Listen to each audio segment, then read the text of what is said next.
start, but it's a better start than we've seen before. Pamela Brown is at the voting desk. And Pamela, with the spotlight on Pennsylvania right now, what are you looking for in the context of those numbers that Kate just shared with us? So you have the early votes that are about to be reported shortly after 8 o'clock, and then you have the overall turnout. And sources I'm speaking with there in Pennsylvania and on the ground in Philly say that turnout in Philadelphia and some other places across the Commonwealth have exceeded expectations. So let's talk about that Democratic stronghold of Philadelphia and what I'm being told there. An official there tells me at Temple University the line was around the block today. I'm told they had to bring in extra machines to tabulate the votes, 6 total compared to the 2 that is typical per this official.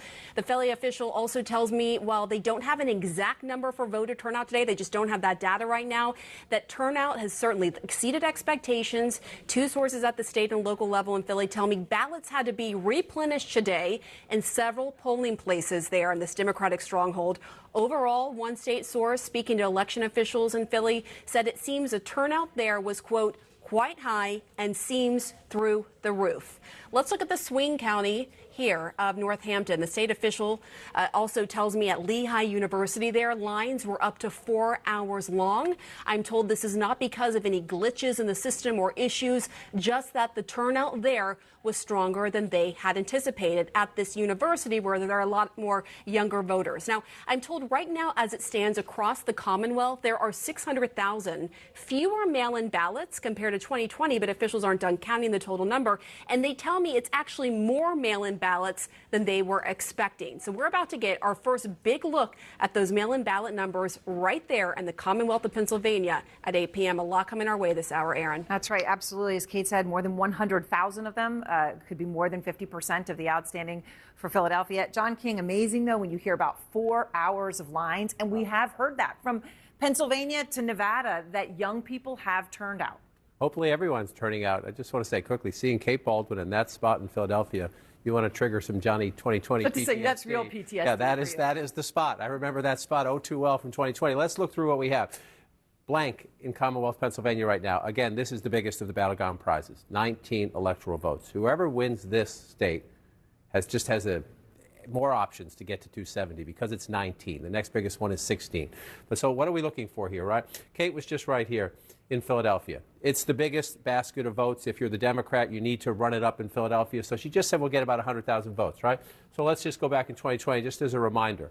Joe Biden wins Philadelphia with 81% of the vote and just over 600,000 in the count. So those first 100,000 will give us a clue, but it's a building block. We're going to have to wait to see what keeps coming after that, especially if those are early ballots. And we'll see. Are the early ballots this year as disproportionately Democratic as they were in 2020? That's one of the things we'll see. But this is the building block for any Democratic victory in Pennsylvania. It has to be not only a high percentage, but you want a high turnout. You want to do some raw math there to run up your margin. Then we get into the suburbs around Philadelphia, the collar counties, Bucks and Montgomery and Delaware, and then you start moving out to the excerpt to see how it's going.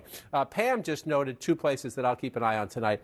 Again, I said this at the beginning of the program. Maybe you weren't with us. There are 25 counties in America, only 25 counties in America that voted twice for Barack Obama, then for Donald Trump, and then switched back to Joe Biden, right? So those are your bellwether counties. 2 of them are in the Commonwealth of Pennsylvania. One is in its northwest corner. Little Boston came out there. There's Erie. Look how close it was in 2020. But the winner goes on to win the White House, right? And then you come over here. Pam just mentioned Northampton County, which is right along the Jersey border right here.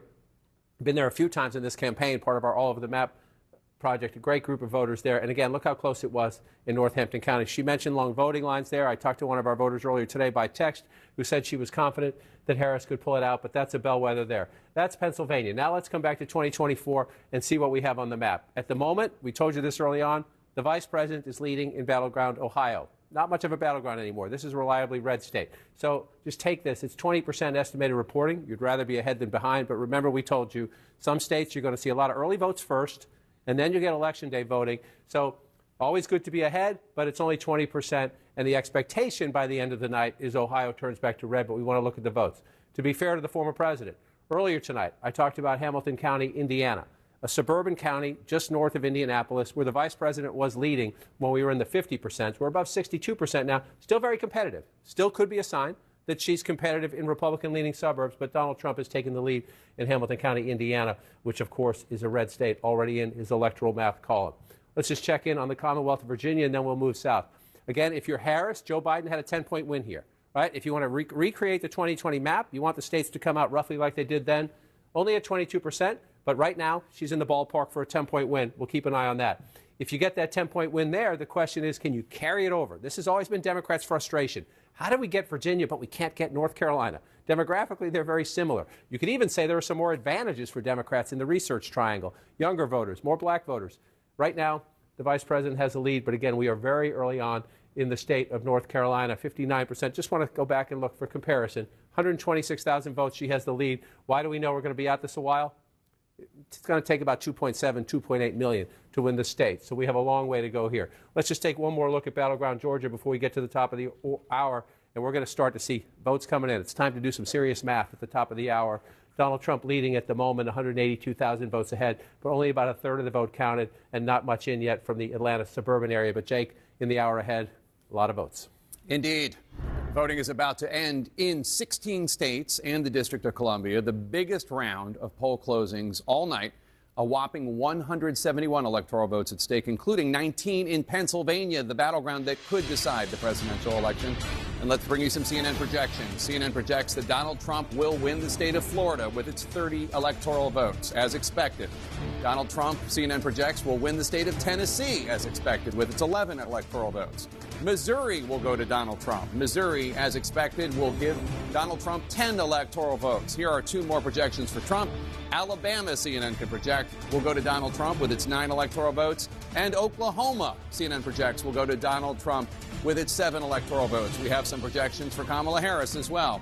CNN projects that the Commonwealth of Massachusetts, with its 11 electoral votes, as expected, will go to Kamala Harris. CNN can project that Maryland, as expected, with its 10 electoral votes, will go to Kamala Harris.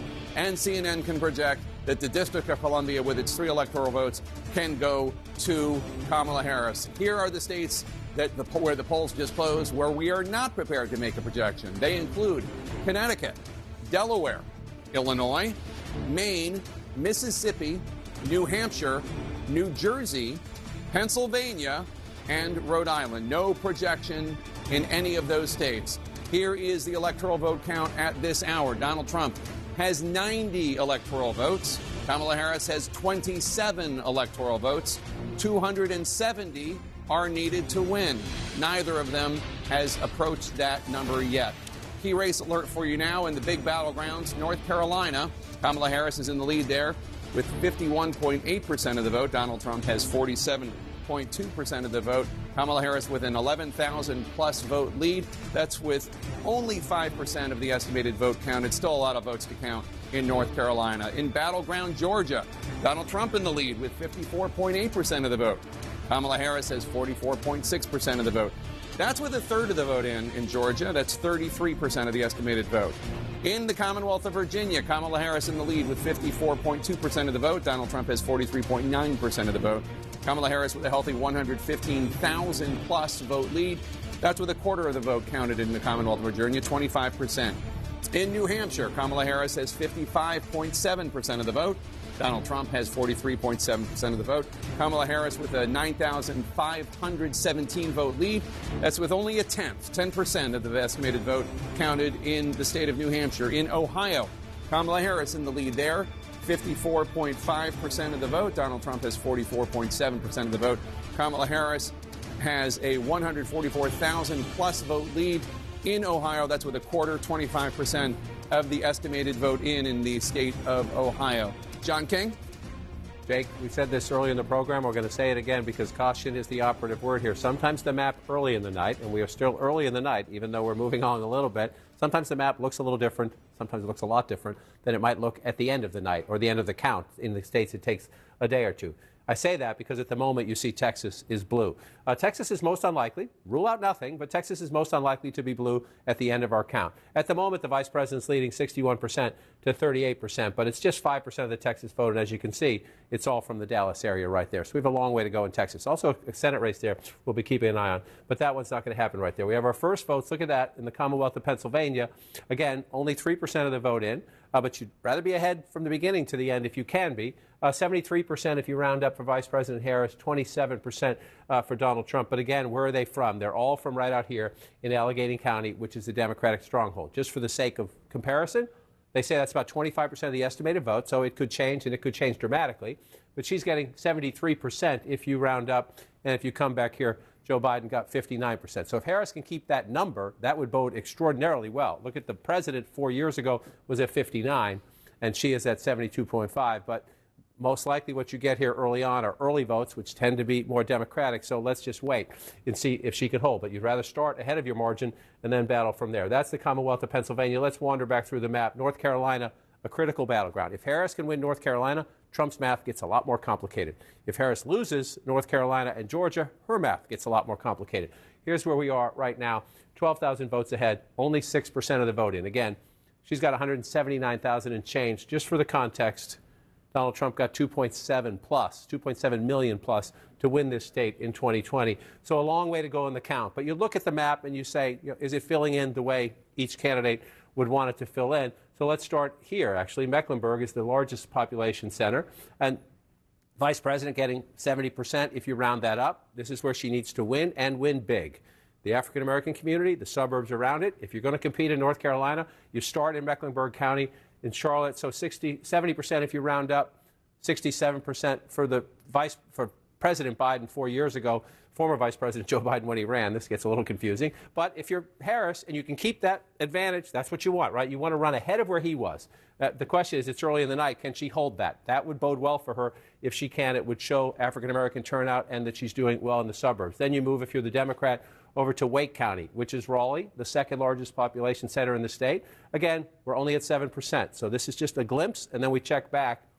72% for her, or if you want to look at Trump's number, equally important, where is he performing vis-a-vis last time? 27% for him. You come back here, 62%. So again, in the early returns in North Carolina, the Vice President of the United States, in the key areas, the Democratic building blocks, is running ahead of her boss 4 years ago. That doesn't mean it will hold up. Let's just scoot over to Durham and take a look.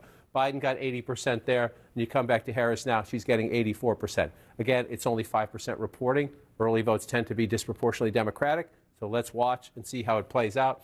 Early in the campaign, you're just checking your list. Are we above or below where we want to be? And if you're above, you take a breath and you wait for more votes to come in. I want to look out in this part of the state because this is the part of the state that was hit hardest by Hurricane Helene. There have been questions, could people vote? The state has done a remarkable job getting the facilities open and making people to vote. Buncombe County is where Asheville is right here. Again, only 7% in, 77% if you round up for the vice president. If you go back again in these early results, emphasis on early results, she's overperforming Joe Biden, who just narrowly lost North Carolina 4 years ago. So if that holds up, it tells you keep an eye on North Carolina. At the moment, she's doing what she needs to do, but I just want to be cautious that it's early votes, which tend to favor the Democrats. So let's wait until we get more. Only at 7% in North Carolina, but we keep counting from there. So then Georgia is hanging on the board blue, the Sun Belt battlegrounds. We'll get to Arizona and Nevada later in the night. Some of the count there may take us into tomorrow and beyond. But the other two Sun Belt battlegrounds are North Carolina, where we just were. Let's gas up the car. We go to Georgia now. The former president of the United States ahead there with 56% of the vote. You're up to 36%, so you start to think, okay, we're doing some business here with the count. However, I just want to caution, Fulton County, by far the largest county population-wise in the state. It's 10% of the state. 159 counties in Georgia. This is by far number one. About half of the vote in, 71%. This is where you start to get, in North Carolina, I just said very early on, the vice president was running ahead of the president. Well, you see 53% there at 71%.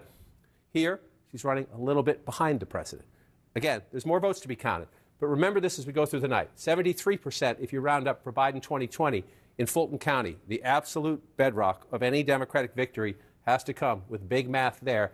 380,000 votes and change for the president then. You come here now, she's at 71%. That's a little below. It's a little below the Biden number. We'll see where the final turnout number rounds up. But if you're in the Harris campaign, you're working the phone saying, what's out there? What's going to come? Where are we going? Do we really think we matched our numbers? And if you lose a little bit in Fulton County, you better make it up in the suburbs around it, which is why this is very interesting, but it's also very early. Cobb County, 58%, but look at that, 986 votes for Trump in the lead. It's going to take 200,000 plus, 220, 230,000 to win Cobb County. So let's be careful and cautious early on about that. Then you just come back out. This one's Gwinnett up here, Gwinnett County, Harris at 52. But again, look, we're very early here. We love counting votes. It gives me an early test of how things are playing out. The 52%, if you round that up, go back to 2020, Biden at 59. You're not alarmed yet because you're only at 2%. Just want to drop down here to DeKalb County. This is the most Democratic of the suburbs, just to the east of Atlanta. Biden gets 83. We don't have any votes in there for the vice president there. One thing the Harris campaign has been saying is if you look out here, you're moving more out to the exurbs now. You're moving more out to the exurbs. Still a high African-American population out here. That Harris, with 77% in Rockdale County, getting 76%, if you round that up, running well ahead of President Biden out here. So there are some areas where you have a higher vote count, Jake, in Georgia, where the Harris campaign says we're running a little ahead of Joe Biden. In some of those other places, we still need more votes before we can make a fair comparison. All right, John King, thanks so much. And we have a key race alert for you now. We're getting some votes in from two key battlegrounds. In the Commonwealth of Pennsylvania, Kamala Harris in the lead with 77.6% of the vote. Donald Trump has 21.5% of the vote. Harris with a 187,924 vote lead. But it is very, very early. It's only 5% of the estimated vote has been counted in the great Commonwealth of Pennsylvania with its big fat packet of 19 electoral votes. In battleground Michigan, Kamala Harris in the lead with 76.7% of the vote. Donald Trump with 22.1% of the vote. Kamala Harris with a 62,597 vote lead. Again, very, very early. Only 2% of the estimated vote in the battleground Michigan with its big packet of 15 electoral votes. John King. Jake, I was just in your home state, the Commonwealth of Pennsylvania. It's been at the gym. It's a slimmed down packet of 19 electoral votes. It's not so fat. It's slimmed down. It's looking good. Here we go. Where are those votes coming from? Well, number one, they're mostly coming from Philadelphia. Kate Baldwin told you just a few minutes ago we were going to get them. Here it is. She said we would get 100,000 votes. We got a little over 100,000 votes, right? 17%, though, of Philadelphia. 87% in the first batch of votes in Philadelphia for the vice president. Again, bit of a broken record, but you compare her, Joe Biden won Pennsylvania, so you want to go back and look 4 years ago, and how is she doing vis-a-vis Joe Biden? 87% in Philadelphia. He got 81% in Philadelphia. It's early in the count. We know these are early votes. Kate told us that. Early ballots tend to be disproportionately Democratic. So will this number hold up for the vice president? We'll see as we play out. If she stays close to that number, comes down a little bit, she'll be in good stead in Pennsylvania, but we need to get more votes. Where are the rest of the votes? You're going to come out here now to Lancaster County. This will be interesting. If this one stays blue, you got 52% for the vice president if you round up. But look, it's fewer than 1,000 votes there, fewer than 800 votes. You come back 4 years ago, Donald Trump won this county convincingly, Lancaster County, 57% if you round that up. So we got a ways to go as we wait that play out. So you see things early on. Again, early votes. You get some early votes. They tend to favor the Democrats, which is why, for example, as we leave Pennsylvania, now, and the votes that you still see, Ohio on the map is blue. Well, unlikely to hold up. We'll see. Everything's fair game on election night. You count the votes and you see what happens. But we're very, very early on in the count in Ohio. And, for example, a few moments ago we showed you Texas as blue.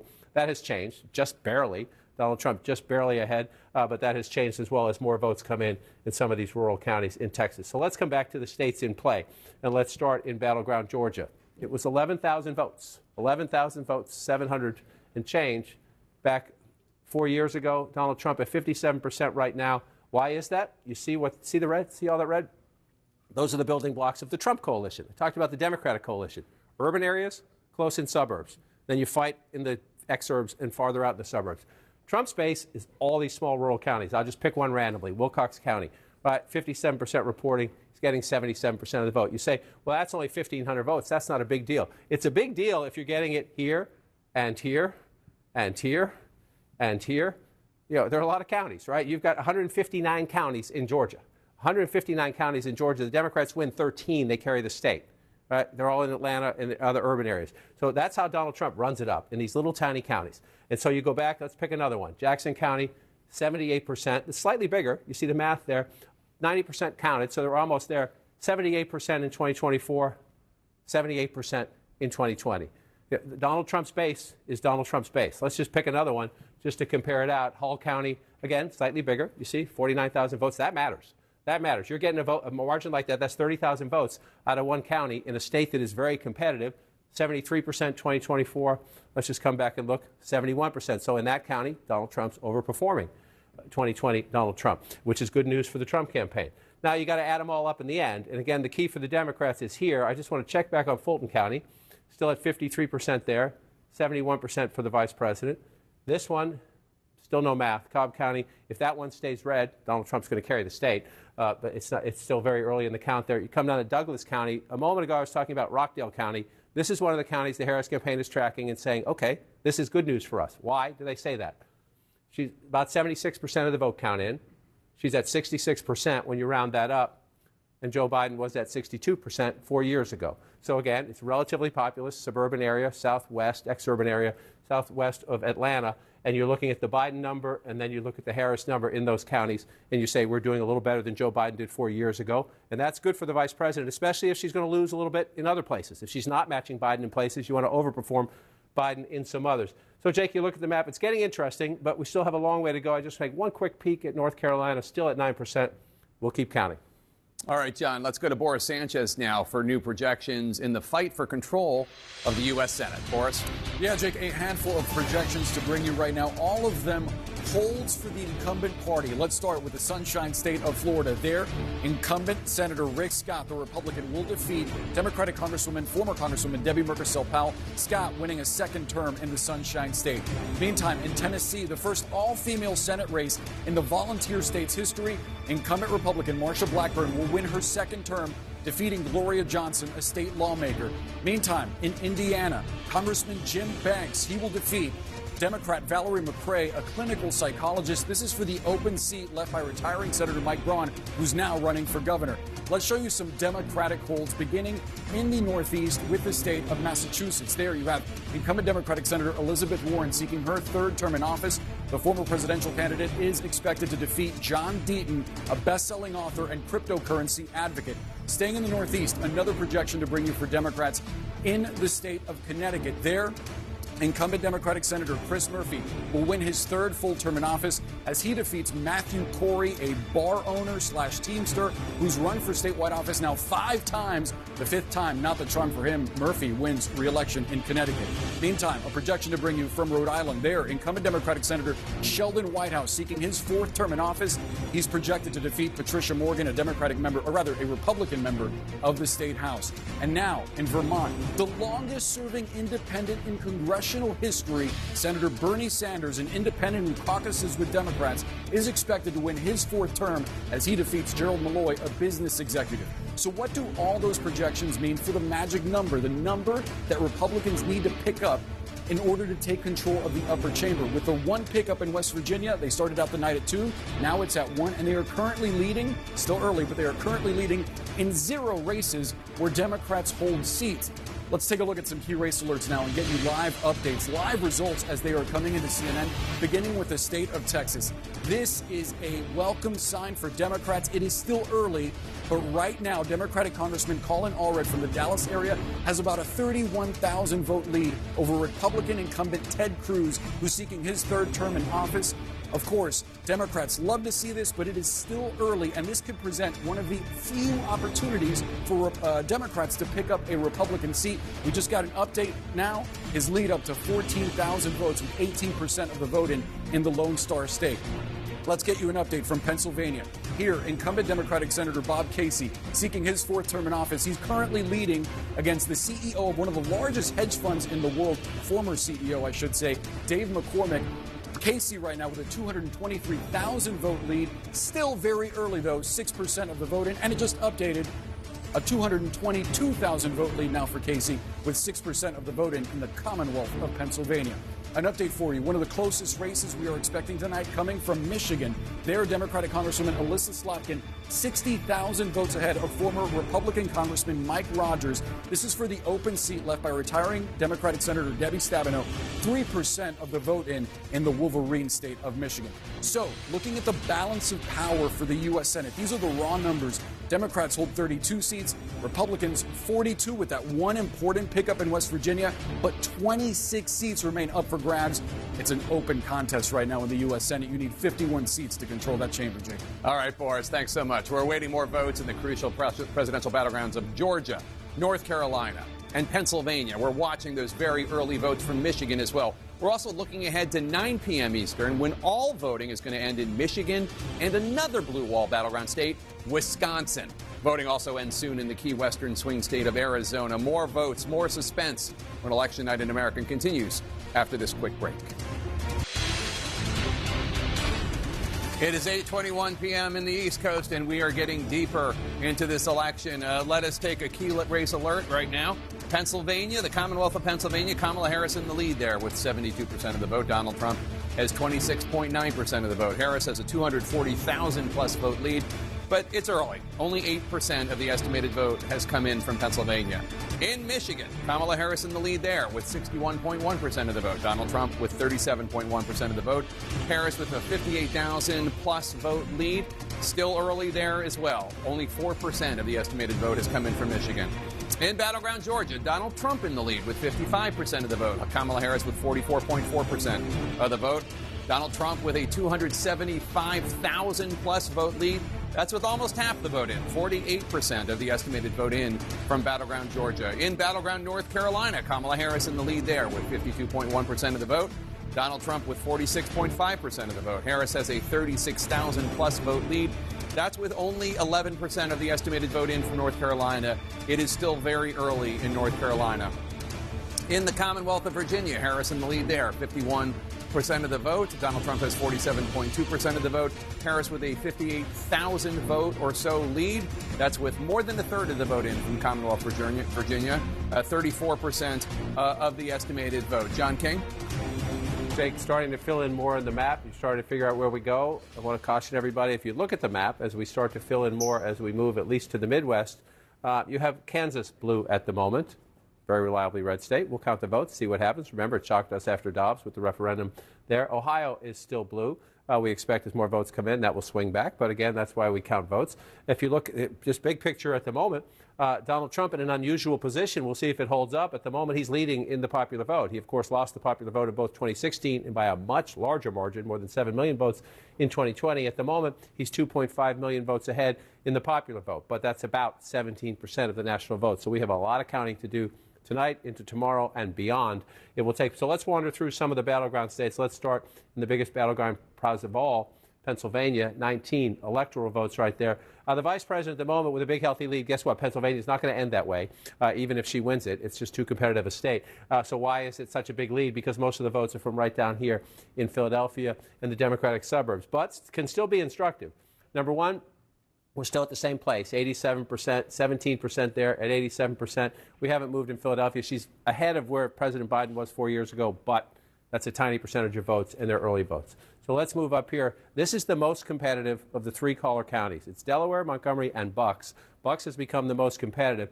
At the moment, the vice president is getting 66% if you round up in Bucks County. But again, it's 11%. If the vice president ends up above 60% in Bucks County at the end of the night, she's going to win the Commonwealth of Pennsylvania. But it is very, very early. Why do I say that? Because Joe Biden won it last time with just 52%. This is a very tough, there's a good, strong Trump base in Bucks County. So what you see at the moment is mostly early votes, but we watch and we see. Another place here is Montgomery County. Again, when I started doing this is where Ronald Reagan and George H.W. Bush won elections. No more. It's a Democratic stronghold now. But you see right now, it's very early on, 800 votes when you add that up. So we won't even bother with the comparison. And then you just pop down to Delaware County. Same issue, about 15% of the vote in. So we can take a look here. I was just here the other day in Delaware County, and you see it's overwhelmingly Democratic, but you do see some pockets of Trump support. This is one of the places, it's a key test. He's not going to win Delaware County. Can he improve his standing in the suburbs just a little bit? That's Donald Trump's big challenge. Improve your standing in the suburbs just a little bit. 15%. He's at 24% right now. If you go back 4 years ago, he was at 36%. So if he stays where he is, he's in trouble in Pennsylvania. But again, these are very, very, very early results. So we've been looking at this from the vice president's perspective. Let's come back to 2024 and look at it from the former president's perspective, and that is these red areas out here. So this is Butler County. This is where the rally was, where the assassination attempt was made on the former president's life. Very small smattering of votes right here, but this is Trump country. This is Trump country. 81% of the vote at the moment right now. You go back 4 years ago, 67%. So let's see. Let's see. It's very, very early. So it's not. I'm not making the comparison now. It's just one of the places we lay down markers and we look. Does Donald Trump match or exceed his 2020 performance in these smaller red rural counties. That is his building block in the Commonwealth of Pennsylvania and in all of the battlegrounds. He runs it up in the small rural areas, and he goes from there. Let's move down. North Carolina. Jake, I'll take it back to you. I'll be back in a minute. That's right. I have a projection now. CNN has a projection. And CNN can project that South Carolina will go to Donald Trump. South Carolina, as expected, to the Republican with 9 electoral votes. Let's take a look at how that affects the electoral map.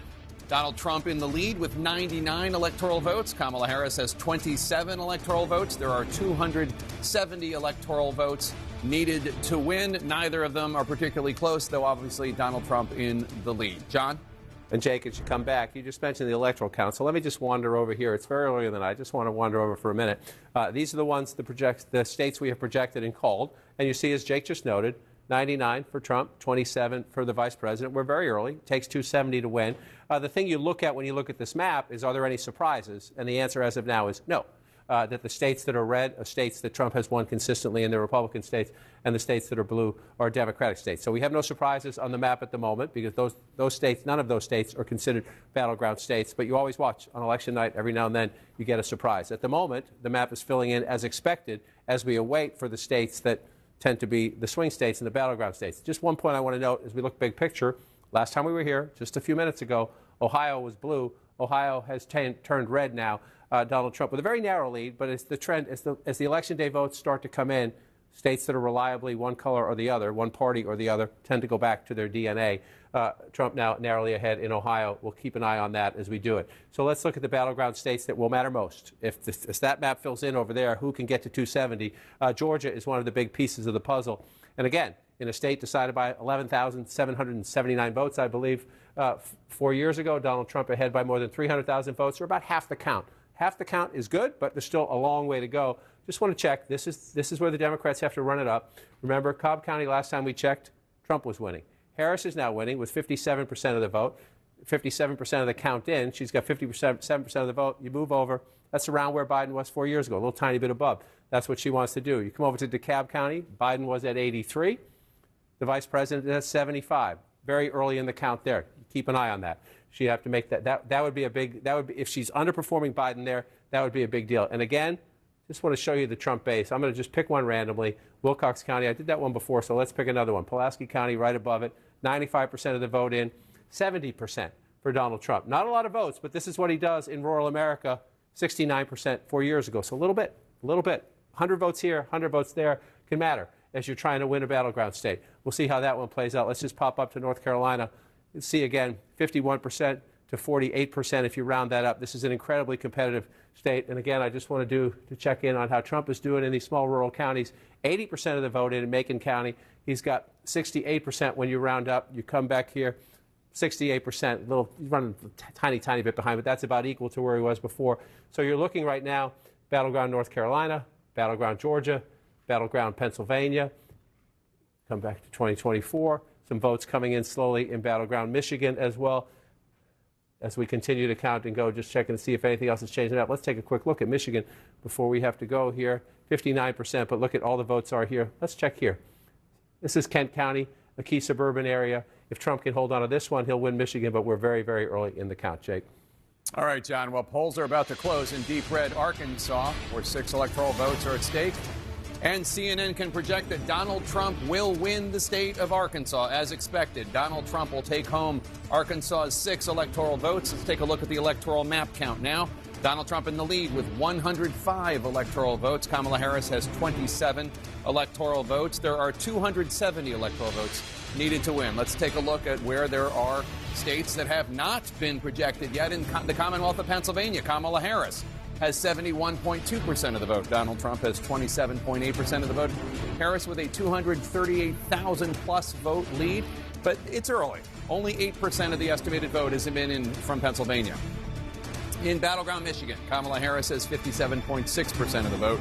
Donald Trump has 40.5% of the vote. Harris with a 50,000-plus vote lead.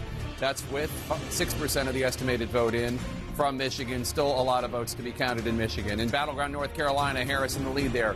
49.8% of the vote, but Donald Trump bringing up the rear, 48.9% of the vote. Harris has right now a approximately 7,200 vote lead. That's with 14% of the estimated vote in North Carolina counted. In battleground Georgia, Donald Trump in the lead with 55.4% of the vote. Kamala Harris bringing up the rear with 44% of the vote. Donald Trump with a healthy 322,000-plus vote lead. That's with more than half of the vote counted in Georgia. 53% of the estimated vote in Georgia counted. In the Commonwealth of Virginia, Kamala Harris in the lead with 50% of the vote. Donald Trump with 48.2% of the vote. Harris with a 30,000-plus vote lead.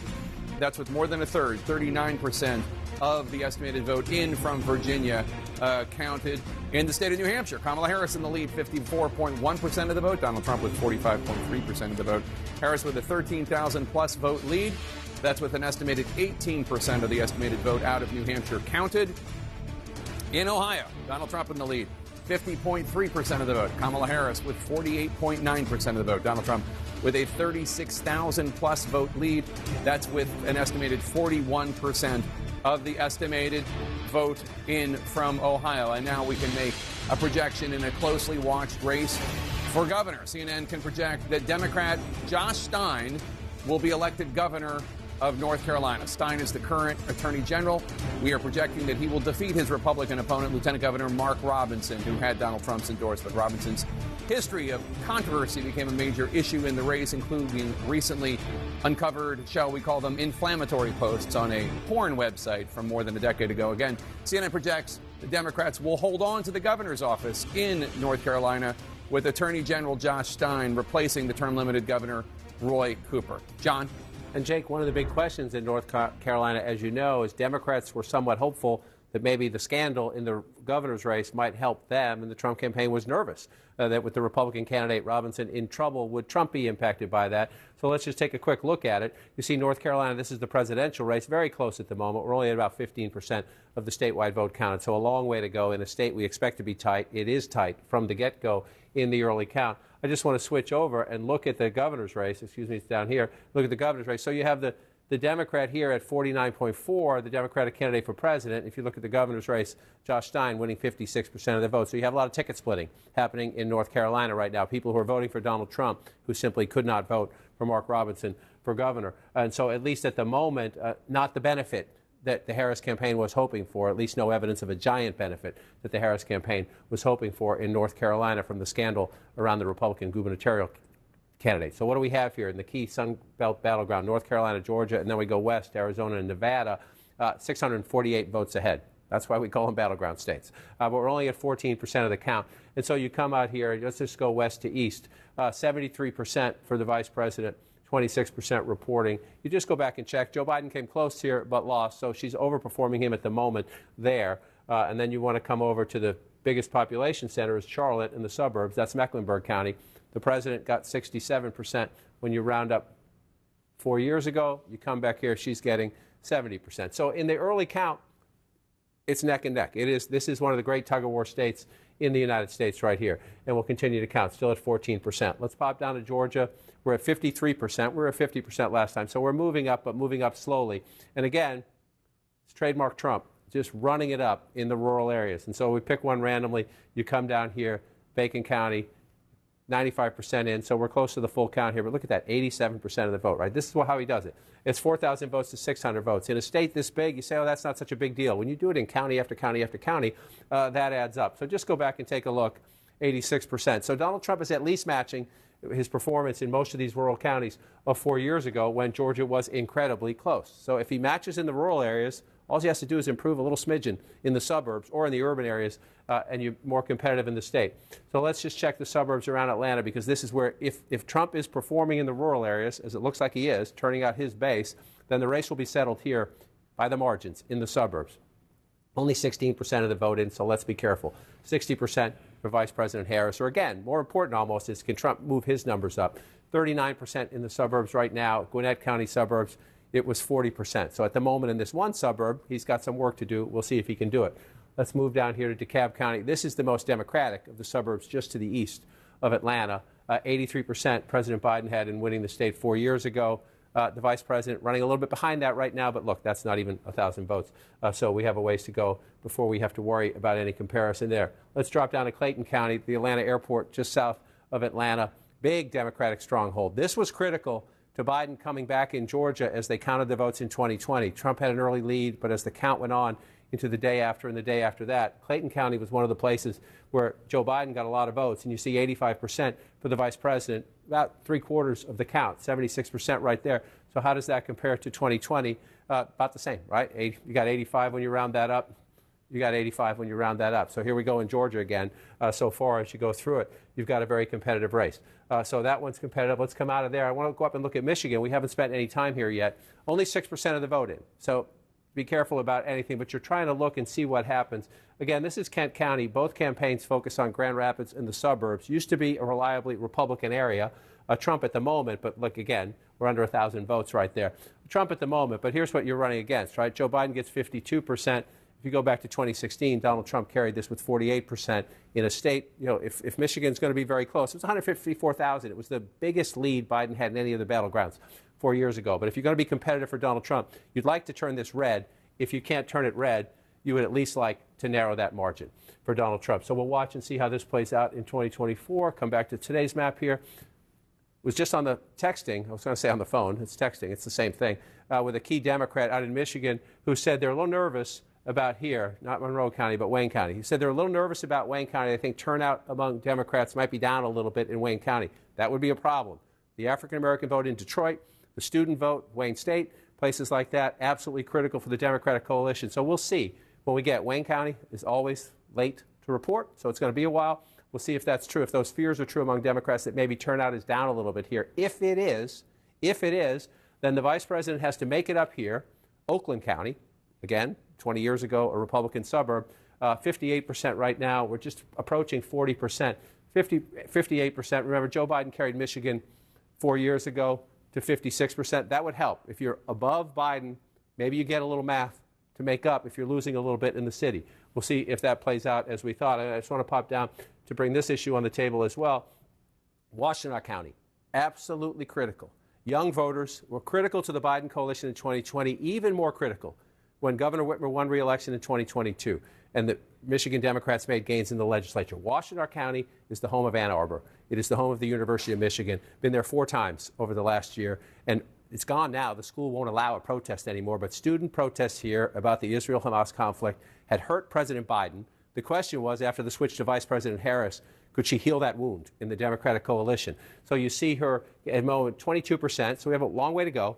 60% for the vice president there right now, 72% for the president of the United States. If that number stays that way, that's a problem. That's a problem. If 73%, if you round that up in Washtenaw County, 61% or 60% actually, you can't round that up quite yet. So that's something to keep an eye on as we go forward. And I just want to come out just the other day. I was also here. Michigan State is in Lansing in Ingham County. And again, you're trying to get students to turn out. Was at a Trump phone bank here. Mostly young men, college students, young men there. 50% for the vice president right there. You come back in time, and 65% for the president of the United States. So as we go through battleground Michigan, it's early. It's early. So I'm not, this comparison is not in cement yet, but these are the places you want to watch. At the moment, in a couple of key places, that would be Ingham County and Washtenaw County, Jake. She's trailing the president. So she needs to, if you want to get your math up in Michigan, watch those in the hours ahead. All right. Now let's check in on the all-important race to 270 electoral votes as we head into another round of poll closings. So with Donald Trump is in the lead here with 105 electoral votes. Kamala Harris has 27 electoral votes. Obviously, 270 are needed to win. We are far from that. Obviously, Donald Trump still in the lead. But now let's bring you another key race alert. In North Carolina, battleground North Carolina, Donald Trump in the lead there. 52.2% of the vote. Kamala Harris with 46.6% of the vote. Donald Trump taking the lead there in the first time this night. Donald Trump has a 69,000 plus vote lead.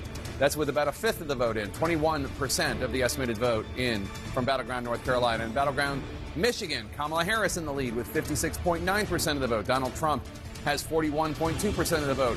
Kamala Harris currently has 59,000 plus more votes. That's with 7% of the estimated vote. It's still very early. In the Commonwealth of Pennsylvania, the all-important battleground, Kamala Harris in the lead there with 69.8% of the vote. Donald Trump has 29.3% of the vote. Kamala Harris with a 323,000-plus vote lead, but that's only 11% of the estimated vote in. It's still very early in Pennsylvania.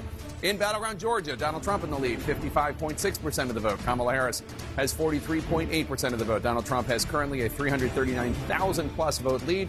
That's with more than half of the vote in battleground Georgia, 54% of the estimated vote in from Georgia.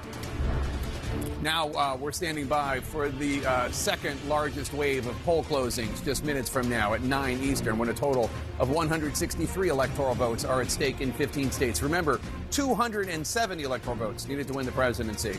All voting is about to end in Arizona, Colorado, Iowa, Kansas, Louisiana, the battleground state of Michigan, Minnesota, Nebraska, New Mexico, New York, North Dakota, South Dakota, Texas, battleground Wisconsin, and Wyoming. As I mentioned, Michigan and Wisconsin are the two battlegrounds on the line in the hour ahead. Pillars of the Democrats' so-called blue wall that crumbled in 2016 but was rebuilt to help seal President Biden's victory 4 years ago.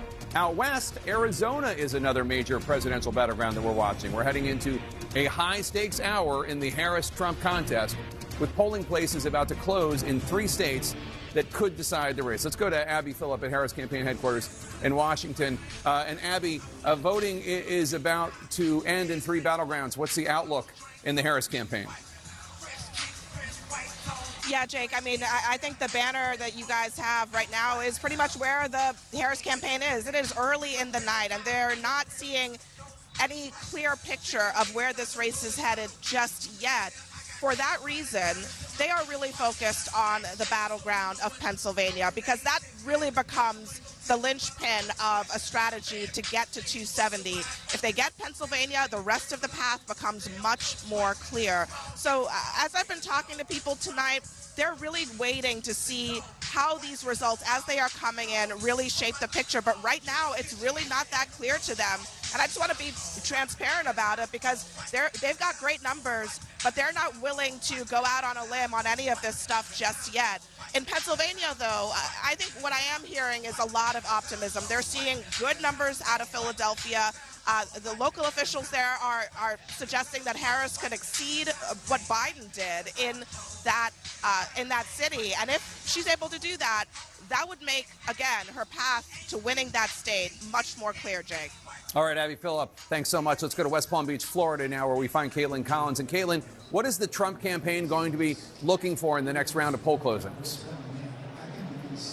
Well, Jake, you just mentioned Wisconsin, and that is obviously a state that they are going to be watching closely tonight. I've talked with several campaign officials. They're not expecting to get a real sense of those numbers until much later in the evening, but they will be watching Wisconsin very closely. They want to see how abortion lands there and how close the margin could potentially be. But, Jake, one thing that former President Donald Trump will be doing that maybe no other presidential candidate has done is watching the returns come in from Wisconsin with someone who is also on the ballot in Wisconsin, Robert F. Kennedy Jr.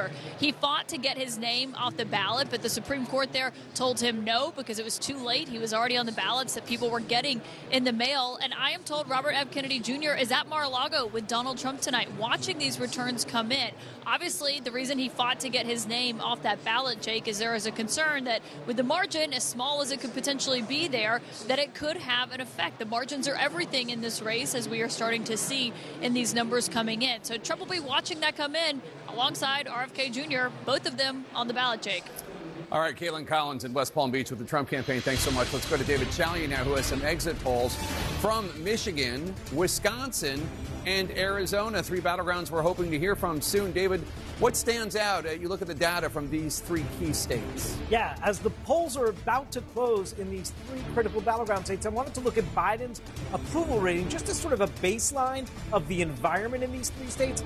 Nationally, his approval rating has been updated to 40% in the exit polls nationally. In Arizona, you see here, Jake, he's at 43%. He's slightly above his national approval number in Arizona. If you look at Michigan, he's at 42% approval.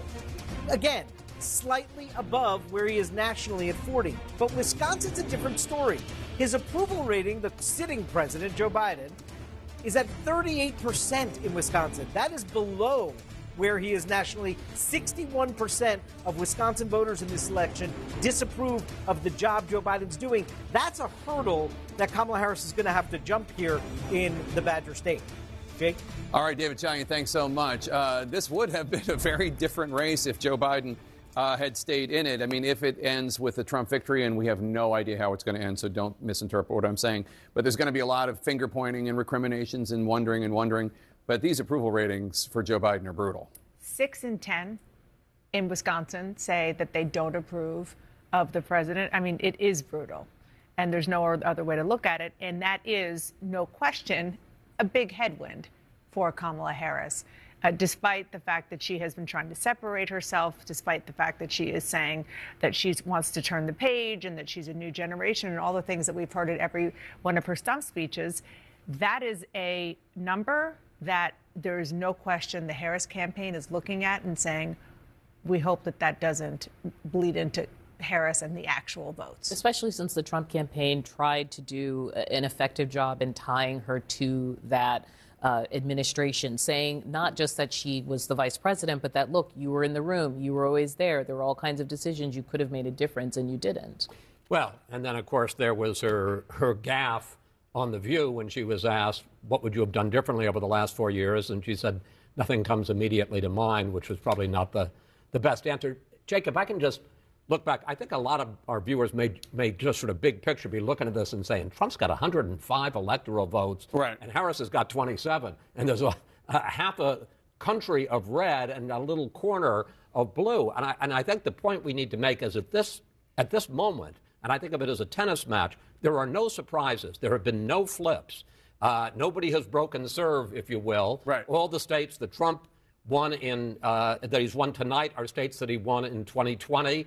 All the states that Harris won are states that Biden won in 2020. There's been no swing state that has been flipped yet. And there is just the way the states roll out, that the Republicans get a lot of the early calls and a lot of big red states, but there hasn't been any dramatic change in this vote. They're both on track to 270. Yeah. It depends on states that are still not called. It's a good point. This is pretty much where everybody expected the race to be at this point. We still have not projected New York. We still have not projected California. I mean, there are plenty of places with a lot of delegates that would electoral votes that Democrats are expected to get. One place that is a little bit of a surprise. It's a surprisingly close race in Virginia, which has gone blue since 2008 and Obama, the last 4 cycles. And if you remember, Trump in late October, had a rally there, and people went, what's he doing in Virginia? That's a blue state. He's running. That's true, but there's only half of the I understand, but it's 49-49 right now. But John King set the table on that earlier when he said, assuming she wins Virginia, is she going to win it the way Hillary Clinton won it with 5 points in 2016, or is she going to win it the way that Joe Biden won it with 10 points in 2020? And I think that there can be something discerned from her victory and how narrow it is one way or the other. And just going back to sort of the big picture, which I think is really important, Chris, and now we're looking at Virginia, which we were talking about before, but just earlier we were looking at the returns coming in from the blue wall states, from Michigan and from Pennsylvania, because we're actually finally seeing numbers. It is early, but they are important. Pennsylvania, we cannot stress enough how critical Pennsylvania is that you're looking at right now is to Kamala Harris. Donald Trump, if things go the way that they traditionally go for a Republican, unlike 2020, he could win the White House without Pennsylvania. It is hard to see in most of these paths, Kamala Harris winning the White House without Pennsylvania. And you see there 68%. That's what she has now. It is still extremely early, only 13% in. Right. And this is the point that Chris is making about the larger electoral map. It also applies to the vote that we see in Virginia and the vote that we see in Pennsylvania. If Kamala Harris wins Pennsylvania, and who knows, she's not going to win it with more than 60% of the vote. That's crazy. No. Like it is anticipated to be razor thin. We're still waiting for all the votes to come in, so brew a pot of coffee. sit Many back. pots. We got a lot of votes to look at. Let's go back to Aaron Burnett. And Aaron, voting's about to end in 3 of the crucial battleground states that we are watching and that you are in charge of at your Battleground Command Center. The command center, Michigan, Wisconsin, Arizona. Now, when you're talking about 60%, obviously it's not going to end up that way in Pennsylvania. You look at that blue wall, you look at Michigan. Jim Sciutto is in Detroit. And Jim, where you are now, this is the nuts and bolts that I think everybody wants to hear about, which is how the counting is actually happening. So tell us about where you are. This is an absentee ballot counting center? That's right, in Detroit. And they were expecting about 100,000 absentee ballots in Detroit. But this is key. Because of changes in Michigan state election laws in 2022, they were able to begin counting those absentee ballots received before Election Day prior to Election Day. So at this point, they've already counted 92,000 of about 100,000 expected absentee ballots, and they expect when those 8,000 come in over the next couple hours, it's not going to take them long to finish up that count. In fact, we heard a short time ago that here in Detroit, they expect that by midnight tonight or perhaps a bit after, they will have counted not just the absentee ballots in Detroit, but early voting ballots, and voting that took place today as well. So you're seeing the effects of that law, which allows for counting to begin as early as last Monday. One more note, and this is important, Aaron, because in 2020, this site in downtown Detroit became the scene of protests and unfounded claims of fraud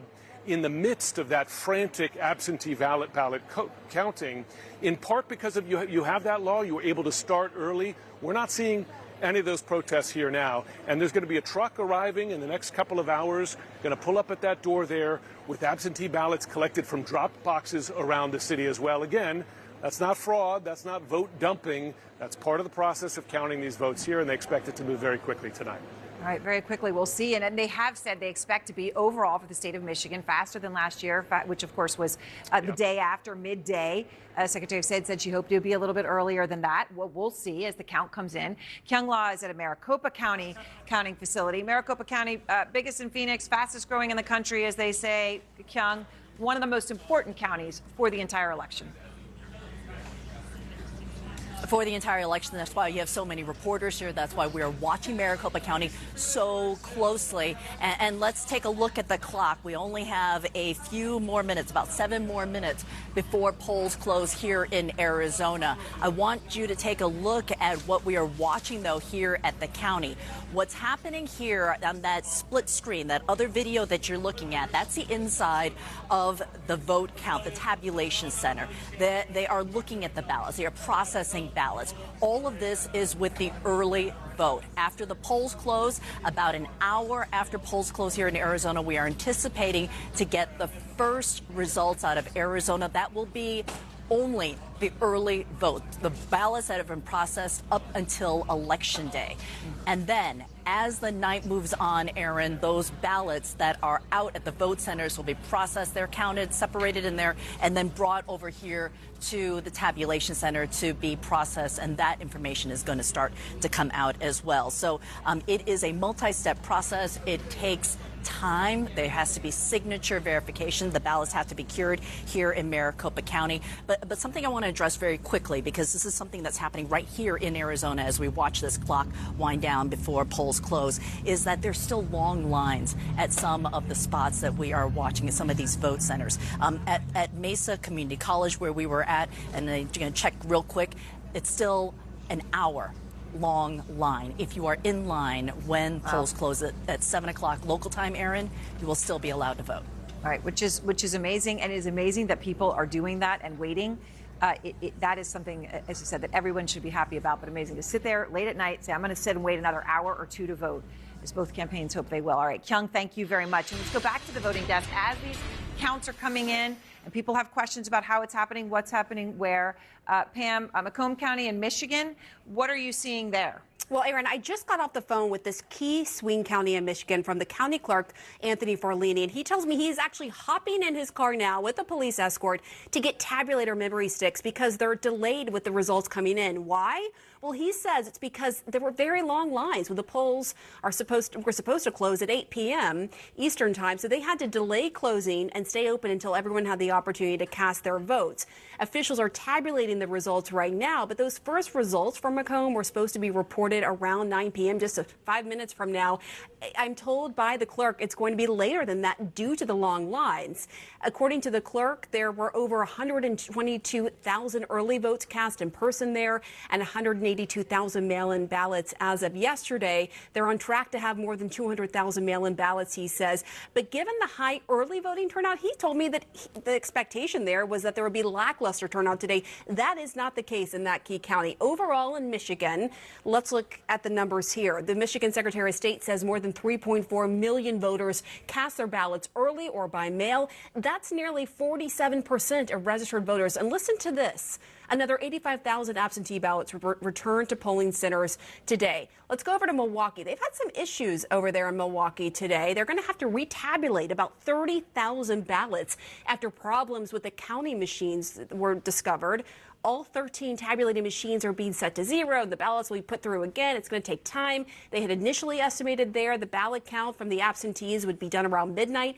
Now it's more likely around 2 or 3 a.m. And then in Arizona, I spoke to a source there in Maricopa County, the largest county, that it's taking longer than expected to process early ballots. The first release of 1.1 to 1.2 million ballots of those early ballots at about 10 p.m. Eastern tonight will only account for early votes through last Tuesday, October 29th. That is less than the initial estimate that the first drop would be comprised of ballots through at least Friday, they thought. So it's going more slowly there. One more thing I want to note, I'm told they're going to keep up 24-hour shifts in Maricopa to keep things moving. They understand how important it is to get those results out, those accurate results out as quickly as possible. All right, Pam, thank you very much. You take all of that together, look at where we are. What do you see, John King? That tells me to tell the people at home either slow down on the popcorn or make some more because we're going to be at this a while and maybe brew an extra pot. I just want to start in Michigan because Pam was just talking about Macomb County, Michigan. You see Detroit right here. This is Wayne County. We have no votes. The reason we can't say much about Michigan right now is we have 0 votes from the largest population center. And then she mentioned Macomb County, which is right here, blue collar. Back in the late 80s, early 90s, this is where they were studying Reagan Democrats, right? Why were union auto workers voting for Ronald Reagan for president? That debate continues out there right now. It was out there just about a month ago. It's a huge test out there, but it's very early in Michigan, only 8%. So let's come back out to the battlegrounds where we have more votes. Let's check here. We're only up to 15% in the Commonwealth of Pennsylvania. The vice president with a big lead. Pennsylvania's not going to end. No matter who wins Pennsylvania, it's not going to end a 30-point race. We just know that as we count more votes. So we'll wait and try to get more in Pennsylvania. This is one of the surprises. A lot of surprises on the map right now. Unlikely to end this way. But you see the vice president leading in Kansas, the vice president leading in Missouri, the vice president, even though we've already projected Arkansas, that's just early votes. The votes will come in. We'll see. We'll keep an eye on it. We're open to surprises here, but we'll keep a look at it. A surprise that has a lot of votes counted so far is Virginia. They're almost up to the halfway mark here, and Donald Trump is ahead in a state Joe Biden carried 4 years ago by 10 points. By 10 points. So let's see. One of the things we do at this point when you get up to almost half of the vote is what's missing. Right? This is live outstanding votes. The larger the circle, the more votes are out in an area. The color of that circle tells you how the voting is going so far. So you see these big circles in Richmond and the suburbs, huge circles, and then smaller circles within them in the Washington, D.C. suburbs. So there are a lot of Democratic votes still to be counted. Vice President can't like that right now. You do not like being tied in battleground Virginia right now, but there are a lot of votes still to be counted, and you can tell from that a lot of them are Democratic, so we'll see. Same test in North Carolina, up to 38% of the vote. Trump with a narrow lead there. Let's just bring it up and look. Live outstanding votes. Again, your biggest outstanding votes are in the Democratic areas, Charlotte, Raleigh-Durham, Winston-Salem, Asheville, and Wilmington down there. So you have a very competitive race right there right now. You'd rather be Donald Trump and you'd rather be ahead, but there's a lot of vote counting to do. And again, this is one of the tightest of the battlegrounds. Virginia, a bit of a surprise, Jake, more counting elsewhere. All right, John King, voting is about to end in 15 states, the second biggest wave of results this evening. 163 electoral votes will be up for grabs, and we're watching several crucial battlegrounds. CNN's going to bring you this projection right now. CNN projects that Texas will go to Donald Trump. The state of Texas, as expected, to Donald Trump with its big bucket of 40 electoral votes. CNN also projects that North Dakota will go to Donald Trump. As expected, North Dakota with its 3 electoral votes. 2 more for Trump now. CNN projects that South Dakota will go to Donald Trump. South Dakota, as expected, with its 3 electoral votes to Donald Trump. And CNN projects that Wyoming will go to Donald Trump.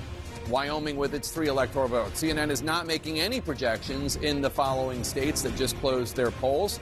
Arizona, that's a big battleground.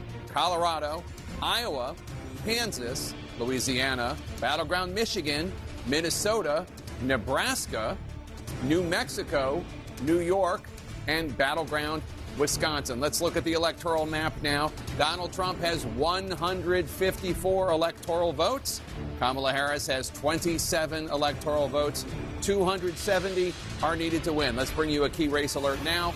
In battleground Pennsylvania, Kamala Harris in the lead with 64.4% of the vote. Donald Trump has 34.7% of the vote. Kamala Harris in the lead there with 326,000 plus votes. Only an estimated 16% of the vote has been counted in Pennsylvania. In battleground Michigan, Kamala Harris in the lead, 54.8% of the vote. Donald Trump with 43.3% of the vote. Kamala Harris with a 55,000 plus vote lead. That's with only an estimated 8% of the vote counted in Michigan. Still very early in Michigan. In battleground North Carolina, Donald Trump in the lead there now, 51.8% of the vote. Kamala Harris with 47.1% of the vote. Donald Trump with a more than 106,000 vote lead. That's with 39% of the estimated vote counted in battleground North Carolina. In battleground Georgia, Donald Trump in the lead there, 52.8% of the vote. Kamala Harris with 46.6% of the vote. Donald Trump has a healthy 221,000 plus vote lead. That's with an estimated 66% of the vote counted in Georgia. About 2/3 of the vote in Georgia has been counted. In the Commonwealth of Virginia, Donald Trump in the lead there now with 49.3% of the vote. Kamala Harris with 48.7% of the vote. Donald Trump with a 13,334 vote lead. That's with half the vote counted in the Commonwealth of Virginia, 50% counted there in Virginia. In the state of New Hampshire, Kamala Harris has 53.6% of the vote. Donald Trump has 45.7% of the vote. Kamala Harris in the lead there by roughly 16,000 votes. That's with about a quarter, 25% of the estimated vote counted in the granite state of New Hampshire. In Ohio, Donald Trump in the lead, 52.9% of the vote. Kamala Harris with 46.3% of the vote. Donald Trump with a 197,000 plus vote. That's with half the vote counted in Ohio, 50% of the vote counted in Ohio. Let's go to John King at the Magic Wall. John. Jake, let's start with the context, what you just went through. I'm going to wander over to this wall here just to show the race to 270 at the moment. If you're a Republican, you might be saying, wow, this is a rout. If you're Democrat, you might be saying, oh, my goodness, we should be worried. No, we're early in the night. As Chris Wallace said, I love the analogy, nobody has broken serve yet. As in, every red state here, Donald Trump won in 2020 when he lost the White House. Every blue state on the map so far, Joe Biden carried when he won the White House. What don't we have? We don't have Rhode Island. We don't have Connecticut. We don't have New Jersey. We don't have Illinois just yet. Long-time blue states. So as we move west and as the count advances in some of the New York as well, some of the most reliably blue states, this map will change in the near future. At least that is our expectation. We'll keep an eye on it. That's the path to 270.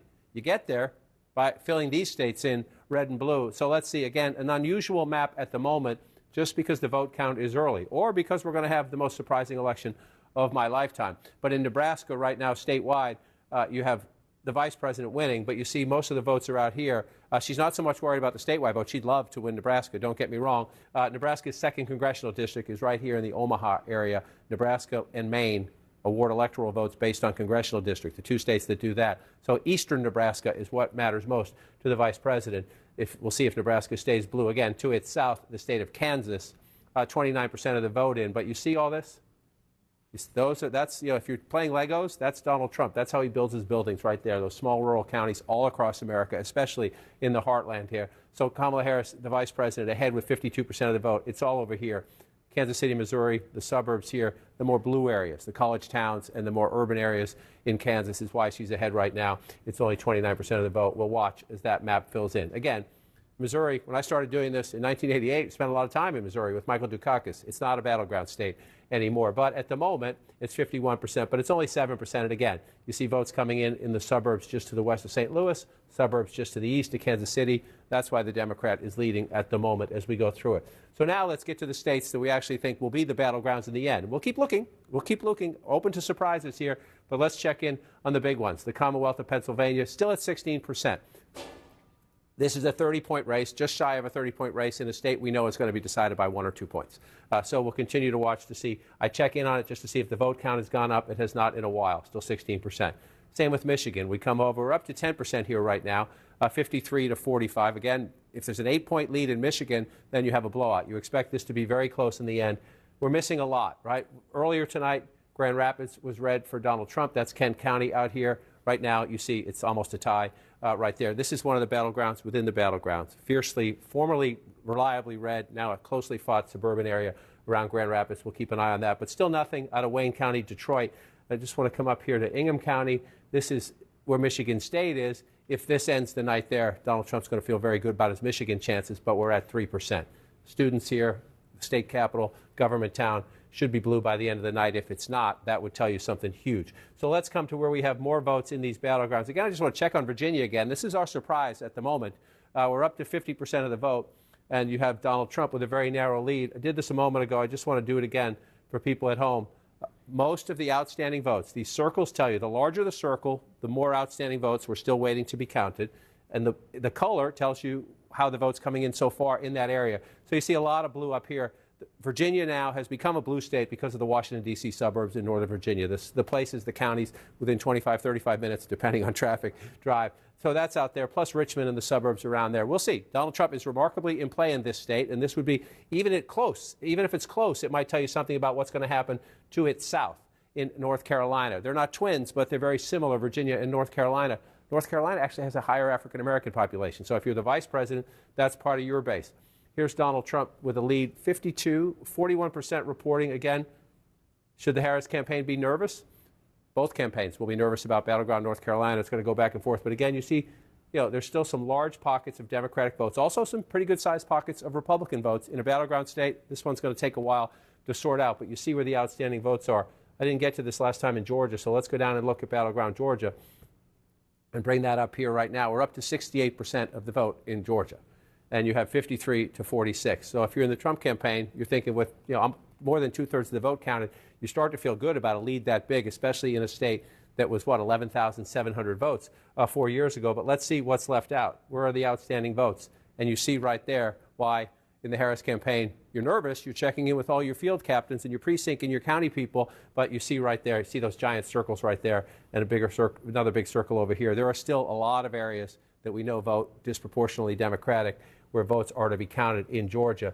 I just want to come back and make one more observation here. You see that 242,000 vote lead. It is a little after 9 o'clock on Tuesday night. If you go back to 2020, Donald Trump was leading Georgia by 244,000 votes at 9 o'clock on Tuesday night, election night in 2020. It was 244,000 votes then. It's 242,000 votes now. Joe Biden carried Georgia. Doesn't mean Kamala Harris will this time. It just means we need to count all the votes. And you come back out and take a look again to see if the map has changed at all. Texas and Florida have gone back. Ohio has gone back to where you expect it to go back, and that lead seems to be growing. I want to just check in again on this battleground here. Still at 18% there. And so I'm going to do something now. This is an exercise. But you see Trump leading in North Carolina and Trump leading in Georgia. I just want to switch the map here and come over to the race for 270. Okay? This is an if. It's not it. We're nowhere near there. We have a lot of votes to count there. But why is this so important? When you take battleground states off the board, when we're able to project and call them, it changes the chess of getting to 270.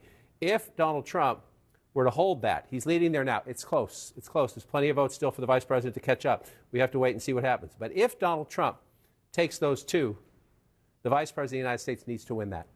That's what makes the math interesting. She needs that 19 votes right there, because if Donald Trump gets that, it gets him to the finish line. So if that happens, that becomes essential. We're not there yet, Jake, but we just like to do the math in our head as we go through the scenarios. All right, John King, and CNN can now bring you a new projection. CNN projects that Kamala Harris will win the state of Delaware.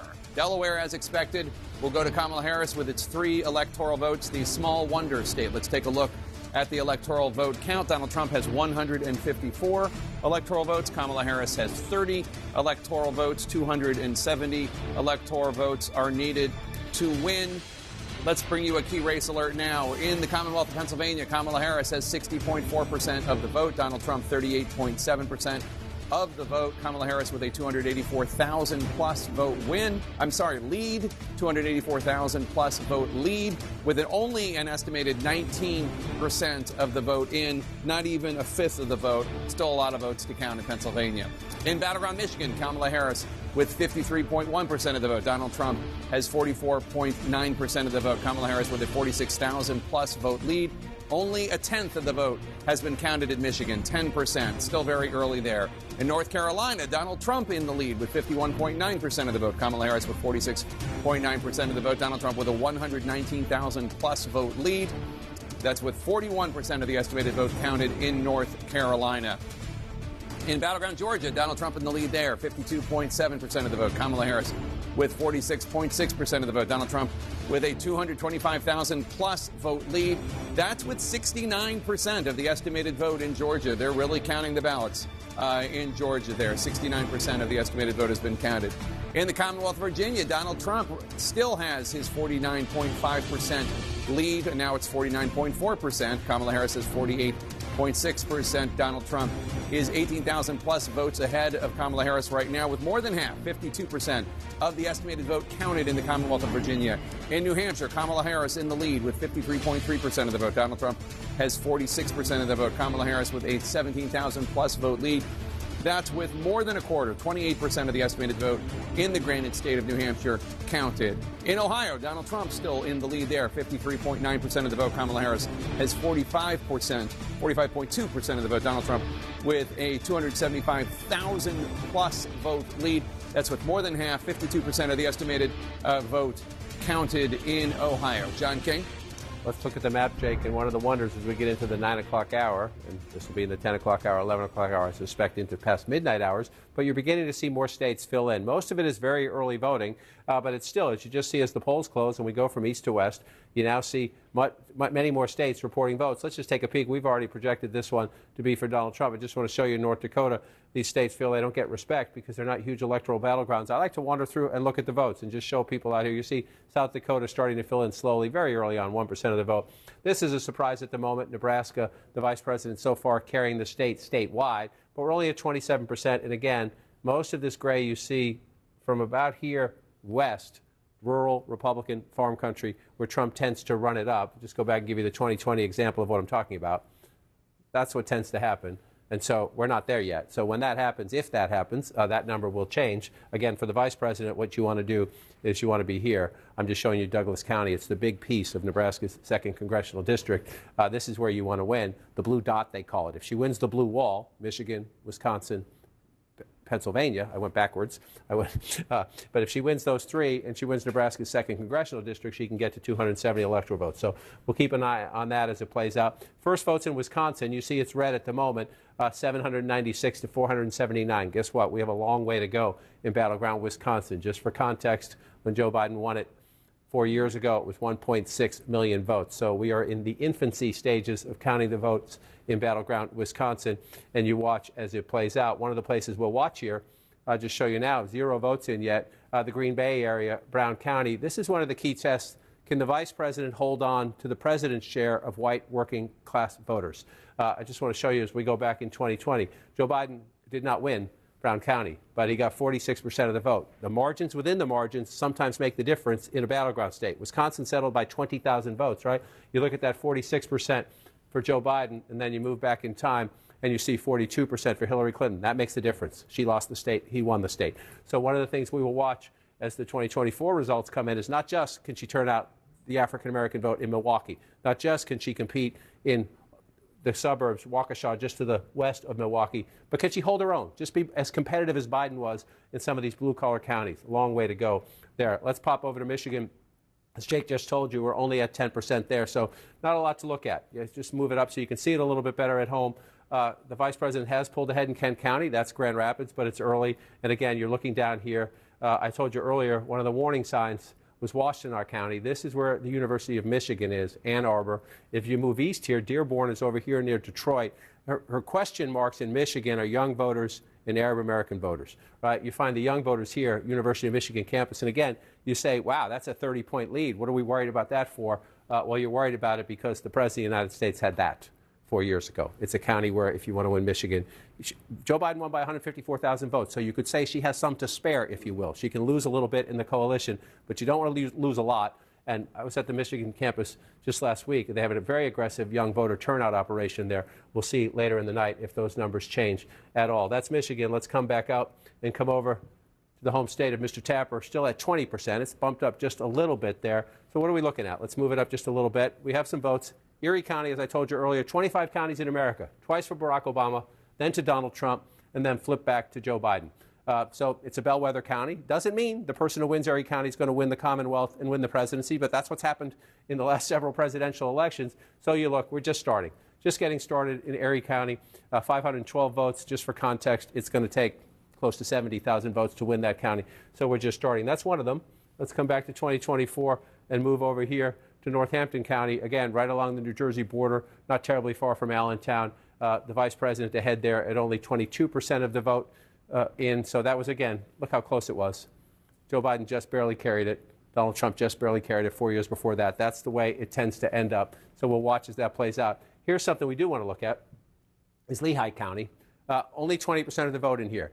If there is an impact from the Donald Trump Madison Square Garden event, where so many insults were made about Puerto Ricans and about Mexicans and about Latino and Hispanic Americans, if you're going to see an impact, this is one of the places you might see it, right here. And that's why both Trump and Harris went to Allentown in the final days of the campaign to try to take advantage of it. We're only at 20% right there. But again, you're doing this for context. 62% for the vice president. You go back in time to Lehigh County 2020, 53%. If the vice president can overperform Joe Biden in Lehigh County, Pennsylvania, she's in good shape. So we watch that as it plays out. We're only at 20% of the vote right now. It would come down to it. That's only 20. It's only 20%. So then you come out more. Where else are you looking in Pennsylvania? Let's bring this up. You also had the vice president door knocking in Berks County. Berks County at the moment is blue. If Berks County ends the night blue, my bet would be on Vice President Harris winning Pennsylvania. Why? Let's look at it. Let's show you where it is. Here's Philadelphia. Here's the close-in suburbs around it. And then as you drive out, what used to be farm country, now you see the homes lined up. Right? People moving further out because that's the only place they can afford a home. That's places like Berks County, Pennsylvania. Half the vote counted, a little bit shy of that right now, 51 to 48. Right? Let's go back in time. Suburbs around it. And then as you drive out, what used to be farm country, now you see the homes lined up. Right? People moving further out because that's the only place they can afford a home. That's places like Berks County, Pennsylvania. Half the vote counted, a little bit shy of that right now, 51 to 48. Right? Let's go back in time. The labor vote, the blue-collar vote, a smaller African-American population, but the urban vote Democrats need. So she's at 68% when you look at that there. You come back in time, he was at 59%. So again, we're early. Let me come back to 2024 and come out. It's 40%. So it's early. These tend to be early votes, which tend to favor Democrats more. So we want to wait and get more to see if that's contextual. At the moment, she's outpacing the President of the United States in the Commonwealth of Pennsylvania in some key places. We will see if that holds up. The flip side, pick one. Tioga County, along the border, northern border of Pennsylvania. Donald Trump getting 71% of there. Half the vote is in. Again, this is Donald Trump's secret. Just runs it up in small rural counties across America. 75%. So keep an eye on that. It's early. We're still counting votes right there. But is the Trump base turning out in the same math numbers in a place like Pennsylvania? He needs to run it up in places like this. There's Bradford. Again, it's only 5% reporting, 75%. 71%. Again, even in these small rural counties, the early vote, there's not a lot of Democratic votes there, but a lot of it comes out in the early votes if you're following along when they count it. So let's be careful to not make any projections, any tough, lasting cement analysis, I guess I'll call it, but we'll keep an eye on that as we go through the Commonwealth of Pennsylvania.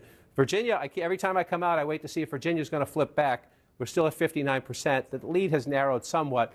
This would be a shocker. Joe Biden won Virginia by 10 points. Even if it's closer, even if the vice president comes back, let's take a peek. Yeah, the outstanding votes are still largely in Democrat. There's some Republican votes out there. You see the red dots, but the big circles are in Democratic areas. So the math is there for the vice president to recover. But even a close race in Virginia might tell you that it's a more competitive environment for Donald Trump, especially, Jake, as we've talked before. Can he do well in the suburbs? And then you see, we're looking at Virginia as kind of it's interesting. What lessons can we learn there? Well, again, they're not exactly the same, but they're similar. You come down to North Carolina, we're above 50% now. It's close. This is welcome to North Carolina. This is what it's going to be. And so you just take a look and you say, what's missing, right? Where are they still counting votes? Again, Mecklenburg County, Charlotte and the suburbs around it, African-American voters, upscale suburbs around it, key to the Democratic coalition. A lot of votes there. A lot of votes in Raleigh-Durham, the Research Triangle, again. And so you see that happening right there. And let's see, we go back here and come back up to Virginia, and we see 49.4, 48% there. Again, pretty remarkable. 17,000 votes. Again, we got a long way to go. 45% of the votes still to be counted. But Joe Biden won it by 10 points. So if you're in the vice president's camp, you're a little nervous about that. Let's bring in David Chalian to get some insights now on the outstanding vote in Virginia, which is, as of now, a little tighter than I think the Harris campaign would like. Yeah, Jake, we're trying to determine how much of this vote we're looking at now is pre-election vote. Our estimate right now is that we are looking at in Virginia, 39% of the vote that's in is pre-election vote. That, we think, at the end of the day, is going to go up to 52%. So there's still quite a bit of pre-election vote to come in here. And Kamala Harris is winning the pre-election vote by about 17 points. So as more of that early vote gets funneled into the count in Virginia, you could imagine there's real room here for Harris to grow, Jake. All right, David, and we have some projections right now for you at home. CNN can project that Illinois will go to Kamala Harris. Kamala Harris, as expected, will win Illinois in its 19 electoral votes. CNN can also project that Rhode Island will go to Kamala Harris, as expected. Kamala Harris will get the 4 electoral votes from Rhode Island. So where are we on the electoral map as of right now? Donald Trump has 154 electoral votes. Kamala Harris has 53 electoral votes. 270 are needed to win. Neither of them is within spitting distance of that. Let's take a look at the actual votes coming in from the battlegrounds that we have not projected. In battleground Pennsylvania, Kamala Harris in the lead, 57.5% of the vote. Donald Trump, 41.5% of the vote. Kamala Harris with a 258,000 plus vote lead.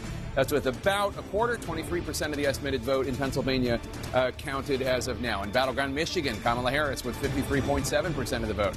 Donald Trump with 44.3% of the vote. Harris with a 64,000 plus vote lead. That's with an estimated 12% of the vote counted in Michigan. Still very early in Michigan. In battleground North Carolina, Donald Trump in the lead. 50.7% of the vote. Harris with 48.1% of the vote. Donald Trump with a 75,000 plus vote lead. That's with more than half, 51% of the estimated vote counted in battleground North Carolina. In battleground Georgia, Donald Trump still holding on to his lead, 52.9% of the vote. Harris has 46.4% of the vote.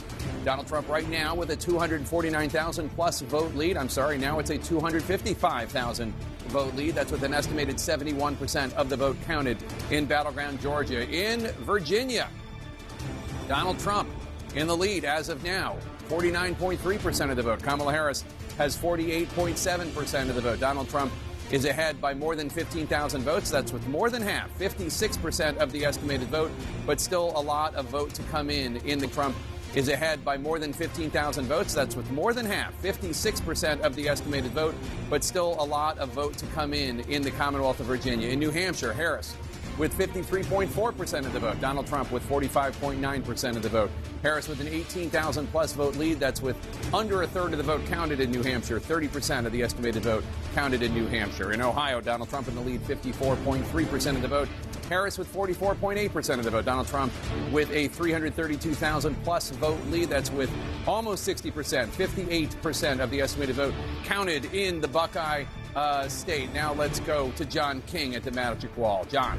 So, Jake, you lay out the results, and there are some surprises there, right? At least where we are right now. So we just want to go back and follow up where we were. David Chalian was talking about some of the outstanding vote. We know in Virginia is early vote, and that percentage is going to jump, and we know that the vice president is doing quite well in that vote. So I just want to show you what he means by how this can change. Again, Donald Trump's lead has been shrinking. It was 16,000 not that long ago. It's 12,395 now.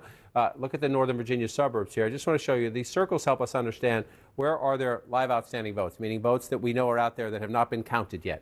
Right? You see the big circles, the biggest circles around the Northern Virginia suburbs, also Richmond and the suburbs around that, and some big Republican circles down here, Virginia Beach area, and some here in the suburbs more to the south, the exurbs south of Richmond. But I want to focus up here, and just to show you why you can say early on, you say, whoa, what's happening here? But then things can change pretty quickly when large population centers report their votes. So let's take Fairfax County. It's the largest of the suburban counties. It's the #1 county population-wise in Virginia. The vice president's getting 66% of the vote, 63% of the vote in. Look at the number where she is, though, 250,000. We know turnout is robust, right? So we should be somewhere around 2020 when we end 2024. Maybe a little higher, maybe a little lower, but somewhere around it. 250,000 votes right now. If you go back in time, you see 419,000 votes. So if she's winning 60+%, the president was winning 70% 4 years ago. You have Vice President Harris winning 66, a little below. Virginia looks like it's going to be a little bit more competitive this year. But you can see just right there in that one county, there's a lot of votes still out, and she's winning disproportionately in the math right now. That can change, but it generally tracks when you get above 60% of the vote. And so just in that one county right there, the math, when those votes come in, the math can change. So it doesn't mean it will. But there's more than enough Democratic votes still outstanding, or votes outstanding in Democratic areas is the better way to put it, for that to happen. So let's check in on the other battlegrounds as we go through. This one, again, go back in time. This was the closest Donald Trump victory in a battleground state of the battlegrounds he won. 74,000 votes, 483, 74,483.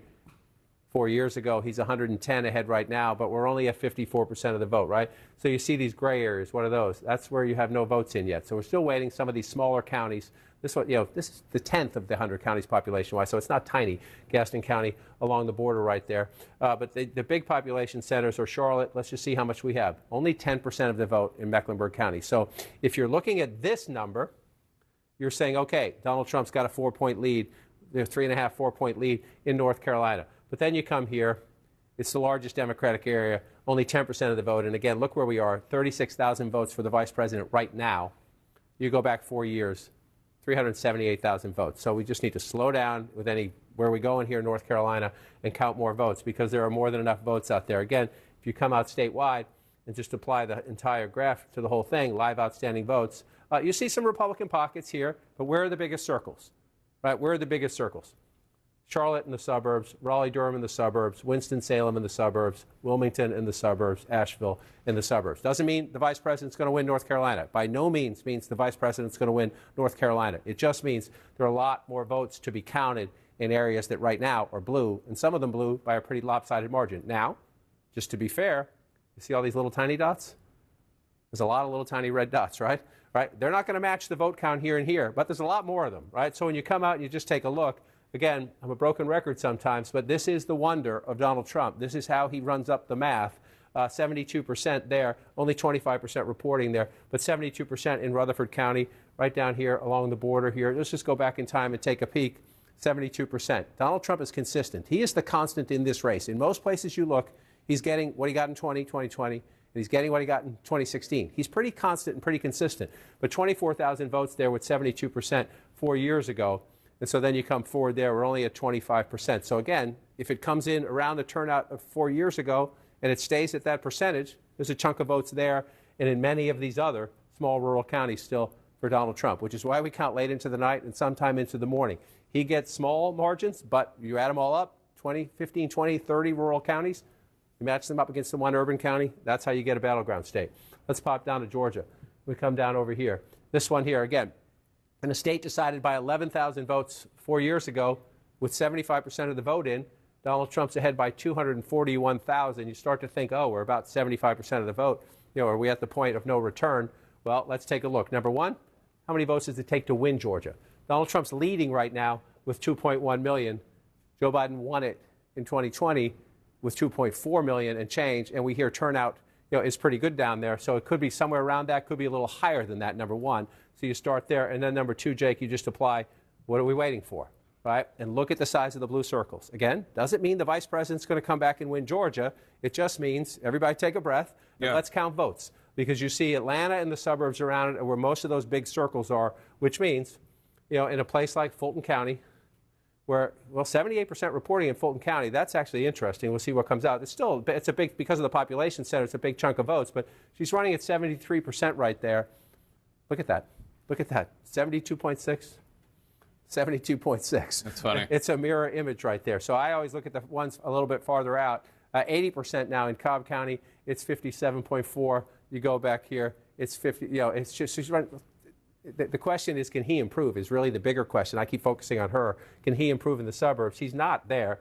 Let's just come over here to Gwinnett. He's at 39% right now, and he was at 40% there. He's close. He's close, but those little tiny margins can matter. But again, 16% of the vote there. So we got a ways to go. That's a healthy lead for Donald Trump, but there's a lot of votes still to be counted in this blue circle right here. So let's bring back the map that shows where the vote is still outstanding, if you can do that. I can do that. Because I want to bring in Pamela Brown to get us up to speed on some of the outstanding votes that remain in Georgia. Pamela, what are you learning? Let's talk about that. I'm just getting off the phone with Gabriel Sterling, a key election official in Georgia. He says, give or take, there are 1.5 million outstanding votes still in Georgia. Again, give or take, not a precise number, but around that. Let's zoom in here on Gwinnett. This is a Democratic stronghold. They are significantly delayed, according to Zach Manifold, who I just got off the phone with. He says there's an issue with their adjudication software for the write-ins on the ballot. And so that is why we're seeing such a low number. Now, overall in Gwinnett, I'm told there are 419,000 votes there. So that was as of 6:30. He says that number is likely going to go up.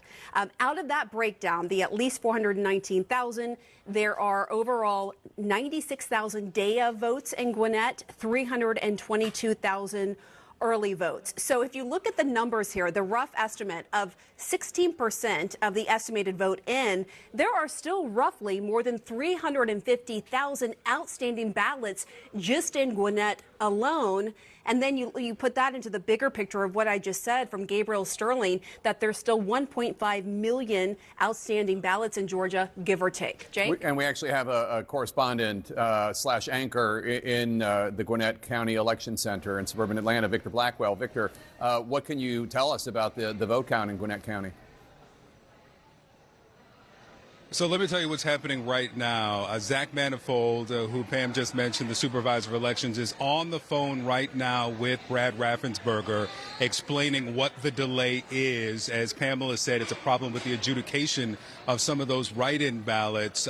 We spoke with him just a few moments ago at the 8:15 news conference here, in which he said there was some delay in processing those and getting those 322,000 early in-person and absentee mail-in ballots to the state tabulation center, to that computer.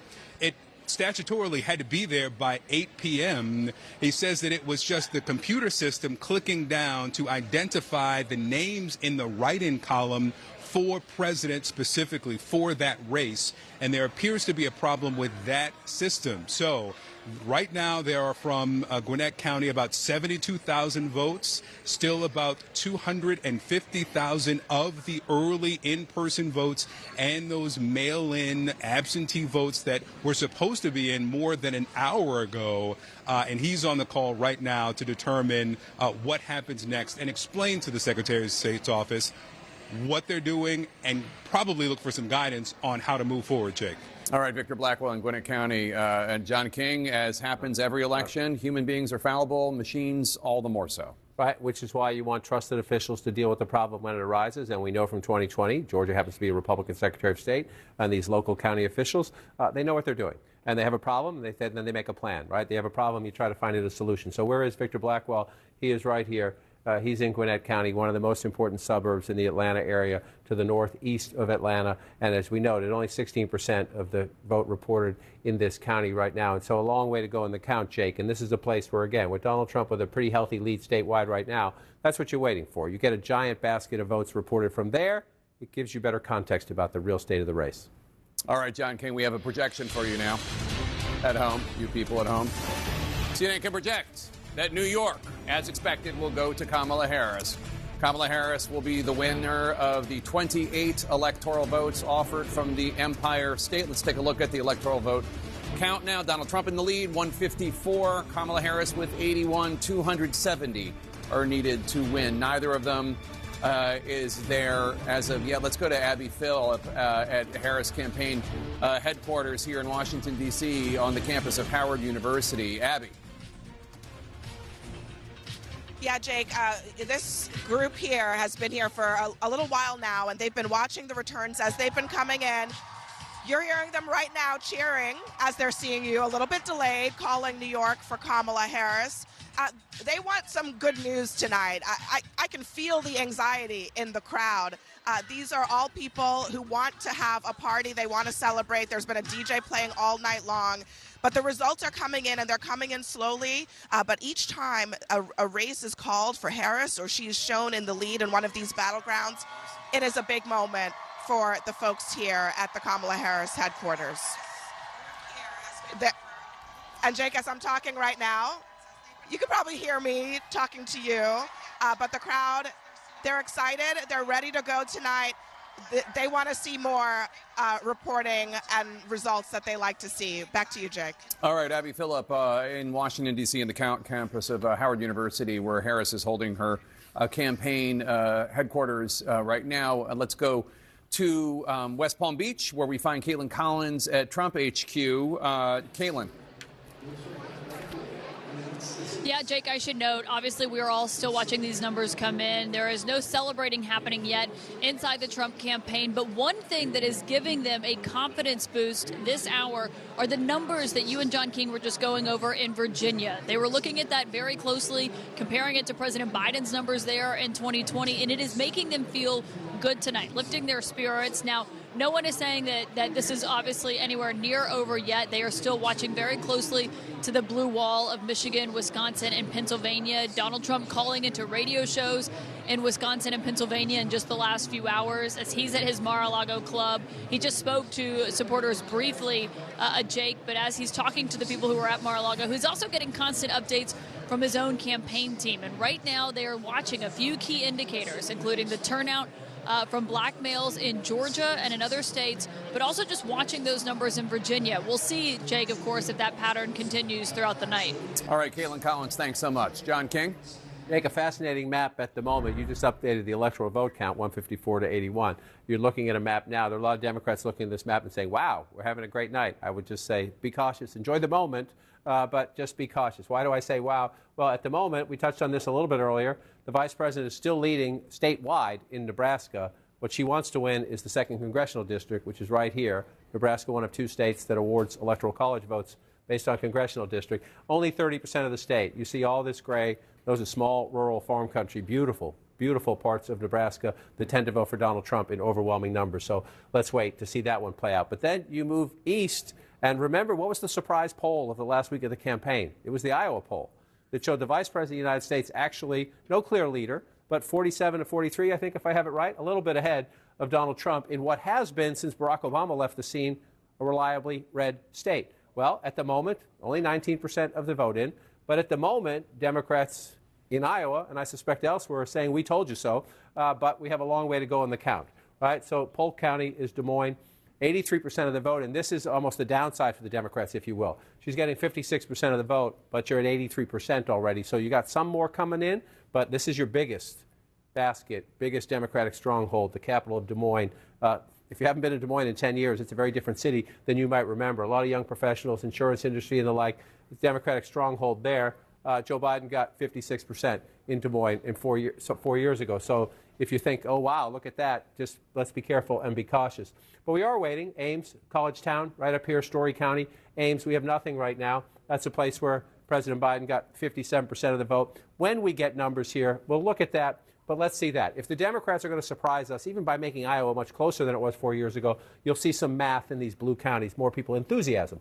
Enthusiasm matters in a competitive environment. So we'll see what happens with Iowa. Again, it has been a red state for quite some time. And just to put the exclamation point on the it's early, the state of Missouri has the vice president of the United States ahead right now. Missouri hasn't voted blue for president in a very long time. Again, let's be open to surprises, and we'll count votes. Now let's come in to the battlegrounds where we are waiting. Wisconsin is blue. It was red last time.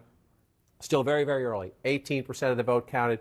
This is critical for Vice President Harris. If, emphasis on if, you can win Pennsylvania, Michigan, Wisconsin, hold that Nebraska congressional district I just showed you, then you're the President of the United States.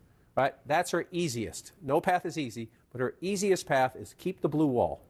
Pennsylvania, Michigan, Wisconsin. So let's move up Wisconsin so you can get a better look at home. She's ahead right now at the moment, but we're only 18% of the vote. And again, John's a broken record tonight, but I want you to look up at all of those gray areas. And I just want to remind you, in most of them, not all of them, but in most of them, you're in rural Trump country. So as you come back to the 2024 map and you say the vice president's ahead, that's where you want to be. You want to be ahead, but you've got a long way to go. So what are we looking for? I'm going to do this in reverse order. Because of the questions about young voters turning out, whether unhappiness with the White House over Israel-Gaza, Israel-Hamas policy would impact youth turnout. 38% in Dane County. That's the University of Wisconsin. Absolutely essential for any Democratic win in Wisconsin to run it up here, not just in the percentage, but with the raw math. So let's look. 38% of the vote. So a long way to go. Long way to go. Let's just compare it to the president. President Biden had 76%. Keep an eye on it. Don't panic yet if you're a Democrat, but keep an eye on that because the vice president needs to be as close to that as she can be. And at the moment, she's running a little bit behind that. That's Dane County. That's Madison. This is the biggest population center. Spent a lot of time here in the last year. The big question here is, do black voters turn out? And the subset question of that is, does Donald Trump make inroads, especially among black men? We did see some evidence of that in our several trips out to Milwaukee. At the moment, I was texting with somebody in Milwaukee earlier, by the way, who said they thought turnout was actually going pretty good for the Democrats. We'll see if that turns out. At the moment, 25% of the vote in, 66% if you round up, 32% for Donald Trump. So let's just go back in time knowing we have a long way to go. And Milwaukee sometimes reports late. But if you go back in time, Joe Biden again, 69%, Trump at 29%. So the 69% is what jumps out. Trump is a little above right now. Trump's a little above where he was 4 years ago. She's a little behind where the president was 4 years ago. It's only 25% of the vote. We're not pouring cement on any of this, but that's where you say, oh, we got to keep an eye on that as we go forward. Then you move over here, you go into the WOW counties, Waukesha, the biggest among them. This is a Republican suburb. Long has been a Republican suburb.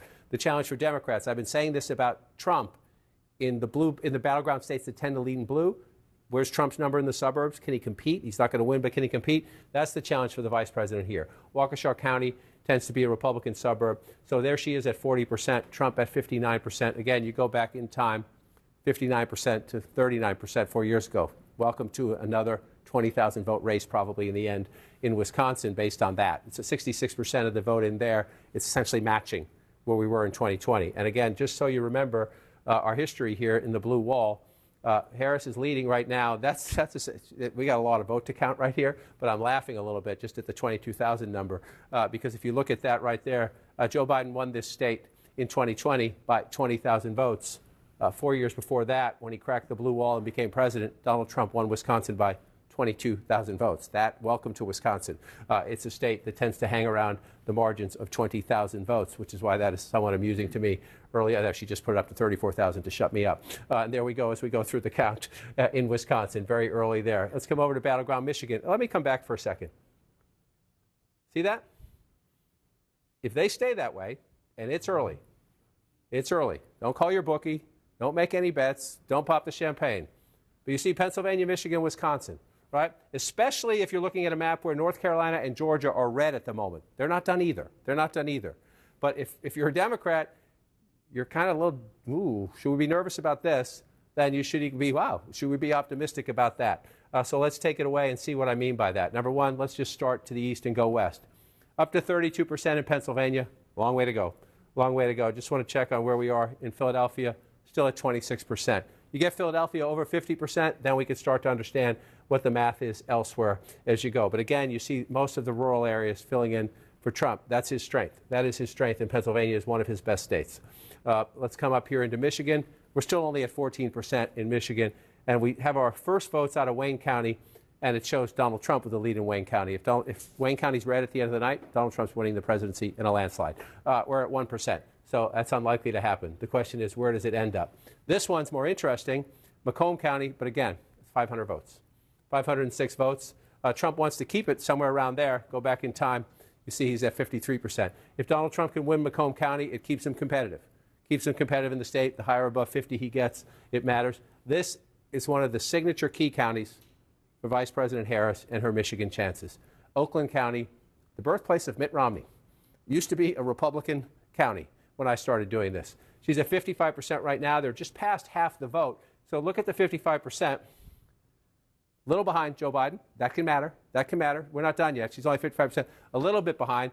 Biden had 434,000 votes when he won the county. And you're just checking on turnout. She's at 234,000 with about 54%. So you're in the ballpark of similar turnout. Let's see what happens as that comes in. And you're going to watch that number, but that number. tiny changes in the margins can affect the battleground states. So Trump's at 43. Let's do it that way. Trump was at 42. Again, it's tiny. In the close states, tiny can matter. We'll keep an eye on that as we go through the count in Michigan. And then one more. I was already over there earlier. Let's come back out and see. So the blue wall at the moment is blue, and the Sun Belt states, which used to be reliably red and are now battleground states, at the moment are red. So we'll just check in, see if anything else came in. Georgia's at 79%. The president's lead is 204,000. It was 240,000 a little while ago. President's lead has come down a little bit. I just want to remind everybody, in this hour, 4 years ago, Donald Trump was leading Georgia by about 244,000 votes. Joe Biden won Georgia when the votes were all counted. Doesn't mean that's what's going to happen this time. It just means you'd rather be ahead than behind, but we're not done yet. Let's come back up to North Carolina. We're at 63% in North Carolina. This count's coming up now. This count's coming up a little bit. You're at 177,000 vote lead. That would be a blowout. Anything in triple digits in North Carolina. Again, you go back 4 years ago, the closest of the battleground states Trump carried, 74,000 votes then. You see how close it was, 50 to 49. And so let's come back now and take a look. The blue then is where the blue is now, except for this one out here. I believe this one, Haywood County, well, we're only at 4%. If you go back in time, that was a Republican county. I look out there because, and if anyone's out there watching, we hope you're doing all right. This is an area of the state that was hit hardest by Hurricane Helene, and the state and the county officials and the local officials, God bless them. They did amazing things just so people could vote. I know the more important things are, can you live, can you get housing, can you get food, can you get water, and things like that. But the fact that people are voting out there in good numbers is a testament to the state and to the county officials. And people have heard a lot of misinformation out there. We see what's happening. Democracy is unfolding in western North Carolina. This is where it matters most if you are the Democrats, and only 14% of the vote is in. So you see Donald Trump leading in North Carolina, but you see only 14% of the vote in Mecklenburg County, which tells you, let's just take this for a while. Let's just go through and see what happens as we go. It's 11% of the statewide population. The vice president's at 60% right now. So you go back in time. Again, this is, if you're the vice president's camp, he lost. Joe Biden lost North Carolina, getting 67% of the vote in Mecklenburg County. She, at the moment, is getting 60% of the vote. Is that meaningful? We don't know yet. We don't know yet. It would be meaningful if we end up there, but it's only 14% of the vote right now. So then you come back out here, and again, that would be Donald Trump doing better in the suburbs. If he gets her number down from Joe Biden, that would mean Donald Trump was doing better with black voters and in the suburbs. But we watch that. We still have a long time to go. Wake County is Raleigh, number 2. Mecklenburg, number 1 population-wise. Wake County is number 2. She's at 64% right there. Trump's at 35. You go back in time, Trump's at 36. She's at 62. Roughly the same. Roughly the same. Won't make a big deal about that now. Sometimes roughly, you start looking into the margins of roughly if we get to 80, 90% of the vote. Move over here to Durham, your 6th largest county now, right? So Raleigh, Durham, the Research Triangle, young voters, some black voters, some college-educated suburban voters in the healthcare industry and the other industries in the Research Triangle there. 81% of the vote right now with 85% in. So this is where you can make a comparison. You're at 85% of the vote. You can say, okay, where are we? Where was Joe Biden? 80%. So she's matching Joe Biden here in a key place. Trump's at 18% in 2020. We see him at 18% now, a little bit below that. So this, if you're the vice president, you're matching the president. The question is that good enough, right? He lost the state by 74,000 votes. So we come back out. Where else do you want to look? You look for the other Democratic pockets, right?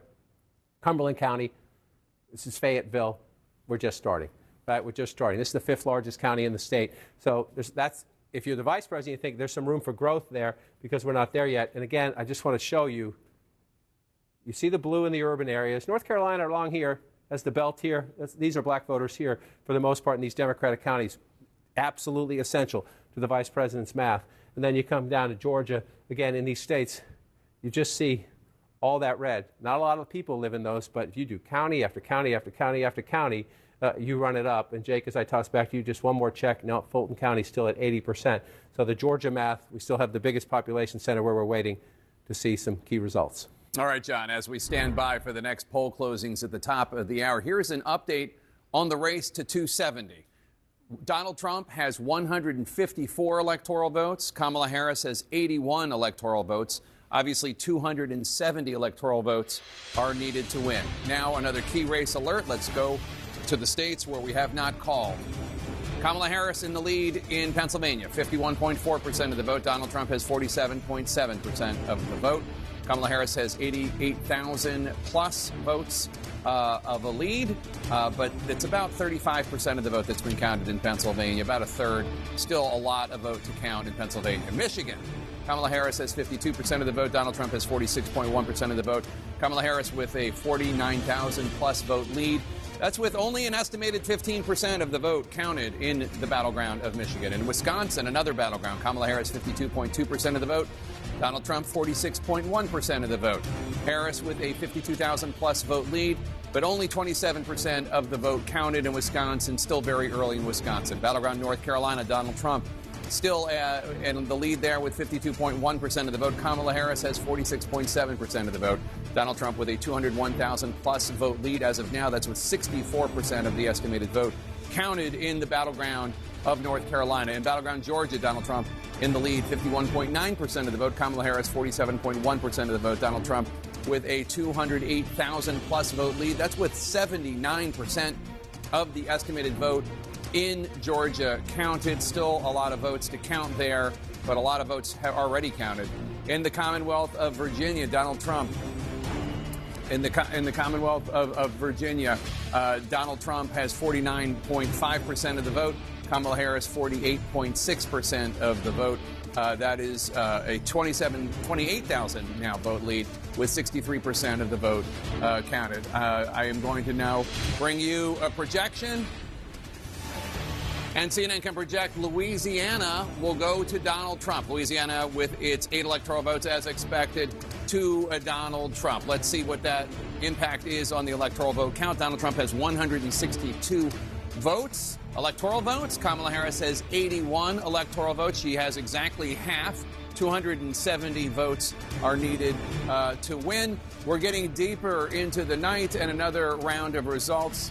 We're counting down to the top of the hour, 10 p.m. Eastern, when 16 electoral votes are on the line in 3 states. Every vote is vital to get to the winning total of 270. Polling places are about to close in Montana and battleground Nevada and in Utah. Nevada is the key battleground to watch in the next hour. Kamala Harris fighting to hold on to Nevada for the Democrats, a state that Donald Trump narrowly lost in 2020 and in 2016. As we await the end of voting in Nevada, let's check in with Jim Acosta, who's at a polling place in Las Vegas. And Jim, you have new information from the Nevada Secretary of State. Yeah, Jake, I mean, one interesting development that has emerged here in Nevada is they're running into a problem with some of the mail-in ballots that have come in so far. Some of the signatures have been an issue, and election workers are now reaching out to some of those folks out there who have signature issues. Your signatures need to match those that are on file with the state. And an interesting anecdote here, one of the problems that they're running into is that a lot of young voters don't know how to sign their names. And so when they've signed their names onto some of these ballots, they are not jiving with what state officials have on file. And so what they're doing at this point is sort of frantically reaching out to a lot of young voters across the state of Nevada to say, hey, wait a minute. Hopefully they're looking at their texts and saying, hey, wait a minute, there's a problem with your ballot. You need to check in with the state and make sure that your signature is verified so your ballot can be counted. So that is one thing that they're looking at this point. There are about 14,000 of these ballot issues that they're trying to rectify. They do have several days to work that out. And as you mentioned, Jake, the polls are about to close here in Nevada. If you're still in line, you can stay in line. We heard out in Nye County, which is about an hour outside of Vegas, they've got a line about 2.5 hours long. And so that process is going to go well into the night in that county as well as here in Las Vegas, Jake. All right, Jim Acosta in Las Vegas, thanks so much. Let's go to Kyung La in Phoenix. Kyung? We're in Maricopa County, Phoenix, and the most populous county, Jake, in this entire state. As Maricopa County goes, so does the rest of Arizona. That's why we are here. We are watching the clock in just minutes. In about 8 to 10 minutes, we are hearing that the county will be reporting its very first batch of election results. 11 electoral votes on the line here out of Arizona. Maricopa County will give us a strong indication after that first drop, but it takes a long time to count all of the ballots. The first drop that we're going to see, the first results, will be the early vote that is counted before Election Day. And it's not all of them, but it is the majority of the early vote that is counted before Election Day. That is what we are going to know in just minutes. We are watching to see what is happening. And the sense that we are getting, Jake, from all of the election officials we've spoken to here in Maricopa County is that they are overwhelmingly pleased that there hasn't been major problems here in this county. Things have gone relatively smoothly. Yes, there have been some small issues here and there, but overwhelmingly, they say this has gone fairly well, and they are really looking forward to, continuing to keep that going as they go throughout the night. After that first report, Jake, we are expecting to hear further reports as that in-person vote from today starts to come in. Jake. All right, Kyung La in Phoenix, Arizona, big battleground out west. David Chalian has exit polling from Nevada. David, what are you learning about Nevada voters and the issues that they're focused on? Well, the democracy and the economy are battling for that top spot. 33% of Nevada voters in this election, Jake, say democracy is the most important issue to their vote. 32%, basically the same, say the economy is most important. Then that is followed by immigration at 15%, abortion at 11%, and foreign policy down in single digits. Your family's financial situation, is it better or worse than 4 years ago? A plurality, nearly half of Nevada voters say, 48% say it was worse than 4 years ago. It is worse today than it was 4 years ago. Only 22% say it's better than 4 years ago. 29% say it's about the same. Undocumented immigrants in the U.S. should be offered a chance at legal status or should be deported. 54%, a majority in Nevada, side with the Harris position on this, offered a chance at legal status. 42% in Nevada side with the Trump position that they should be deported. Abortion, should it be mostly legal or illegal? 68% of Nevada voters, nearly 7 in 10, say abortion should be mostly legal. 28% say it should be illegal. And Biden's job approval rating is at 40% in Nevada, 59% disapprove. That is about where it is nationally, Jake. All right, David. Thanks so much. Let's go to John King at the Magic Wall.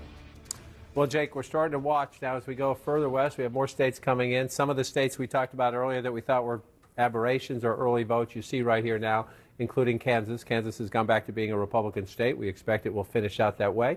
There are some Democratic, pockets of support here, and they're mostly in the eastern part of the state, Manhattan, Kansas. Well, remember, it was Kansas that sounded the first alarm after Dobbs when the amendment passed out there protecting abortion rights. So we'll watch the result margin. We expect Kansas will be a red state at the end of the night, but you will keep an eye on that to see about that. And then you keep coming forward. Here's the one that's interesting, and it's staying interesting, but we're only at 31% of the vote. Iowa, which again has not been a state we paid much attention to since Barack Obama left the scene. Donald Trump won it comfortably twice. The Harris lead is shrinking a little bit, but she's still ahead in Iowa, 51% to 48%. And if you look through, I said earlier we were at 83% in Polk County. We're still there. That's the bulk of your Democratic votes. You start moving down. You come over here to Cedar Rapids, which is Lynn County. You're only at 34% of the vote here. So there's some business to be done in terms of Democratic votes for the vice president in what is an interesting state. If this one is competitive, it would be a surprise, and election night surprises are always interesting. You see there Dubuque County there. We'll see how that one plays out as we go forward. So now let's come over to some of the bigger battlegrounds. Again, if you're in the Harris campaign, especially because we're not done by any means, but if North Carolina and Georgia, Trump's ahead there, then you'd rather be the candidate ahead in the blue wall states. And at the moment, the vice president is 34%, a little more than a third of the vote counted in Wisconsin. Again, you see Trump filling in the rural areas. Just want to check. I teed this up earlier. Brown County, Green Bay, blue-collar workers. Kamala Harris is not going to win Brown County. The question is, can she compete? When Joe Biden won the state, you see she's at 33%. We're only at 12%, so we have to do this a little bit later. But Joe Biden had 45%. So it's a key test of white blue-collar workers. Can the vice president of the United States try to at least come close to where the president was? At the moment, she is not, but it's very early in the count right there. Again, the foundation of any Democratic victory is down here in Milwaukee. We're almost at half the vote right there. She's at 67% there. Let's just go back in time and look. The president was at 69%. It sounds like not a big deal, 67, 69. Let's see. Right now, we're only at 48% of the vote. If at the end of the night she's underperforming the president in Milwaukee by a couple points, that can make the difference in a state, Jake, that in 2 elections in a row has been decided by 20,000 votes. Jake? That's right, John. And we're just moments away from another round of poll closings. Voting is about to end in 3 states, including the key battleground of Nevada. A total of 16 electoral votes are on the line right now. And CNN can project that Donald Trump will win the state of Montana. As expected, Trump gets Montana with its 4 electoral votes. CNN can also project that Donald Trump will win the state of Utah. As expected, Utah with its 6 electoral votes. Nevada is too early to call, a battleground state that Donald Trump has narrowly lost in the last 2 elections, but is making a big play for this election. Let's look at the electoral math right now. Donald Trump has 172 electoral votes. Kamala Harris with 81 electoral votes, 270 electoral votes needed to win. Neither of them is there yet.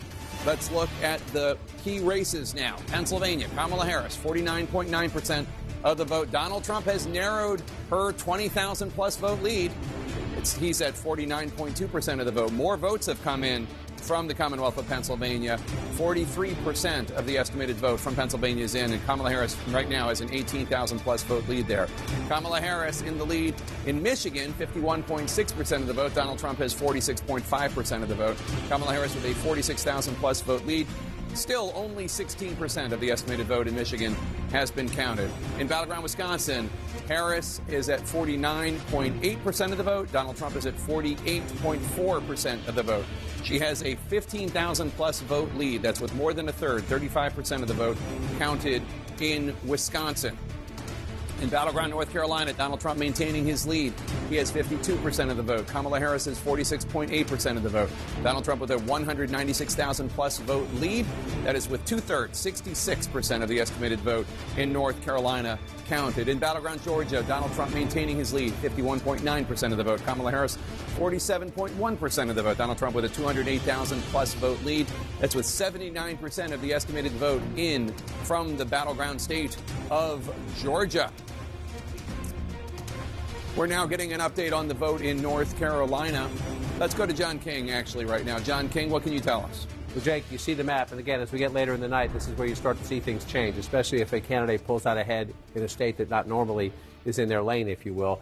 And by that, I'm going to refer to Iowa. Just a moment ago, I was showing you Iowa with the vice president ahead. Still competitive, but you see Iowa is now red. There was that late Iowa poll that showed the possibility of the vice president maybe being a little bit ahead of Donald Trump. No clear leader. It was a competitive poll. And this is a competitive race at the moment, 36%. This would be a surprise, right? We said Virginia's a surprise at how close it is. We'll see if it ends close, but it's a surprise at the moment.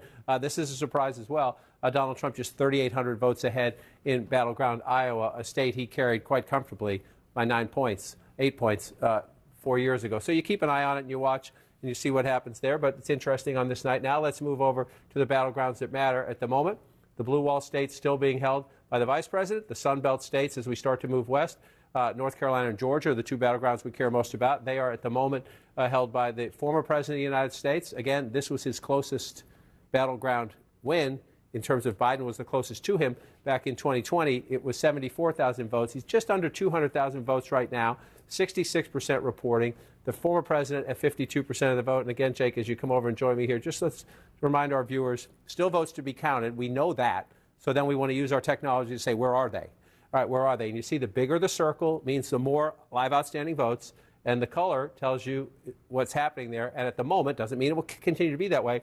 You see Mecklenburg County, that's Charlotte and the suburbs. You see over here in the Raleigh-Durham area, Winston-Salem area, a little bit out of Nashville. So more votes to be counted out there, but Donald Trump at the moment with a pretty healthy lead. And, you know, we have one of our excellent journalists is in Charlotte, is in the Mecklenburg County, Brianna Keeler, as the Board of Elections in Charlotte. Brianna, what can you tell us?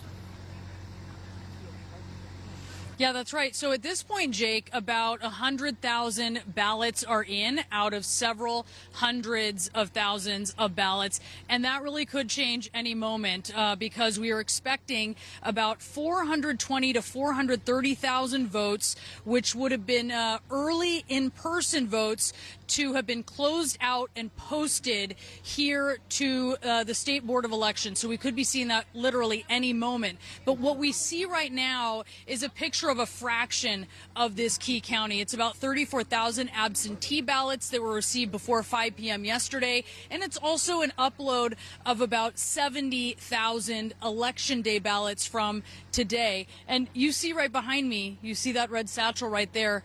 That is really the key here. These are being delivered by car. We're almost in sort of what is a drive-through situation here outside of the building of the Board of Elections here in the county. And these are delivered, these flash drives, they go inside through a very strenuous process, ultimately are uploaded to a computer that has never ever touched the internet, and then that is compiled and ultimately posted to the State Board of Elections, Jake. All right, Brianna Keeler in Charlotte. Let's get more on North Carolina from Pamela Brown, who's at the voting desk. Pamela, what can you tell us? Yeah, I'm just getting off the phone with an official in North Carolina there. This official says, look, first and foremost, it's going to take some more time to get results from across North Carolina's 100 counties. He said that this is going to be close. It's going to take some time. There are counties that haven't reported yet that are red, and there are counties that haven't reported yet that are blue. So let's dive a little bit more into the numbers we have. Wake County, this is the most populous county in North Carolina. It's right here. I am told so far more than 510,000 votes have been reported. That's according to the state's dashboard. So for context on that, there's 830,099 registered voters. So that's the most. It's likely going to be a lower number in the end. So they're actually making some headway there. But over here, in Mecklenburg, the home to Charlotte, they're having a logjam uploading the numbers to their site, I'm told, so far. And things are moving quickly, so this could change. But just a second ago, before I came on air, there were more than 84,000 votes reported so far. And for perspective, there's 857,354 registered voters in Mecklenburg. So that's a very small fraction at last check that we're seeing bear out in the results there. And again, because they're having issues uploading on their site, which is bound to happen. And again, that state official there in the Tar Heel state telling me that, again, be patient. It's going to take some time. All right, Pamela, thanks so much. John King, North Carolina, a lot of people thought that we would know pretty quickly this election season who won, but I'm not sure that we're going to know before midnight at least. It's defined pretty quickly, right? Compared to 2020, it could be pretty quickly. We're at 10 o'clock hour. You're right. So you see, these states thought they learned a lot of lessons in 2020, fewer mail-in votes this time around, so they thought to be faster. But human things happen. You see the officials all out there watching this. Brianna made a very key point. It's so sad that we have to make it, but that these voting machines are not connected to the internet. There's all these conspiracy theories that people are hacking into voting machines. The people who count our votes, whether they're Democrats, Republicans, agnostic, they do a good job in all the states. And North Carolina is one of the best. So where are we is the question. A 213,000 vote lead. And it's what Pam just laid out and Bree just laid out. Bree is here, Brianna is here, Mecklenburg County, 10% of the population, the largest of the 100 counties in North Carolina. So we have a long way to go, right? So can the Democrat come back is the question, right? You see that healthy Donald Trump lead. So your question is, can the Democrat come back? Well, the vice president's at 65,000 votes there and a little bit of change, okay? Mecklenburg County, the winner of Mecklenburg County is going to be over 300,000, close to 400,000 votes. So we have a very long way to go in Mecklenburg County. So the point you're making here is that Joe Biden pocketed a net of about 200,000 votes last time. Last time, a net of about 200,000 votes. Exactly the way to do the math. And we see right now, we're waiting for a whole lot of votes, right? And so she's at 61%.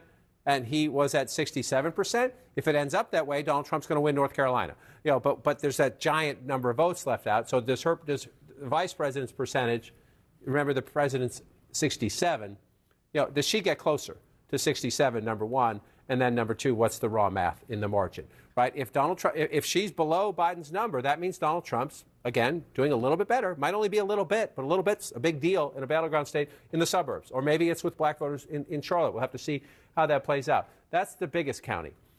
Pam noted Wake County is your number two. And again, here we're higher. We're at 76%. So she's at 64%.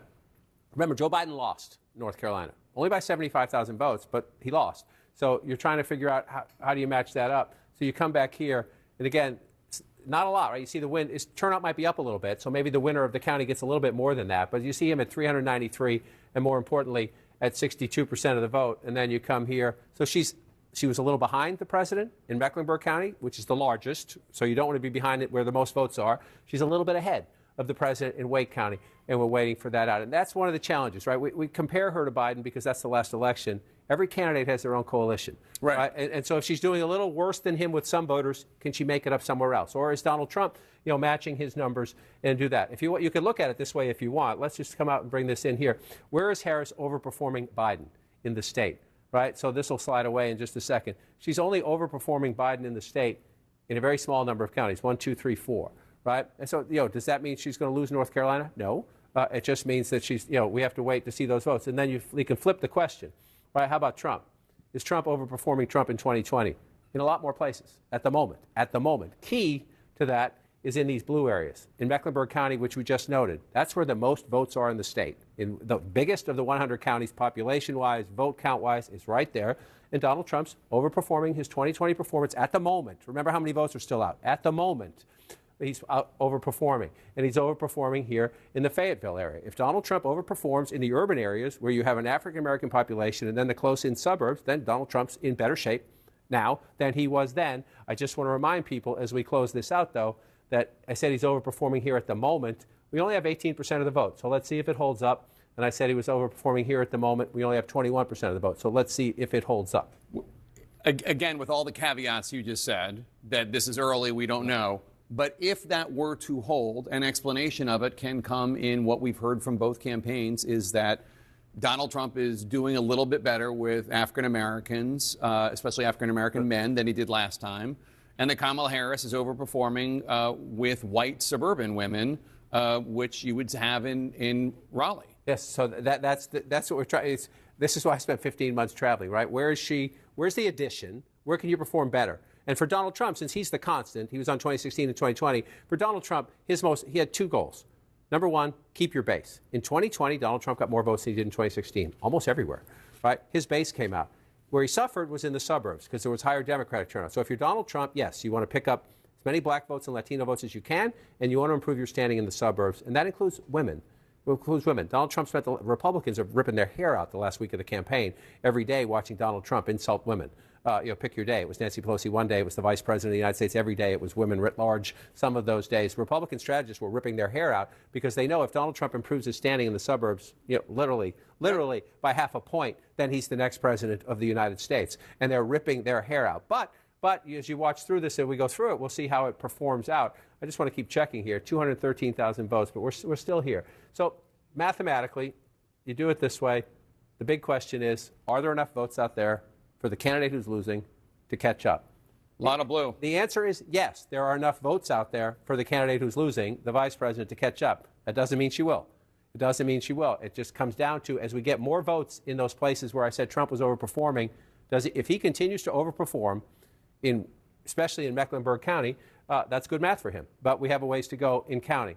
And that's just North Carolina. Let's go down to the biggest surprise. That was very tight. The Democrats have every election cycle, they say, why can't we get North Carolina? This was the big surprise when it flipped. Again, here, can we just do this for a second real quick? Let's go back. Oh, sorry, my bad. We've got to come out of this and come back here. Remember that, 204,000. 204,000. Let's go back to 2020, okay. Right? Let's go back to 2020. Okay, I just want to show you where we were. Let's go back to the beginning. This is 9 o'clock on election night. Okay. 244,000. So we're at 10 o'clock now. We're at 10:15. Right? So Donald Trump was ahead by 244,000 votes in 2020. The next day, midnight, as we turned, we're 2 hours away from that, an hour and 45, he was ahead by even more. He was ahead by 372,000 votes when Tuesday turned to Wednesday in 2020. Right? And then at noon the next day, it was down to 101,000 votes because they were counting the mail-in ballots. And then it flipped to the vice president on Friday. Joe Biden flipped to him on Friday. And then on Saturday, when the election was called, it was at 7,200. And then in the end, when they were done with the count, it was the infamous 11,779. So Donald Trump has the same lead now, roughly, 10 or 20,000 votes, than he had in 2020. That does not mean Kamala Harris is going to win Georgia. It just means that she can. It just means that she can. It means that there's still math out there to do it, and we've lived through this before. 2024 will not be identical to 2020. States will count most votes faster. It's unlikely we're going to wait till Saturday. I say that with some hope as we go through this. But look at all the blue. Look at all those big blue bubbles. The question is, with Donald Trump 204,000 votes ahead, it's a healthy lead, right? Especially in a state settled by 11,000 last time. So you look at that number and you say, oh, wow, Republicans, Donald Trump's going to win Georgia. Hang on. 81%. 20% of the vote is a lot of the vote, especially when what you're looking for, the votes that are outstanding, larger the circle if you're just joining us, the more live outstanding votes, the color of the circle, the way the votes inside those circles are coming in. So, Jake, you can look at this and you could say you'd rather be Donald Trump and you'd be ahead, but there's plenty of opportunity for the vice president to make up that ground in battleground Georgia, Jake. All right, John, and we have some projections for you now. CNN can project that Kamala Harris will win the state of Colorado. Colorado, as expected, will go Democratic with its 10 electoral votes. CNN can also project that Donald Trump will be the winner of Mississippi. As expected, Mississippi and its 6 electoral votes go to the Republican. Let's bring in the electoral map right now. Donald Trump in the lead, 178 electoral votes. Kamala Harris has 91 electoral votes, 270 electoral votes, as always, needed to win. Let's take a look at the outstanding races right now. Arizona joins the map of key race alerts. Kamala Harris has 50% of the vote. Donald Trump has 49.2% of the vote. That is a 15,478 vote lead for Kamala Harris, with 49% of the estimated vote counted. Kamala Harris in Wisconsin, 49.9% of the vote. Donald Trump bringing up the rear, 48.5% of the vote. Kamala Harris with a 19,910 vote lead. That's with 43% of the estimated vote counted in Wisconsin. Pennsylvania, Donald Trump in the lead there now, 50.3% of the vote in Pennsylvania. Kamala Harris has 48.7% of the vote. Donald Trump with a 58,648 lead right now, with an estimated 51% of the vote in Pennsylvania. In Georgia, Donald Trump in the lead there, 51.8% of the vote. Kamala Harris, 47.2% of the vote. Donald Trump with a 204,640 vote lead. That's with 81% of the estimated vote in Georgia. In battleground Michigan, Kamala Harris in the lead, 51.1% of the vote. Donald Trump with 47% of the vote. Kamala Harris with a 43,307 vote lead. That's with an estimated 19% of the vote in battleground Michigan. In battleground North Carolina, Donald Trump in the lead, 52.4% of the vote. Kamala Harris with 46.4% of the vote. Donald Trump with 253,752 more votes as of right now than Kamala Harris. That's with 72% of the estimated vote in. In New Mexico, Kamala Harris in the lead, 50.7% of the vote. Donald Trump with 47.6% of the vote. That means Harris has an 8,592 vote lead over Trump. That's with less than a third, 31% of the estimated vote in from New Mexico, still early in New Mexico. Kamala Harris takes the lead again in Virginia with 49.1% of the vote. Donald Trump with 49% of the vote. Kamala Harris with a 1,118 vote lead. That's with 68% of the estimated votes in from Virginia. John, what do you want to talk about? We have a changing map. We can talk about it all. We'll walk through. Let's just take a quick look at Virginia and what happened there. Right, so last time I was here in Fairfax, there's what happened. Last time I was in Fairfax, there was a much lower number. Now you get a big, this is the largest county in Virginia. It's a 20-minute drive from D.C. Depending on traffic, it can be a 40-minute drive from D.C. But it's a pretty 20-minute drive, at least this time of night, if we want to give it a try. And that's one of the things that happened there. You see these close-in suburbs, Alexandria, smaller, much smaller population center. Arlington. Still, it's a very narrow lead still. You still come out to, it's a very, very narrow lead. But again, so you're looking, this was a 10-point race for Joe Biden. So if you're seeing, even if Harris wins it, if it's closer, does that tell you you have a more competitive environment elsewhere? Or does it tell you Donald Trump's doing well in one state? Sometimes there's that. It has a Republican governor since the last presidential election. So you have to be careful about these things. So let's just see what's still out there. This margin's going to change. I mean, there's some Republican votes down here, but there's plenty of opportunity for that tie, slight Harris lead, to turn into something else. It's the surprise of the night so far. In terms of how close it is, but it just flipped blue, so let's come back in 20 minutes or go and see how we're doing. This is the most interesting one. Mr. Tapper's home state, the Commonwealth of Pennsylvania, just flipped red. Remember earlier I was saying the 3 blue wall states had stayed blue throughout the night. We're nowhere near the end. We are nowhere near the end. We're at 51% right there, but you see that, so here we go. Battleground Pennsylvania, again, one of these. Yeah, but he just jumped up. He wasn't, she was leading there. John, I'm sorry to interrupt. We have an update on the outstanding vote in Georgia, if you want to bring Georgia and Gwinnett County. Victor Blackwell's at the Gwinnett County Election Center in the Atlanta suburb of Lawrenceville. Victor, what are you hearing about the vote count there? Well, Jake, I have the supervisor of elections for Gwinnett County with me now, Zach Manifold. Thank you for a few minutes here. We've been told that there is a large tranche of votes that's soon going to be reported. How many and how soon? Yeah, we're just working with the state to go over it. We have uploaded it to the state, so they're just going through it, and it should be up here in a few minutes. So, yeah, about 320,000 advance and in person and absentee by mail. They're coming. Okay, so 323,000, and when you say minutes, we're talking 5-10 minutes? I don't know. It's with the state, so they'll review it and then they'll tell us when to push those results. And can you simplify what in the adjudication process held up these votes for hours? Yeah, it was just the images loading slow. I'm not sure what caused that to happen. It usually isn't that slow. It was just literally kind of excruciatingly slow. But like I said, we got it resolved and, moving forward and getting out those results. This is also a problem that happened in 2020, though, was it not? I don't know. I was not here in 2020, so I'm not sure. I know they had issues similar, but I'm not sure. So this has now been resolved. We should not expect this to be a problem with adjudicating ballots moving forward? No, you shouldn't see this with the election day. And we actually do have all 156 precincts, the locations, their memory cards are in the office now. So we've got everybody back. They're actually going to start running those memory cards now. And so after those 323, it should move pretty quickly? Yeah. We're expecting it to pick up. All right, yeah. Zach Manifold, Supervisor of Elections here in Gwinnett County. I'll send it back to you, Jake. Thanks, Victor. Let's get more on Georgia from Sarah Murray, who's at the Fulton County Elections Hub outside Atlanta. Sarah, what are you hearing about the outstanding votes there? Well, Jake, for all the flack that Fulton County gets for how it runs its elections, things have been going very smoothly and very steadily here tonight. They've had these memory cards coming in. They're uploading the day of election vote, and they're hoping in Fulton County to be able to upload all of their day of voting by 11 p.m. Now, there is another large county where things are going a little bit slower, kind of like Gwinnett, DeKalb County. I spoke to them a little bit ago. They said they don't have a number of what their overall election day count was, and they're not sure how long it's going to take for them to get through it. They're just chugging through it little by little. Now, in Cobb County, another large county here in Georgia, they said they still had less than 1,000 absentee mail-in ballots that they had to get through, and they also had about 85,000 votes. That was their day of votes that they were turning to. They, too, are hoping to be done by 11 p.m.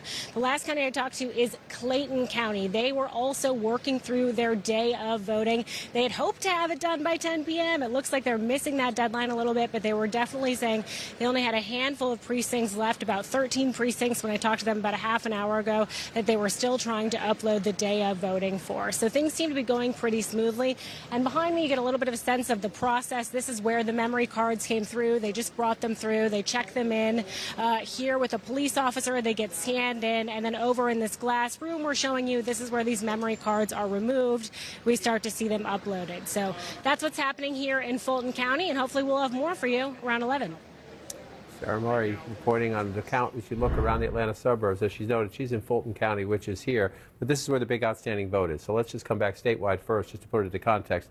The Trump lead now 170,000 votes. It was over 200,000 not that long ago. So it has come down some as more votes come in. So let's just walk through what we just heard real quickly.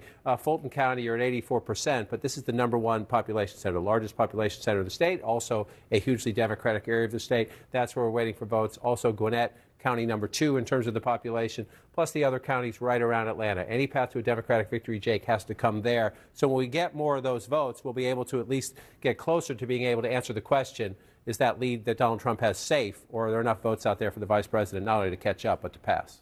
All right, John, thanks so much. We have another projection. CNN can project that Donald Trump will win the state of Ohio. Ohio, as expected, will go to Donald Trump. Ohio with its 17 electoral votes. What does that mean for the electoral count map? Donald Trump has 195 electoral votes. Kamala Harris has 91 electoral votes. 270 are needed to win. John King? Well, Jake, as we watch more of the map fill in, and this is welcome to election night, we're now at, 10:20 in the east, and we're moving across, and you see votes as far west as Montana and New Mexico and Arizona starting to come into the map. We haven't touched this one all night. Let's take a quick look out there in Arizona. I haven't said Maricopa County on an election night, and it's 10:24. That's an outrage.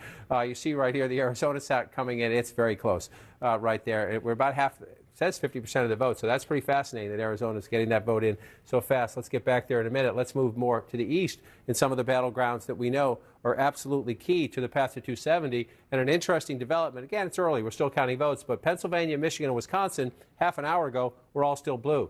Now Wisconsin has flipped to red only by 8,000 votes, and we're only at 47% reporting. And so there are two ways this happens. Either Donald Trump is overperforming someplace where he hasn't before, or we're just filling in the rural counties. So let's get a look at the map and see what we have here. Number one, let's look at the live outstanding vote. Right, so you got a big blue dot here in Milwaukee, big blue dot here in Madison, some blue dots out here in the area, but a lot of red dots as well. And so Donald Trump with a very narrow lead in Wisconsin, which, welcome. Again, 2 elections in a row. It's been 20,000 votes and change, 22,000 votes, 20,000 votes.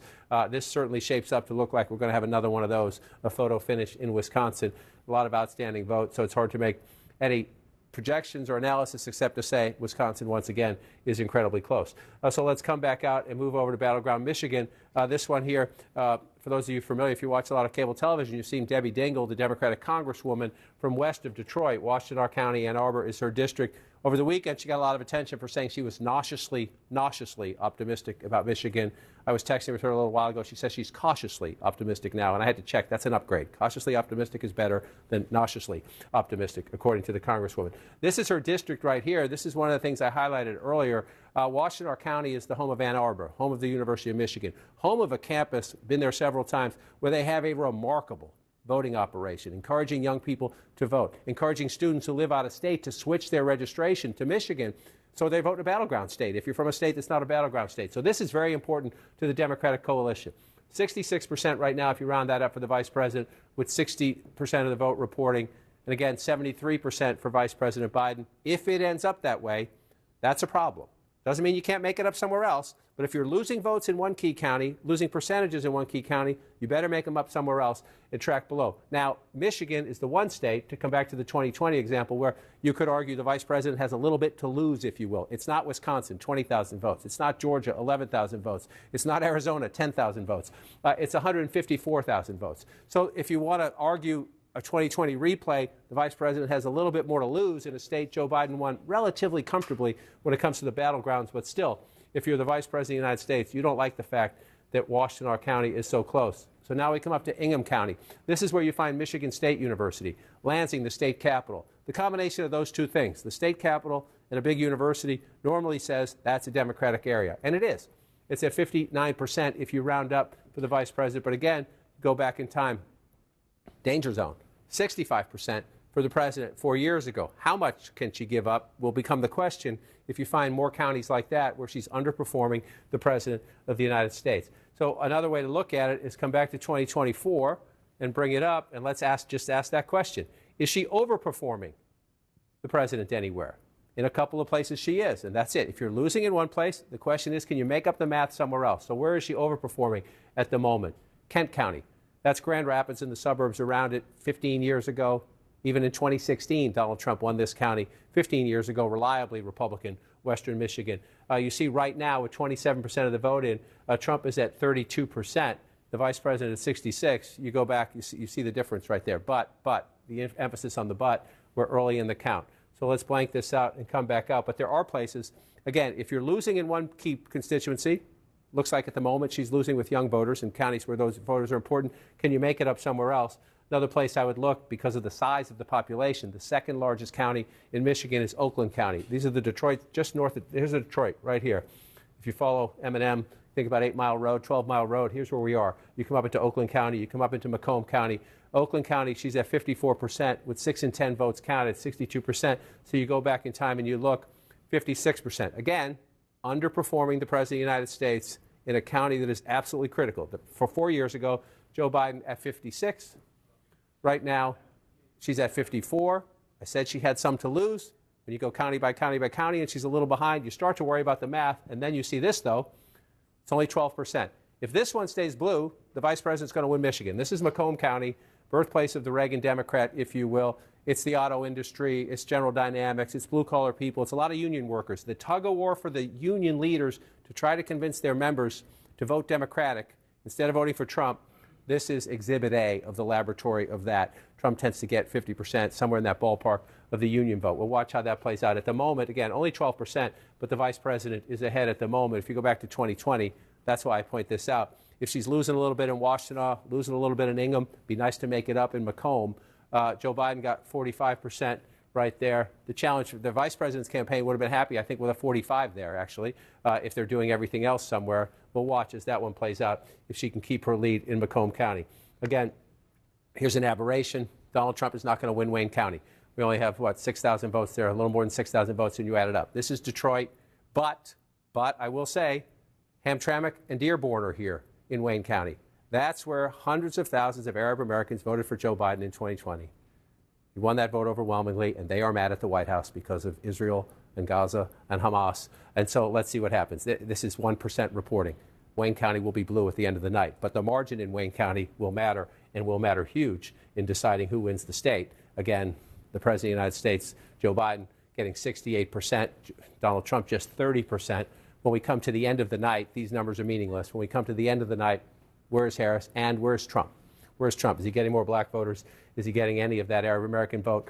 But last time I was out there, Trump's prospects weren't great. There are a lot of people saying they might vote for Jill Stein or just skip the presidential line because of their anger at the White House over that. Commonwealth of Pennsylvania, at the moment, shaded red still. Again, we're not done, but for Donald Trump, that would be recreating the 2016 map. He's leading in Wisconsin. He's leading in Pennsylvania. Right now, he's trailing in Michigan, but he's getting close, right? He's getting close. So he's at 51% right now, 106,000 votes ahead in the Commonwealth of Pennsylvania. Only at 56%, though. Only at 56% reporting, so a long way to go. So you're asking what's missing. Again, let's just see what's outstanding. Start there. And you step back and look at that. You see the small circle means not a lot of people live there. But you see a lot of places where Donald Trump's still going to get votes, and I'll come back to that in a minute. But you see a lot of rural areas where you still have outstanding votes, right?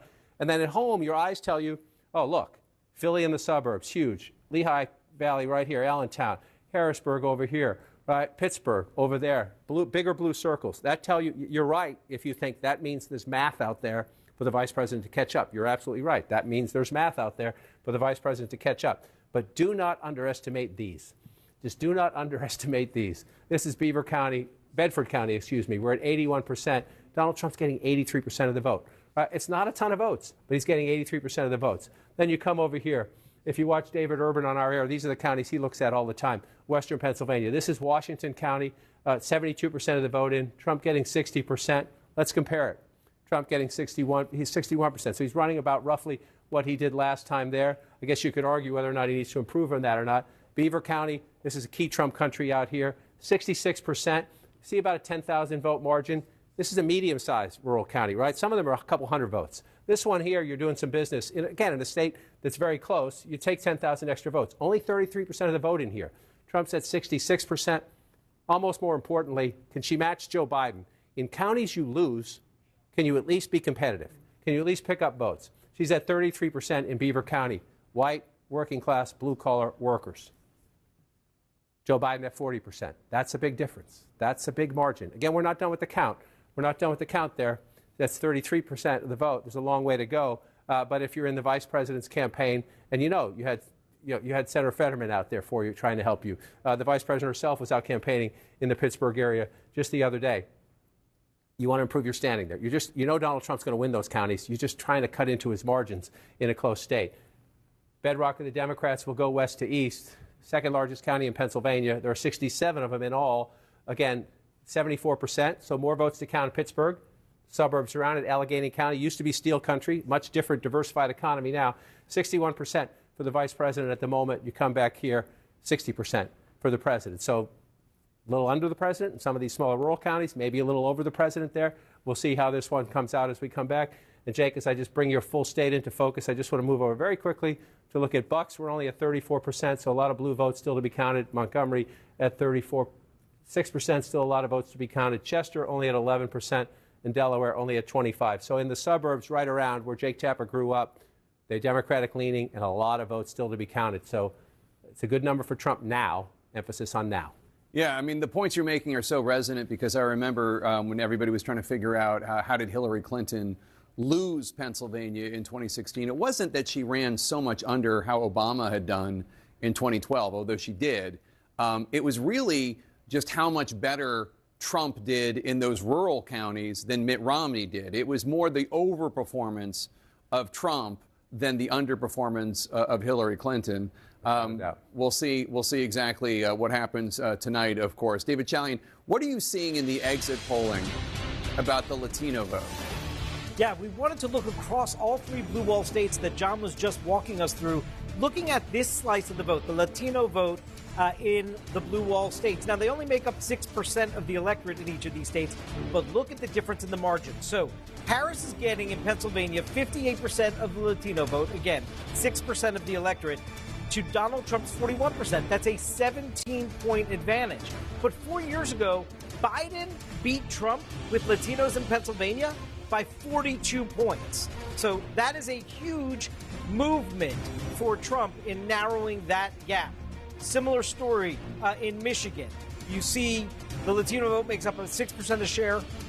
Sorry, not a similar story, reverse. Donald Trump is winning the Latino vote in Michigan with 60% of the vote. Harris, 35% of the vote. That's a 25% advantage for Trump among Latinos. That is a big change when Biden won Latinos in Michigan by 11 points 4 years ago. That's a 36-point swing in the margin. And if you look at Wisconsin, Harris is at 61% among Latinos, Trump at 38%. Again, 6% of the electorate. These margins matter. That is about where Biden and Trump were 4 years ago. So not a lot of change in the Latino vote in Wisconsin, but a lot of change in Michigan and Pennsylvania towards Trump, Jake. Fascinating stuff, David Chalian. Thanks so much. And let's talk about this with my panel here. Dana Bash, your thoughts?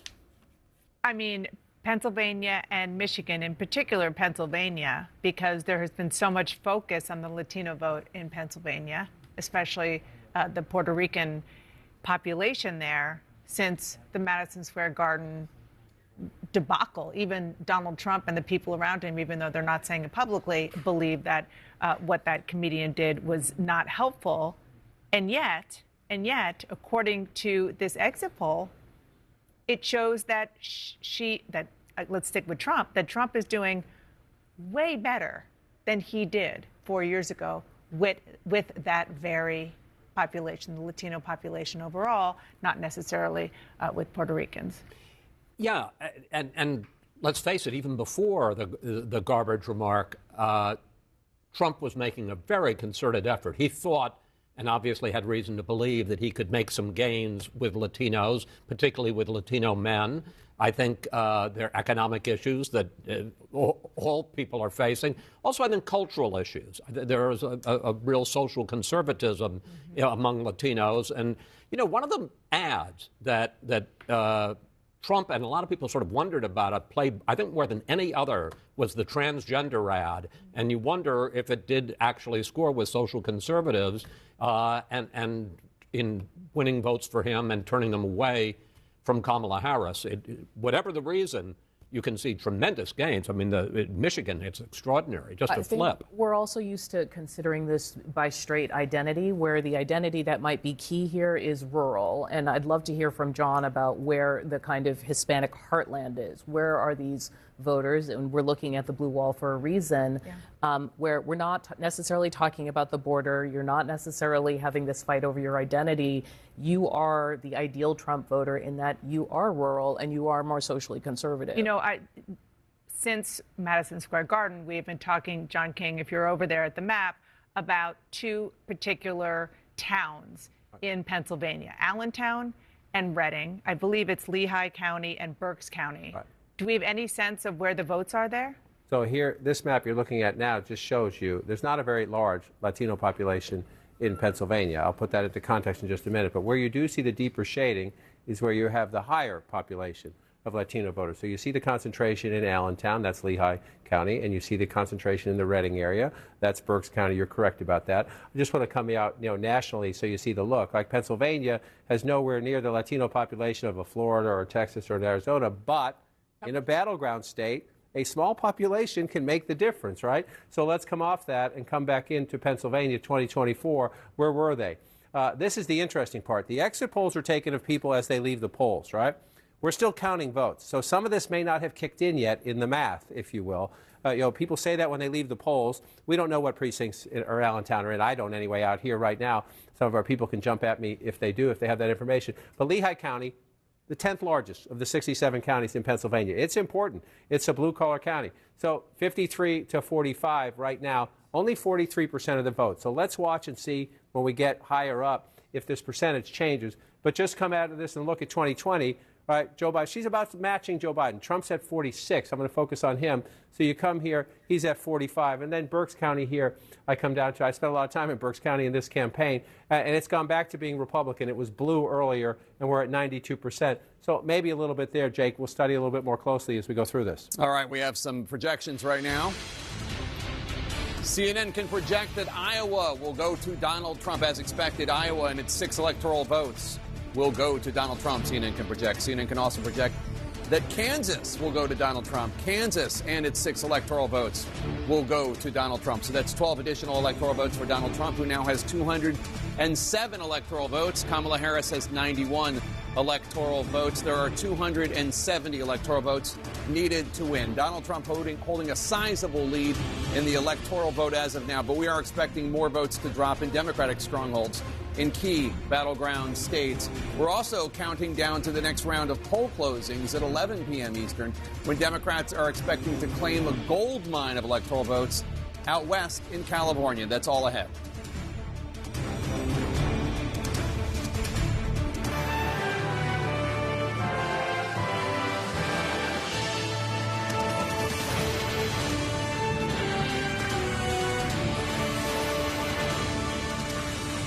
As we prepare for the next round of poll closings in about 15 minutes, let's take a look at the fight for electoral votes right now. As of right now, Donald Trump has 207 electoral votes. Kamala Harris has 91 electoral votes. There are 270 needed to win. The results, of course, are still coming in, and we have a key race alert right now.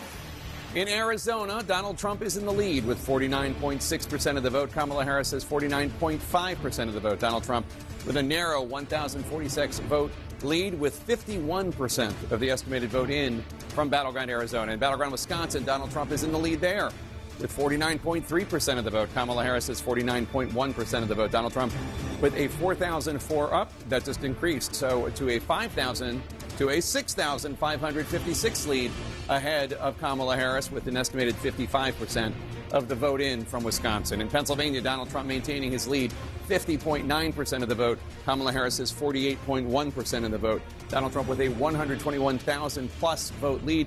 That's with 61% of the estimated vote in from the Commonwealth of Pennsylvania. In Georgia, Donald Trump maintaining his lead with 51.2% of the vote. Kamala Harris has 48% of the vote. Donald Trump with a 153,980 vote lead with an estimated 86% of the vote in. In battleground Michigan, Kamala Harris in the lead. She has 52.5% of the vote. Donald Trump with 45.7% of the vote. Kamala Harris with a more than 102,000 vote lead. That's with 27% of the estimated vote in from battleground Michigan. In North Carolina, Donald Trump maintaining his lead. He has 50.7% of the vote. Kamala Harris with 47.9% of the vote. Donald Trump is 134,000 plus votes ahead with 84% of the estimated vote in the Tar Heel state. In Virginia, Kamala Harris still in the lead, 49.9% of the vote. Donald Trump has 48.3% of the vote. Kamala Harris is maintaining a 55,000 plus vote lead with 3/4 of the vote in there. In Virginia, 75% of the estimated vote. And then in New Mexico, Kamala Harris with 53.2% of the vote in the lead there. Donald Trump has 44.9% of the vote. Kamala Harris has 48,589 more votes than Donald Trump right now with an estimated 65% of the vote. Still about a third of the vote left to count in New Mexico. And Boris Sanchez has a new projection for us in the fight for control of the U.S. Senate. Boris? Yeah, Jake, a handful of important projections to bring you, beginning with history being made in the state of Maryland. There, the executive of Prince George's County, Democrat Angela Alsobrooks, will defeat former two-term Republican Governor Larry Hogan. She becomes the first African-American person ever elected to the Senate from the state of Maryland. Another projection to bring you, this one from the state of Delaware. Congresswoman Lisa Blunt Rochester defeats Eric Hansen, a former Walmart executive, the Democrat here becoming the first woman and the first African-American person ever elected to the Senate from Delaware. A projection to bring you in the Northeast, this time in New York. There, incumbent Democratic Senator Kirsten Gillibrand, a former presidential candidate, she will win her third full term in office as she defeats former NYPD detective Mike Sapricone. Let's get you some updates on the Republican side, beginning with the Lone Star State of Texas. Going into the night, Democrats had optimism about potentially flipping this seat from red to blue. Instead, Republican incumbent Ted Cruz wins re-election, cruising to his third term against Democrat Colin Allred, a congressman from the Dallas area, a former Tennessee Titans middle linebacker. Cruz here winning by a substantial margin in the Lone Star State. An update now from Mississippi. There, incumbent Republican Roger Wicker wins his third full term, defeating civil rights attorney Ty Pickens. Re-election for Wicker in Mississippi. An update now from one of the reddest states in the country, Wyoming. There, incumbent Republican Senator John Barrasso wins his fourth term as he defeats Scott Morrow, a union official who touts his black belt in Taekwondo on his campaign website. Barrasso reelected in Wyoming. Some more projections to bring you, beginning in Missouri. There, incumbent Republican Senator Josh Hawley, perhaps best known for being the first senator to object to certifying the 2020 election results in favor of Joe Biden, he defeats Democrat Lucas Kunz to win re-election in Missouri. Meantime, in Nebraska, this special election, Pete Ricketts, a former governor there, he defeats Preston Love Jr., a former campaign manager for Jesse Jackson's presidential campaign in 1984. This is to serve out the term left by retired Republican Senator Ben Sasse. An update from North Dakota now. There, incumbent Republican Senator Kevin Cramer wins his second term, defeating engineering professor Katrina Christensen. Cramer reelected in North Dakota. So what do all these results mean for the magic number that Republicans need to take control of the U.S. Senate? Remember, they started out the night needing 2 Democratic seats to flip the chamber. Right now, that number with a pickup in West Virginia is 1. And currently, as of this moment, Republicans are leading in 4 races where Democrats hold seats. But hold on, because that needs some context. 2 of these states are fairly early. One of them is Montana, and that race is expected to be competitive, but the other one is Minnesota, in which we're not really expecting that close of a race tonight. And there's also potentially a twist. I'll explain that in just a moment as we take a look at some key race alerts. These are live results coming into CNN right now. In Pennsylvania, this race has been back and forth all night. Look at what separates the former CEO of a hedge fund, Dave McCormick, from incumbent Democratic Senator Bob Casey. 0.1 percentage points, 44,000 vote lead for McCormick, with 61% of the vote in the Commonwealth of Pennsylvania. Meantime, the most expensive Senate race in the country, in history. Nearly $500 million spent on this race, and currently Colombian-born businessman Bernie Moreno leads incumbent Democrat Sherrod Brown with 261,000 votes, 84% of the vote in Ohio, where now Donald Trump has won the Buckeye State 3 times in a row. And this is the twist I was talking about before. No one expected this Senate race in Nebraska would be this close. You have Dan Osborne, an independent, who has not said which party he would caucus with. In fact, saying that he would caucus with neither party. Right now, he holds a 10,000, almost 11,000 vote lead over incumbent Republican Deb Fischer, 48% of the vote in there. If he wins, it could change the math a little bit for what Republicans need to take control of the Senate. Let's step back and give you a look at the balance of power. The raw numbers: Democrats hold 35 seats, Republicans 48, again with that one pickup of West Virginia. But there are 17 seats still up for grabs. You need 51 for control of the chamber, Jake. That Nebraska race is fascinating. The presidential race is moving west right now, and we are counting down to 11 p.m. Eastern. That's when a total of 78 electoral votes are on the line. Most of them are in California. Polling places are about to close there, and also in Idaho and Oregon and Washington State.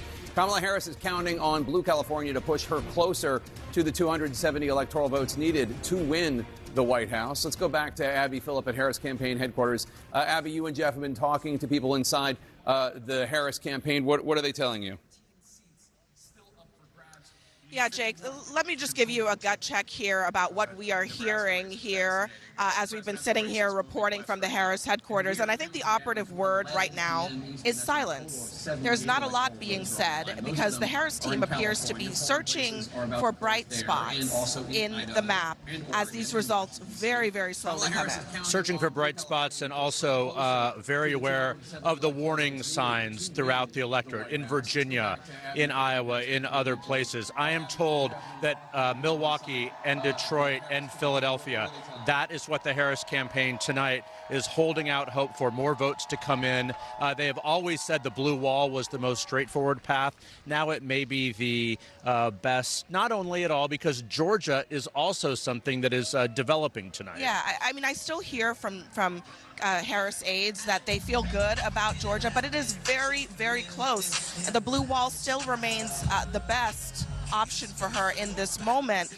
So that's just, Jake, where things stand right now. Usually, and I know you know this, as the night goes on, the campaign is trying to spin these numbers as they come out. Jeff and I have been sitting here reporting for hours. There's been a slowdown in that spin because they really are digging into these numbers as they are coming in and trying to understand what's left out there for them, especially in these big urban centers. Jake? Yeah, this is my 7th presidential election.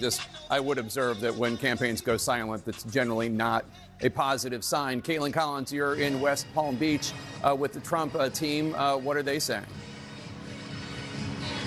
Yeah, Jake, much livelier here. As you can hear, Donald Trump's favorite song, YMCA, is playing behind me. And certainly the audience here has gotten a lot livelier in just the last 45 minutes or so, Jake. We've been here for several hours, and that matches the feeling back at Mar-a-Lago, where we are hearing from Trump campaign sources that they are feeling a lot more optimistic about these numbers, boosted by Virginia, but also by Iowa, a number that proved wrong that poll that came out on Saturday and sent shockwaves through the Trump campaign. And Kristen Holmes, I know you've been talking to sources. What are you hearing about what they're thinking right now watching this come in? They're starting to feel even more optimistic than they were before. A lot of them are looking at those exit poll numbers, and they're seeing a lot of movement. Some of it we've talked about on our air, but the big numbers there, Latino voters.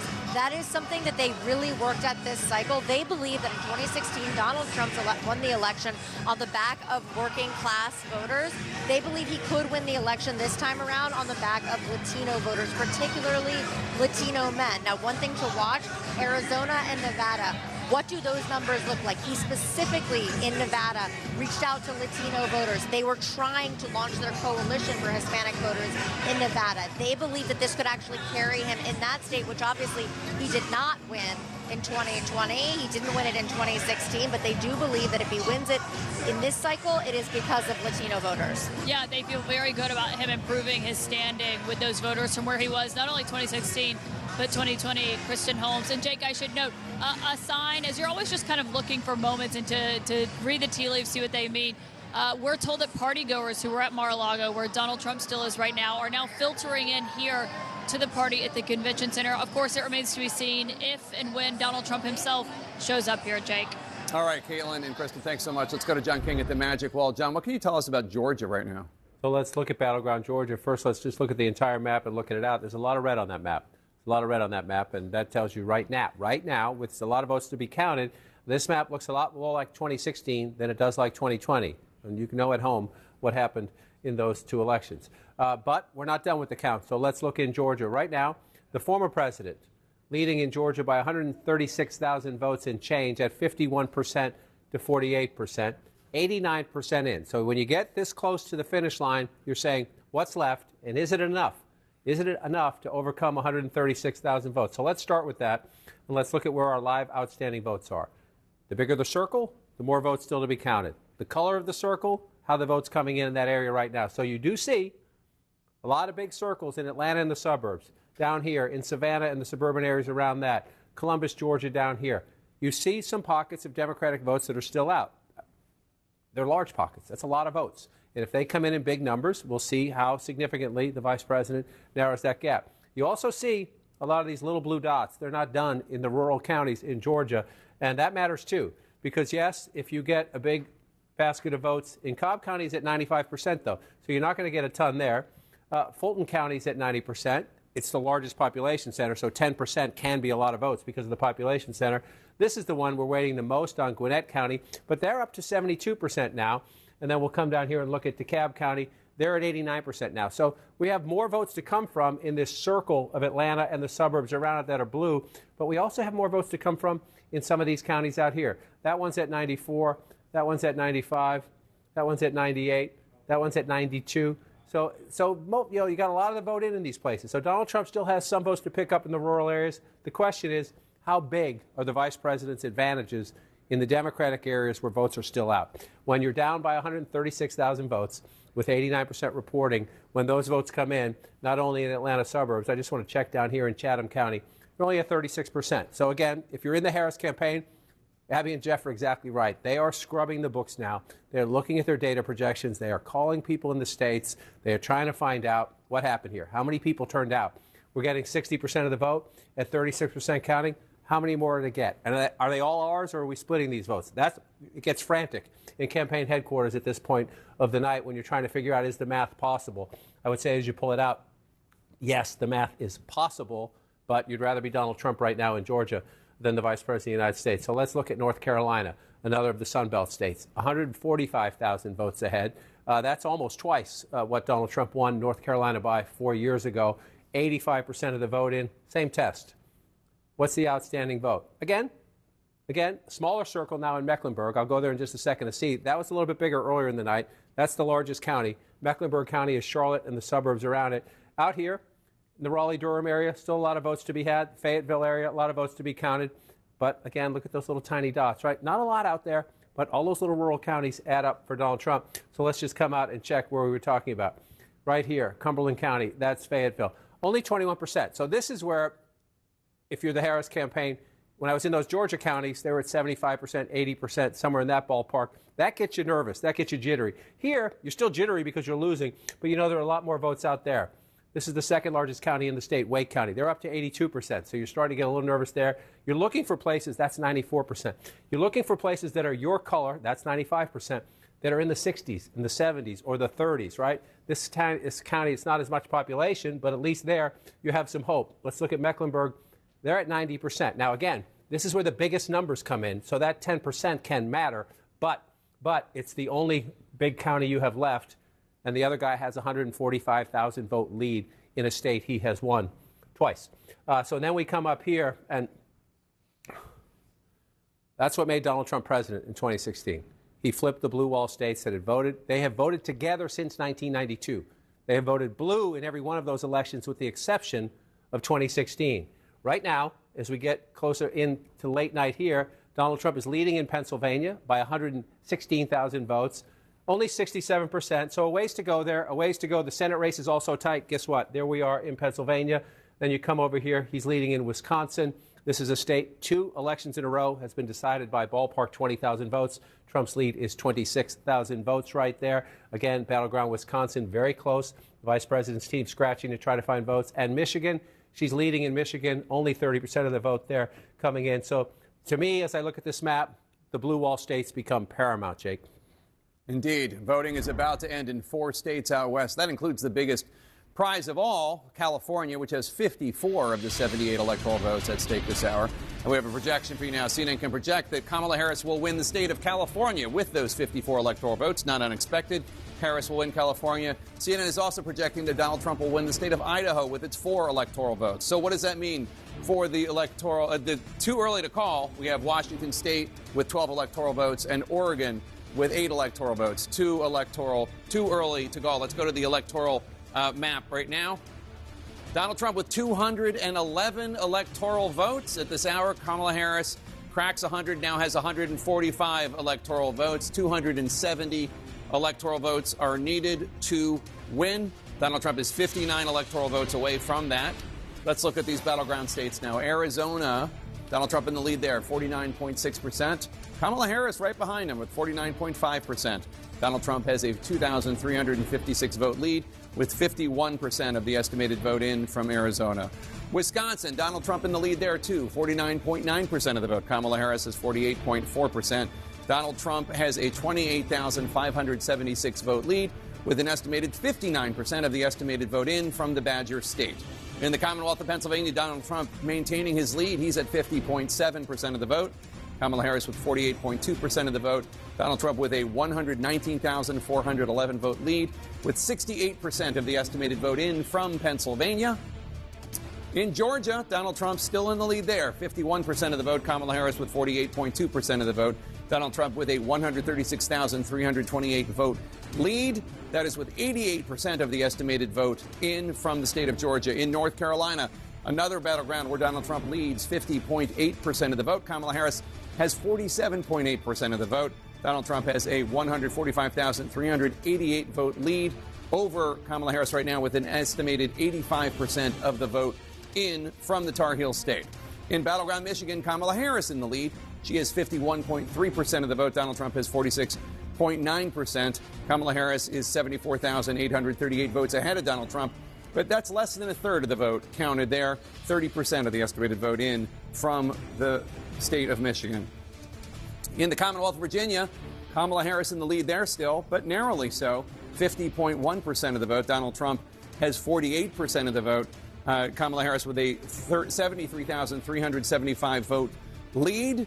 That is with 78% of the estimated vote in from the Commonwealth of Virginia. In New Mexico, Harris leads there too, 52.6% of the vote. Donald Trump with 45.5% of the vote. That is with an estimated 69% of the vote in. Harris with a roughly 43,000 vote lead. Let's go now to Abby Phillip, who is at Harris campaign headquarters in Washington, D.C., at the campus of Howard University. Abby, what are you hearing from the Harris campaign, if anything?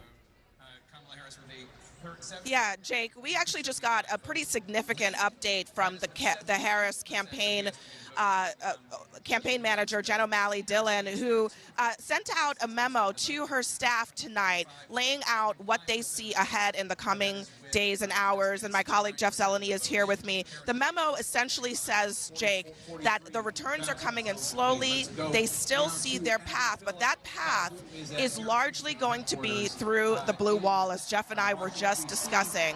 The key point that Jen O'Malley Dillon is making is that this is a close race. This is the close race that they have been expecting.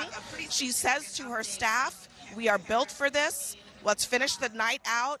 We will see you tomorrow. They are not expecting this to be wrapped up tonight. They are not, because the margins are so small. And just reading from that memo, should we have known all along our clearest path to 270 was through the blue wall states. And again, they point out the cities we were talking about, Milwaukee, Detroit, and of course Philadelphia. Abby, a central question hanging over all of this, and indeed the crowd here waiting behind us, is Vice President Harris going to address the crowd? That is a possibility. We will see in the coming days as we hear some helicopters overhead here. We will see.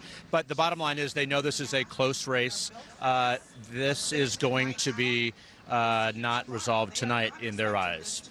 Yeah, Jeff, this is a critical moment, I think, for the Harris campaign to show where they get to 270. And Jake, it looks like they are not foreclosing really on anything in the map right now that is not called. They're still waiting for the polls to close in parts of the Sun Belt, for those results to come trickling in. But again, it's the blue wall again. It is it's Pennsylvania, it is Wisconsin, and it is Michigan, where the best chances are for Harris to get to that 270 that she needs to become president of the United States. All right, Abby Phillip and Jeff Zeleny, thanks so much. Let's go to John King at the Magic Wall. John, explain the theory of the case for the Harris campaign right now, if you would. Right, and you heard Jeff and Abby emphasizing even the campaign, saying essentially they don't rule out any other possibilities, but we're really banking on the blue wall. Well, at the moment as we speak, 2 of the 3 blue wall states, that's Pennsylvania, Michigan, Wisconsin, 2 of the 3 are red. We're not done, but 2 of the 3 are red. Why is that significant? Well, let's look at the Sun Belt states. And again, Harris campaign is not ruling this out, but you show this here. Donald Trump, 142,000 votes ahead in North Carolina. I can show you the live outstanding votes. And when I show you the live outstanding votes, you will see some pretty big circles in the blue areas, large metropolitan areas and suburban areas where the Democrats do quite well. I just want to say, at 85% reporting statewide and 142,000 vote lead, is it mathematically possible? Are enough votes out there? Yes. When you get to this point in an election in a state Donald Trump won twice, you start to think, okay, this looks like it did in 2016. And in 2020, it looks more like 2016 than it did in 2020, to be honest with you. But you look at it, and if you're in the Harris campaign, you're calling all these counties, and you're trying to figure out, how many votes are out, and what percentage are we getting. But if you're looking at the North Carolina map, I'd rather be Donald Trump than the Vice President of the United States right now. So then you bring up the Georgia map. And again, this one, I'll say this again, I'm a broken record. 2024 is not 2020. There's not as many mail-in ballots. We won't have as many large percentages of Democratic votes coming in the days after. But Donald Trump was ahead by more than 200,000 votes at this point 4 years ago. So let's just be cautious for the sake of being cautious. And yet, at the same time, I just said that, I want to tell you he's 136,000 votes ahead in a state that was decided by 11,000 votes last cycle. 88% of the vote is in. So where is the live outstanding vote? Live outstanding vote. This is where in the Harris campaign, you're just hoping that overnight these Democratic areas report not just their votes, but a lot of votes. You're hoping turnout exceeds your expectations. So you see down here in the Savannah area, this is where the races are won or lost for Democrats, Atlanta and the suburbs around it. So let's come out of that map. And again, here's the key point. Fulton County, 90% of the vote is in. Yes, she's getting 72% of the vote. Just want to check, compare that. It's a little below where President Biden was, but it's close. But remember, he won the state by 11,000 votes, so she can't really afford to be below him anywhere, or not by much anyway. You move over to Cobb County, 91% in. This is a big suburban county, right? So 91%, you have some change to make up there. She's at 57% if you round that up. The President of the United States was at 56, so she's running equal, maybe a little bit ahead there. So let's come over to DeKalb County here. Let's come up to 2024 and see what's left. 11% left. Again, large, very Democratic area. You see the 81% there just to the east of Atlanta. Let's just check 2020. Biden getting 83. 81, 83. You might think at home that's not that big of a difference. In a race that's very close, yes, it can be a big difference. So we have to watch at the moment. Let's come out. Let's do it this way. Come back to 2024. And let's just pop in this and see where's Harris underperforming. Where is Harris underperforming Joe Biden? In a state Joe Biden won by 11,000 votes, you can't really underperform. And she's underperforming in 28 of the 159 counties, right? So we have more votes to be counted. We're not done yet. This is not a final glimpse. But you see out in these rural areas, this is part of the secret of Joe Biden's win in 2020. He got his butt kicked by Donald Trump in these small rural counties, but he did better than Hillary Clinton. Blue-collar workers, rural workers, people who work with their hands, Joe Biden did just a little bit better. And in a state decided by 11,000 votes, that can matter. So again, you asked me about the map. We're not done. We're going to count. The Harris campaign will update us. They go to their counties. We have people on the ground asking the people, our vote desk with Pam Brown, what votes are still outstanding. But if you look at this map right now, I want to switch. Well, let's just check real quickly where we are in Wisconsin, 61%. I want to check Milwaukee. This is where, okay, only a 53% in Milwaukee. Black turnout in Milwaukee better be huge in the uncounted vote for the vice president to catch up. I talked to a Democrat out there earlier who said it was good. They didn't say it was great. They said it was good. And I asked if it was great, and they said it was good. So we'll see how that plays out. Dane County, 74%. We're at 91%. Again, not to be a broken record, 75%. A percentage point can matter, underperforming by just a little bit. And so she's losing in Wisconsin. Got a ways to go there. She's holding on in Michigan at the moment. We're still only at 32%. So we got a long way to go in battleground Michigan. We'll come back out here. And this one is the biggest. I'm going to show you why in just a second. The Commonwealth of Pennsylvania, we've been saying it for weeks. 19 electoral votes, the largest of the battleground states out there. 72% in, 178,000 vote lead. That's a healthy lead. Now, again, let's look. Let's look. There's a lot of votes. This is what happened. Remember 2020. Donald Trump was ahead in Pennsylvania. This was what brought Joe Biden back. They counted the votes, mainly in Philadelphia, but also in the suburbs around it. That was 2020. There were a lot more early mail-in votes then to be counted than there are now, but we shall see as we come out. And Jake, before you jump in, and please ask me anything you want, one little quirky thing. Trump's leading in Northampton.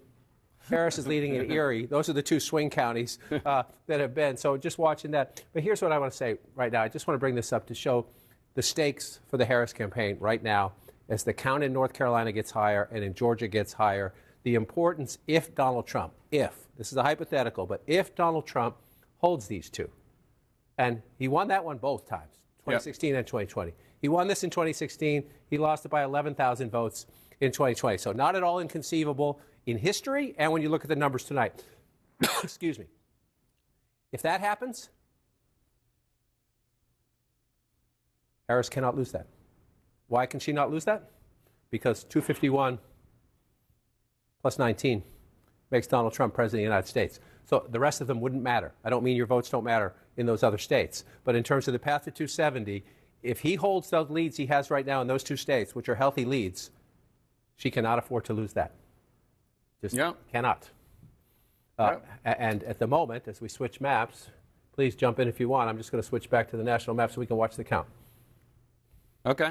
I want to stick on Pennsylvania and bring in Kate Baldwin, who is at a vote counting center in the best city in the world, Philadelphia. Kate, what are you learning?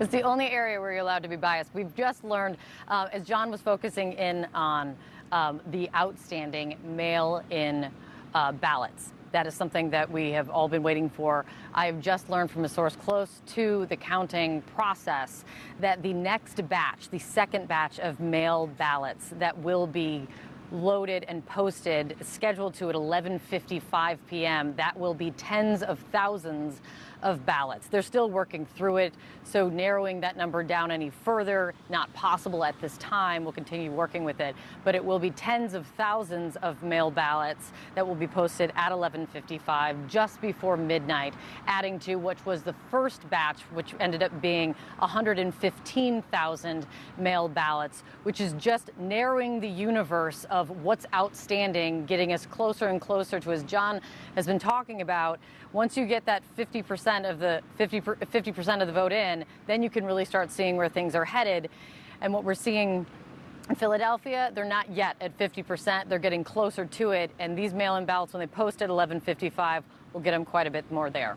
All right, Kate, thanks so much. Let's go to the other side of the Commonwealth. Brian Todd's at a vote counting center outside Pittsburgh. Brian, what's the status of the vote there? Jake, the bottom line is we're heading to the finish line very quickly here in Allegheny County. I'm with David Voy, the election division's manager of the county. David, it's going to be counted all pretty soon. By midnight, about how much of the vote do you think will be in? So I believe we're roughly 98% now that have reported. I believe by midnight, we're at 89% reported. I believe by midnight we should be around 98. And to clarify, just about all the mail-ins have been reported by now. All the mail-ins that we have will be counted and tabulated this evening. The only thing that it will not be are any military or overseas ballots, which they have an extra week to return their ballots, and they'll be scanned in later. And an illustration is right behind us of the votes coming in. Explain to our viewers what these are and where they're going to be put. So these yellow bags are the physical paper ballots that voters have voted. They're put in these bags and sealed and locked. The seal numbers are traced for chain of custody, and they will be locked up and kept here. Just how smoothly has it gone? Because we've heard that it's gone incredibly smoothly here in Allegheny. So this crew that works here on Election Day, they've gotten really good at this since 2020. I mean, we posted our first batch of approximately 186,000 mail-in ballots by 8:02. And, you know, by law in PA, we're not allowed to post any results before 8 o'clock. Is there anything we can look to be outstanding after midnight tonight? Just the provisional ballots, which we are sworn in on Friday to start our return board. That is our recount. That's when we'll start researching those provisionals, see how many we have, and start counting those. And again, like I said, the overseas and military ballots, this will count and get into the system next week. Any sense of how many of those there are? Less than 4,000 total. David, thank you very much. Great update. All right, guys, back to you. Allegheny County, close to the finish line here. All right, Brian, thanks so much. Let's get more on the Commonwealth of Pennsylvania with Pamela Brown, who's at the voting desk. Pamela, take us through what is left to be counted, what's outstanding. Well, it's a big question what's going on in the collar counties around Philadelphia. These are the blue-leaning collar counties that the Harris campaign has been trying to drive up turnout. That's Bucks, Chester, Delaware, Montgomery counties where results have been slowly coming in. So I just spoke to an official in Chester County. An official there tells me that they just released a large batch of mail-in ballots. So that release was 60,673. And by 1 a.m., I'm told they'll see more results from the precincts of today's in-person votes. You have to remember they have to take the memory card, drive it in. It's a large county. Now, total ballots counted so far, like this is the universe, right, is 151,950.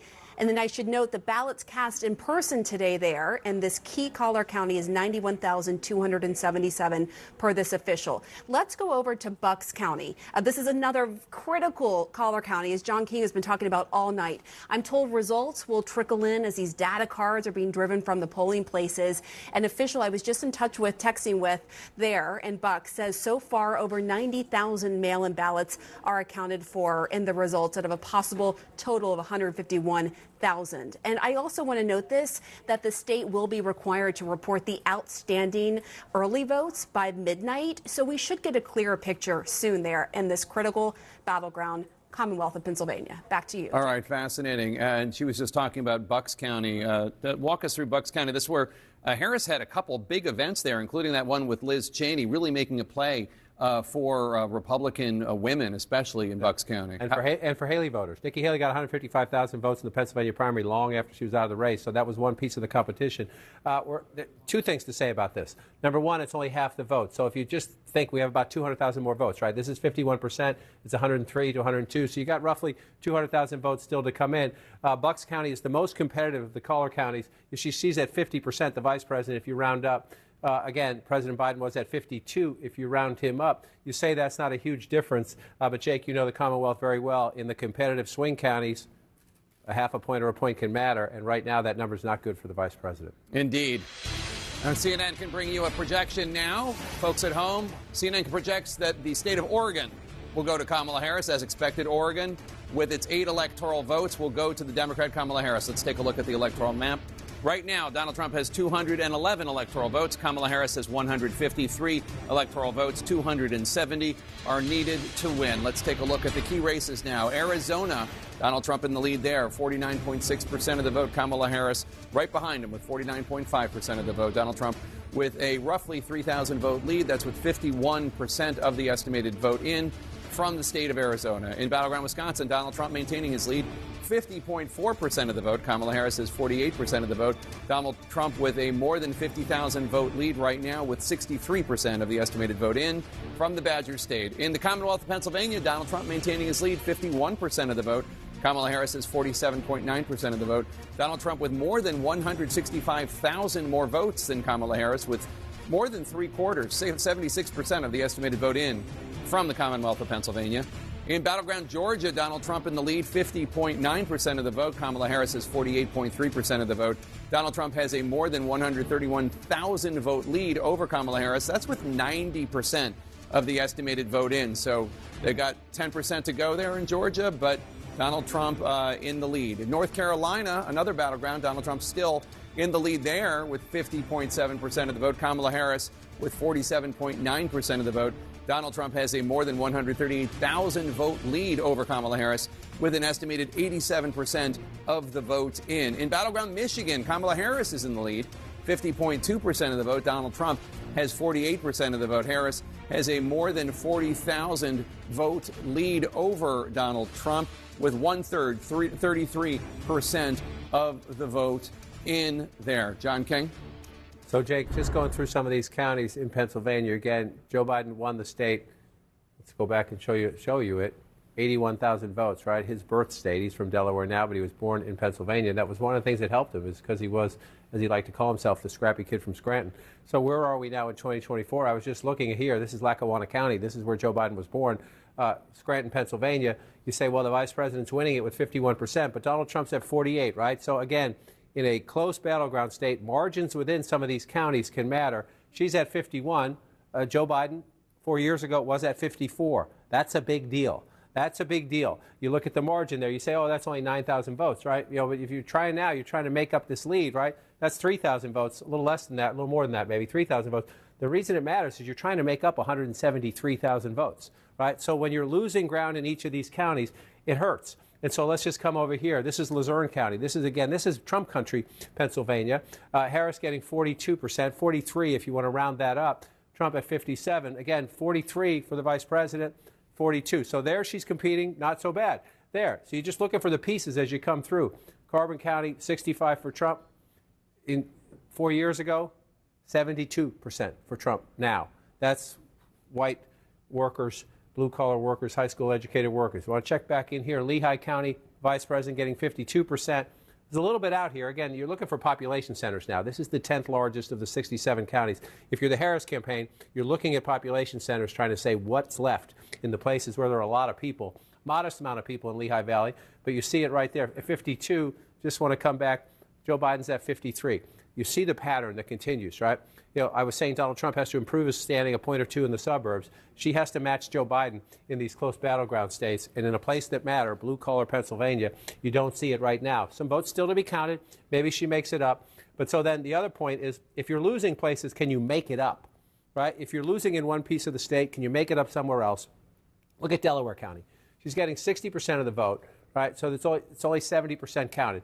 She's getting 60.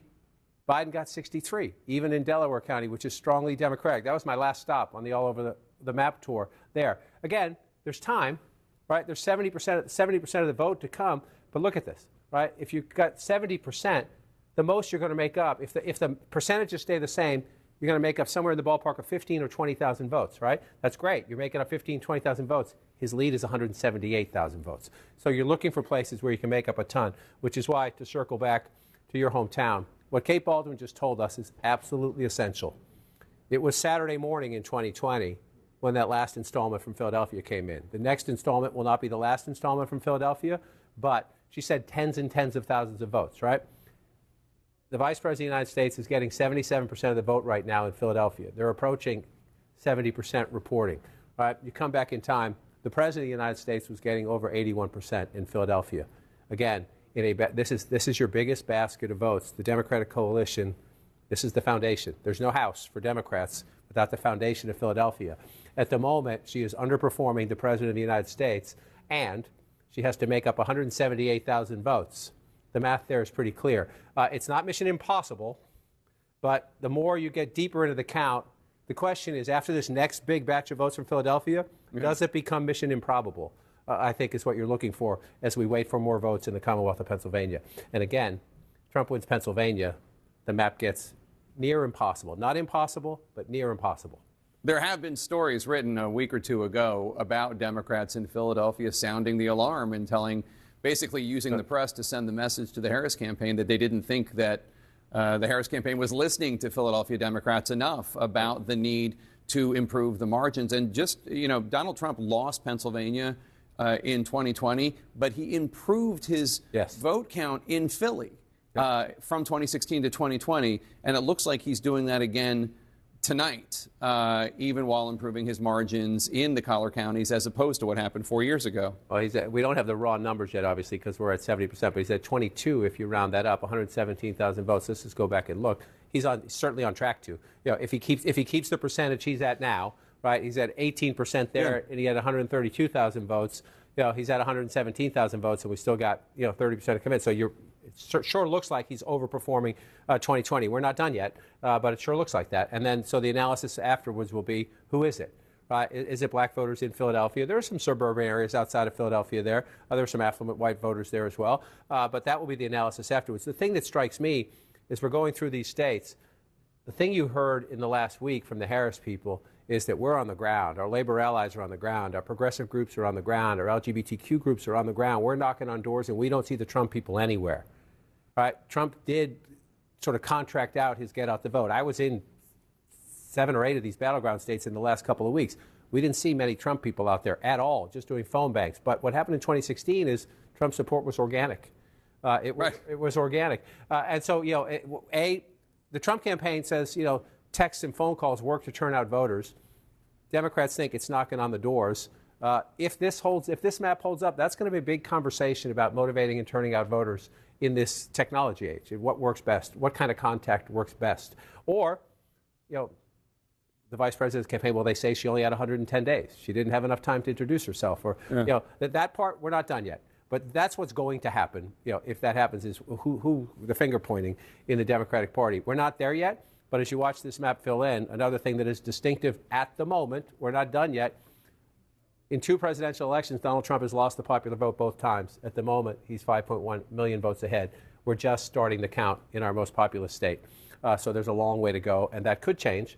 But that would be a trophy.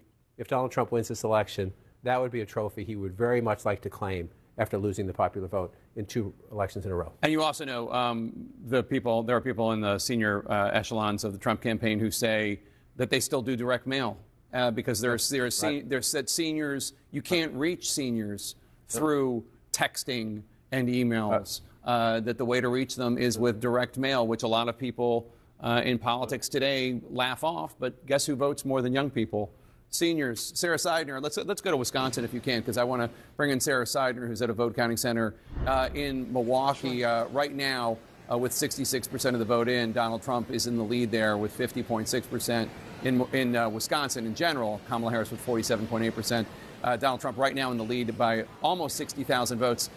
Sarah, you have officials with you who can tell us about the outstanding vote in Wisconsin. Still about a third of the state's vote is outstanding. What can you tell us? Yeah, we just heard a big cheer go up here in Milwaukee at the central count, as they call it, because all the wards have finally reported. So they are counting these ballots as fast as they can. They do believe that they're going to be able to give some kind of idea of this count after midnight. It will not take the extra 2 or 3 hours they thought it might because of that problem with what happened with the tabulators, which, by the way, are right behind me, one of them. All 13 of them, there was an issue. A door was not locked, and so they, out of an abundance of caution, decided that they were going to rerun through the absentee ballots, 30,000 of them, but they've been able to do that, and now they're about 80,000 of 325,000 that have already been processed. All right, with me now, we have Patricia Ruiz-Cantu and Douglas Haig, Republican, Democrat. Both of them are on the Milwaukee Election Commission. First of all, how are things going, and do you think we're going to find out something soon? We will. I think things are going really well, even though we had a little hiccup. But, as we united, all the workers and the parties, I think that it's extremely important that we were in the same page and that we had an agreement and everything is going well.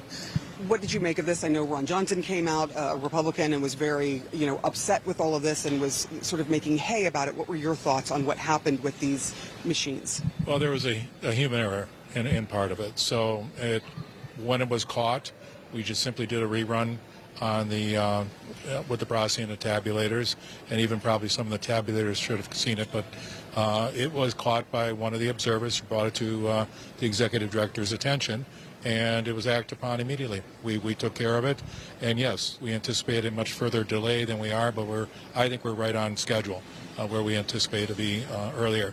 And true, if you can see around and look at the poll workers at work, we both have Democrats and Republicans working side by side, and many of them have been doing this for many years, and they've become very efficient about it, and they're with their integrity from each group. So I think we're going to be getting those numbers fairly soon. I don't want to say as early as we would like, but I think it's going to be earlier than what we thought before we had the hiccup, so to speak.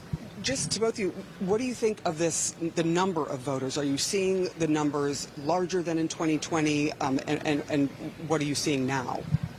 I'm not seeing as large as I thought before. But I was doing, most of us were going out to the polls earlier too. The polls were a steady, nice flow. What I did see is a high volume of same-day registrations. That was seen to be a much more increase at all the polling sites, and not just one geographical area, whether it be whatever demographics, but it was all over that was encompassed. And I talked to each chief inspector, and that is the area that I saw a much increase in the participation of same-day registration. Same-day registration. We saw that also in Cedarburg today. A lot of people coming and registering and voting. Thank you both so much.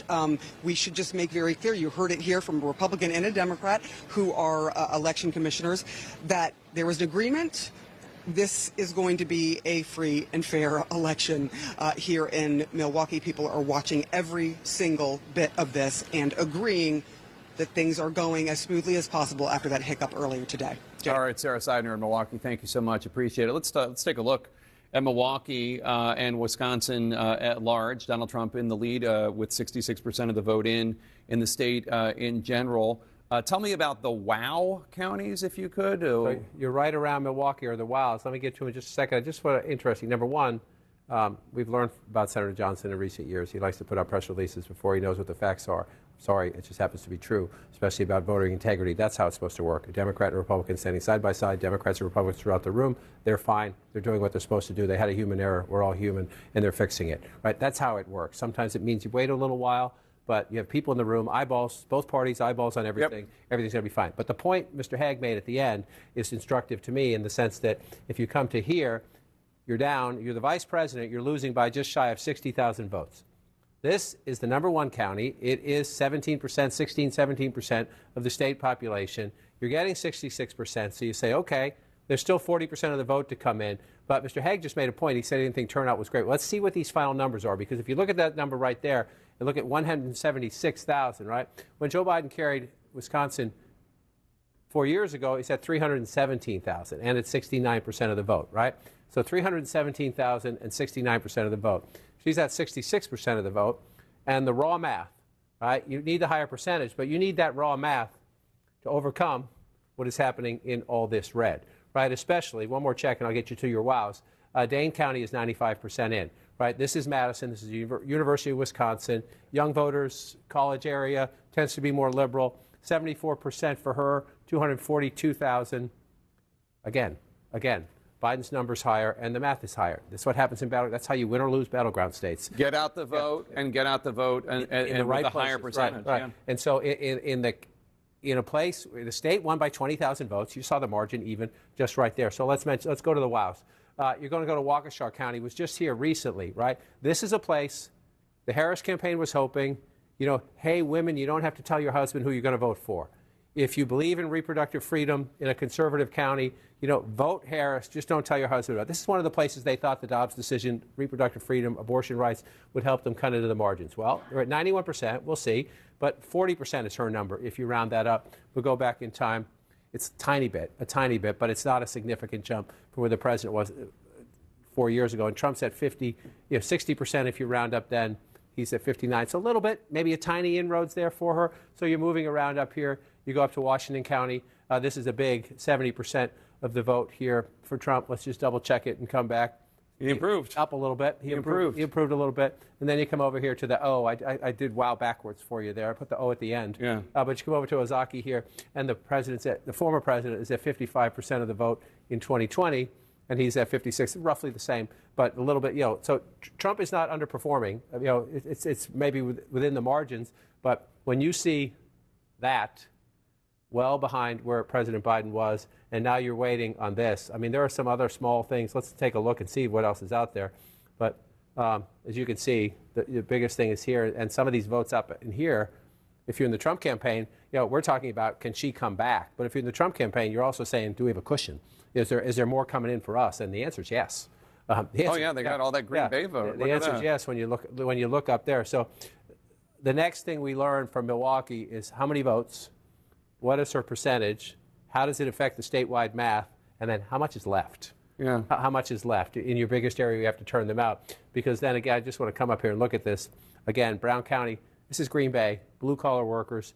Trump's getting 61. The vice president's getting 37 or 38 if you want to round that up. That matters. Oh, my God. It matters. He almost shot almost 10 points. Right. 9 points. Right. In a battleground state, he's up and she's down in a place where if you're the Harris campaign, the Biden campaign, you're not going to win here. You're not going to win here. But if you make it that race, if you make it that close instead of that close, you get a better result, period. It's simple math. Let's go on to the third of the Blue Wall states, Michigan. Jim Sciutto is at a vote counting center in Detroit. And Jim, you have an update on the vote in Wayne County. Tell us.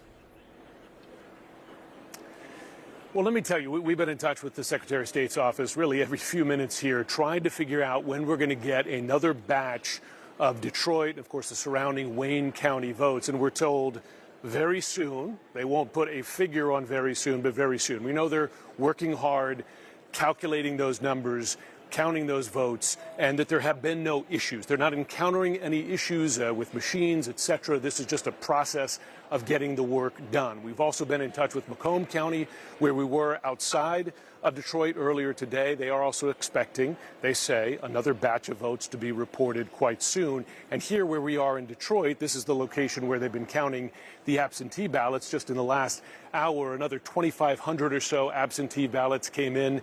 That brings us pretty much to the end of the 100,000 that they've expected. At some point in the next hour, we'll see another U-Haul truck come in with the remaining absentee ballots that they've collected from drop boxes around the city here, and they've been counting as they've been going. Remember, because they started counting last Monday, they didn't have to wait till Election Day, so those numbers will be done soon.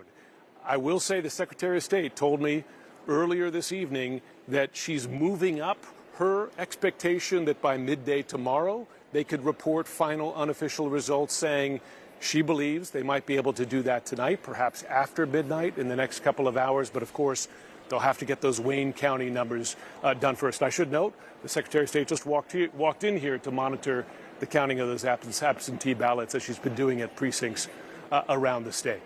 All right, Jim Sciutto, thank you so much. Jim Sciutto in Detroit. I mean, John, it's 2024. They only have 16% reported in Wayne County, home of Detroit. One of the things you look for in life are consistency. Death taxes, Wayne County comes in late. Wayne County, Gary, Indiana, yeah, they're consistent. This is my 10th presidential election, and it's the 10th time you've been counting late in the night, and you're saying, hello, Detroit, hello.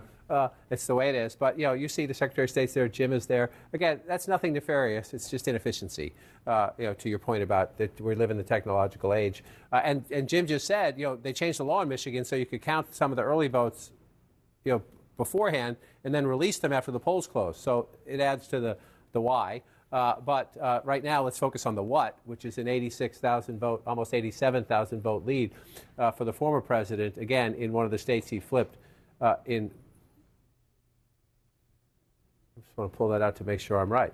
Yes, he's leading in all three of them now. Oh, wait, that changed while we were talking. That changed while we were talking. She was ahead in Michigan, and now she is no longer ahead. Now Donald Trump is in the lead. Right now, not all the votes are counted, but right now he's leading in all three blue wall states. Plus North Carolina, plus Georgia, plus Arizona, plus Nevada. We're not done with the count. But this is right now the map of 2016. That is the map of 2016, and that is the 5-alarm fire inside the Harris campaign to get on the phone. Again, we're not done, and we lived through 2020. And I want to say it again, slowly and clearly. 2020, this time of night, there were states that changed, and they were largely, Pennsylvania changed.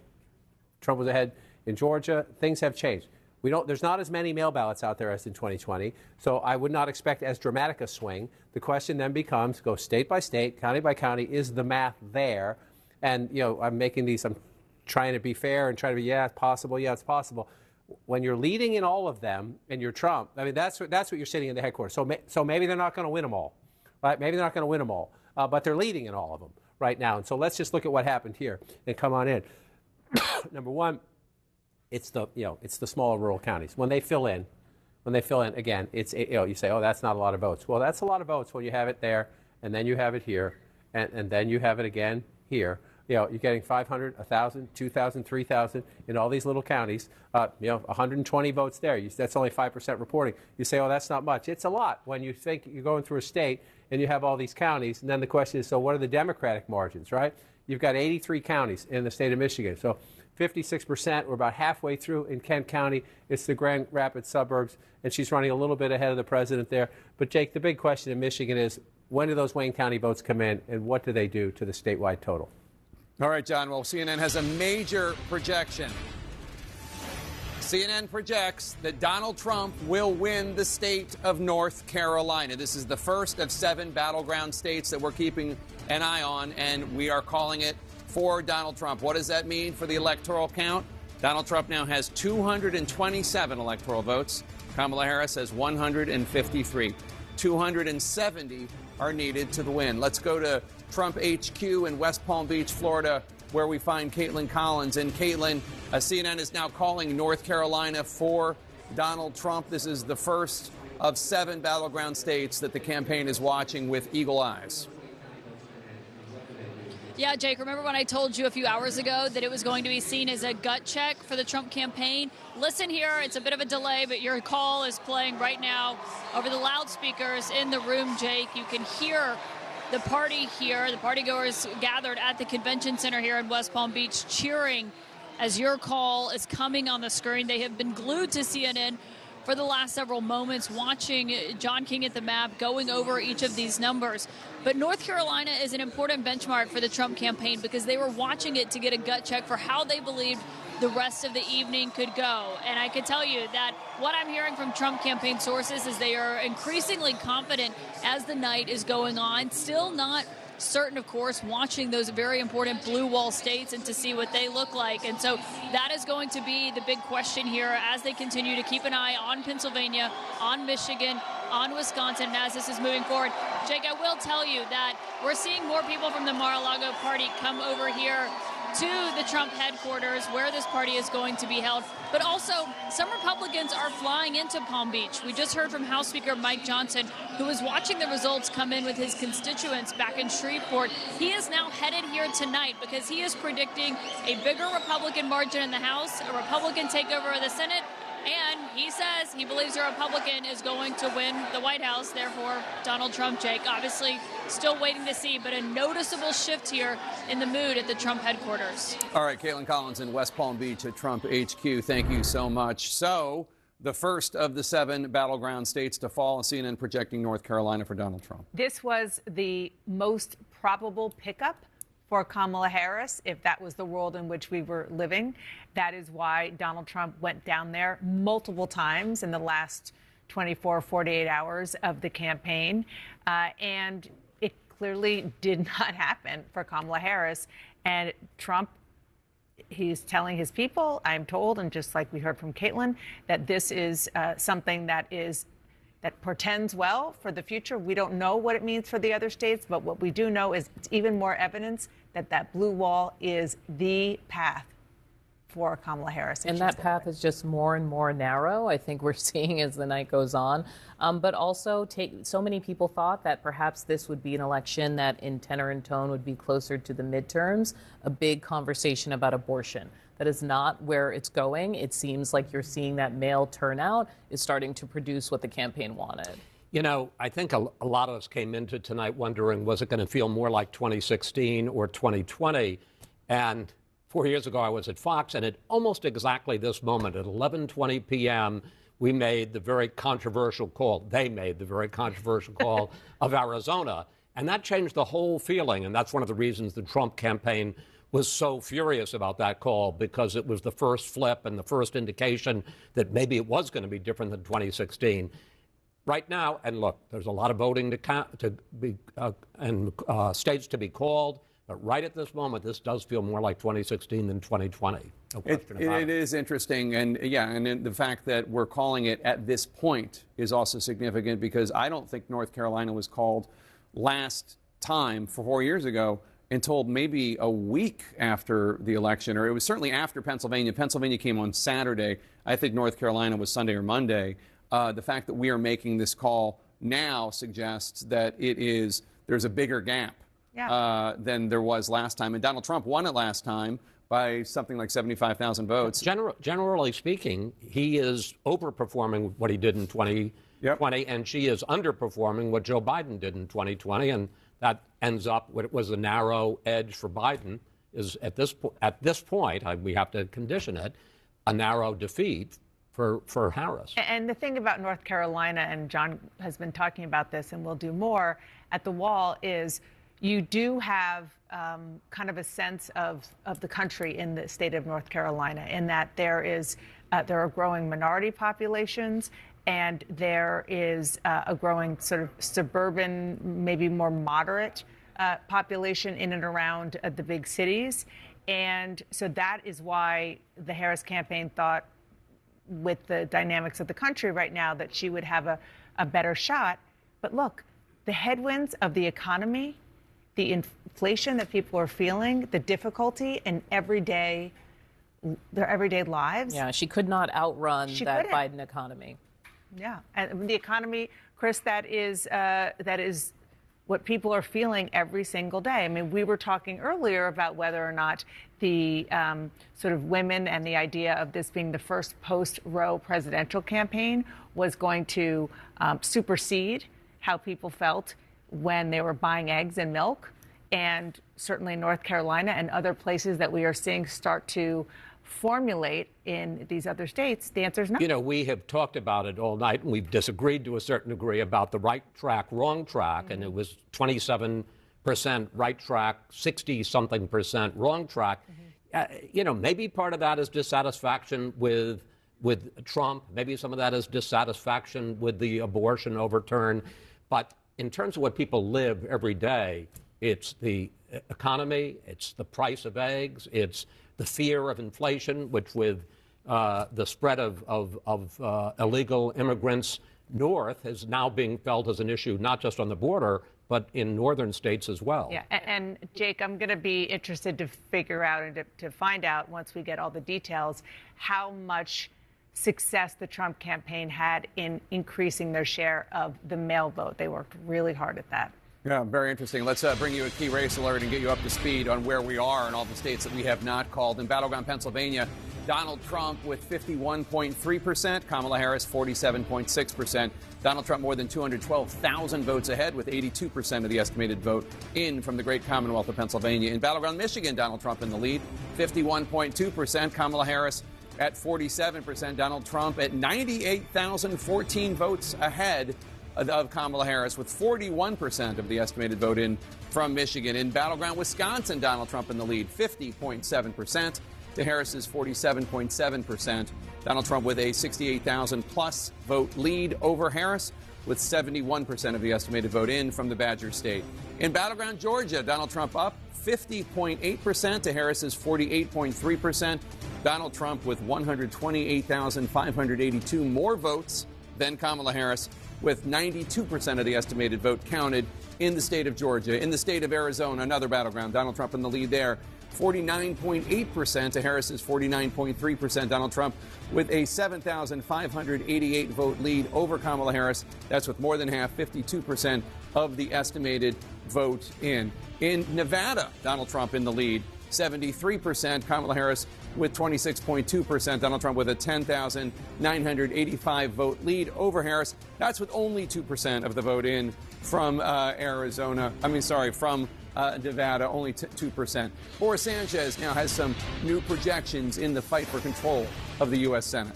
Jake, a major, major moment for Republicans. They have just flipped.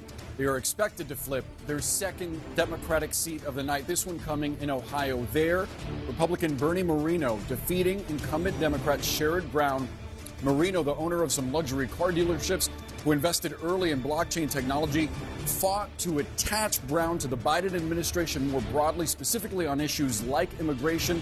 Sherrod Brown, a populist who had survived some difficult tests in his state before, cannot overcome the political headwinds he is facing. Donald Trump has now won Ohio 3 elections in a row, and it's simply too much for the incumbent Democrat to overcome. So we are projecting that Bernie Moreno is your new junior senator from the Buckeye State.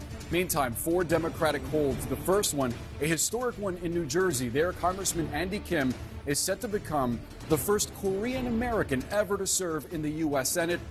He defeats real estate tycoon Curtis Bashaw. Meantime, in Virginia, there, incumbent Democratic Senator Tim Kaine, a former vice presidential candidate, he's projected to defeat Hung Kao, a former Navy captain.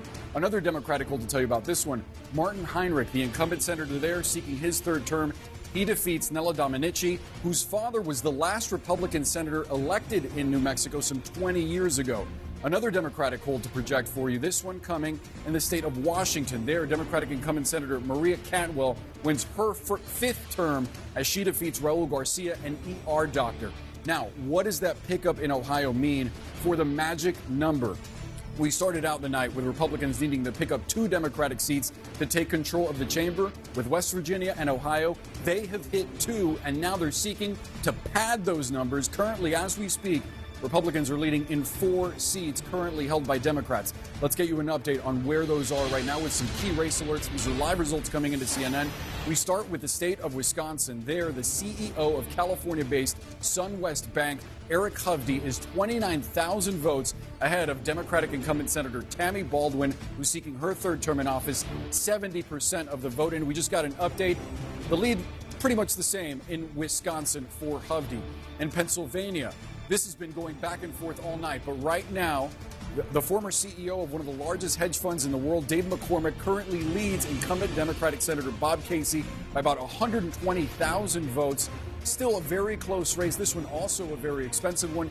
81% of the vote in the Commonwealth of Pennsylvania. Now, a key race alert from the state of Michigan. This one has been close all night as well. Former Republican Congressman Mike Rogers currently leading current Democratic Congresswoman Alyssa Slotkin, 48,000 votes. Rogers ahead of Slotkin, 40% of the vote in the Wolverine state. So let's take a look at the balance of power in the U.S. Senate, the raw numbers. What does this mean? Democrats hold 40 seats. Republicans, with those two pickups, hold 49, 11 seats remaining to be determined. Jake, obviously you need 51 for control of the chamber. All right, Boris, thanks so much. And CNN can make a projection. CNN projects that Washington State, as expected, will go to Kamala Harris. Washington State, with its 12 electoral votes, to the Democrat, Vice President Kamala Harris. Let's look at the electoral map right now. Donald Trump has 227 electoral votes. Kamala Harris has 165 electoral votes. 270 are needed to win. We are waiting for more votes in the big three blue wall battlegrounds of Pennsylvania and Michigan and Wisconsin that both campaigns are watching very closely right now. A total of 6 top battlegrounds remain undecided as we get later into this election night. Stay right here for the next big rollout of votes. Right now, we're going to squeeze in a quick break. Stay with us. And CNN has another projection for you. CNN projects that Donald Trump will win 3 out of the 5 electoral votes from the state of Nebraska. Allow me a second to explain. Nebraska and Maine allocate their electoral votes partly in addition to the statewide 3 votes according to congressional district. That's already too complicated, probably. Anyway, put it this way. Donald Trump has won 3 out of the 5 electoral votes. The other 2 we do not know yet, but Donald Trump has 3 of the 5. That means 3 more electoral votes for Donald Trump. And what does that mean for the electoral map? Donald Trump has 230 electoral votes. He is 40 electoral votes away from winning. Kamala Harris has 165 electoral votes. She is 105 electoral votes away from winning. Let's see what the states that we have not called, where their vote counts are. Pennsylvania. Donald Trump is in the lead there with 51.2% of the vote. Kamala Harris has 47.7% of the vote. Donald Trump is ahead of her by more than 206,000 votes. That's with 83% of the estimated vote in. That's Pennsylvania. Battleground Michigan, Donald Trump up 51.3% of the vote. Kamala Harris has 46.9% of the vote. Donald Trump with a more than 111,000 vote lead with an estimated 44% of the vote in from Michigan. Wisconsin now, Donald Trump in the lead there too. 50.8% of the vote. Kamala Harris has 47.6% of the vote. Donald Trump almost 80,000 votes ahead of her with 3/4 of the vote, 74% of the estimated vote from the Badger State in. Battleground Georgia, Donald Trump is up 50.7%.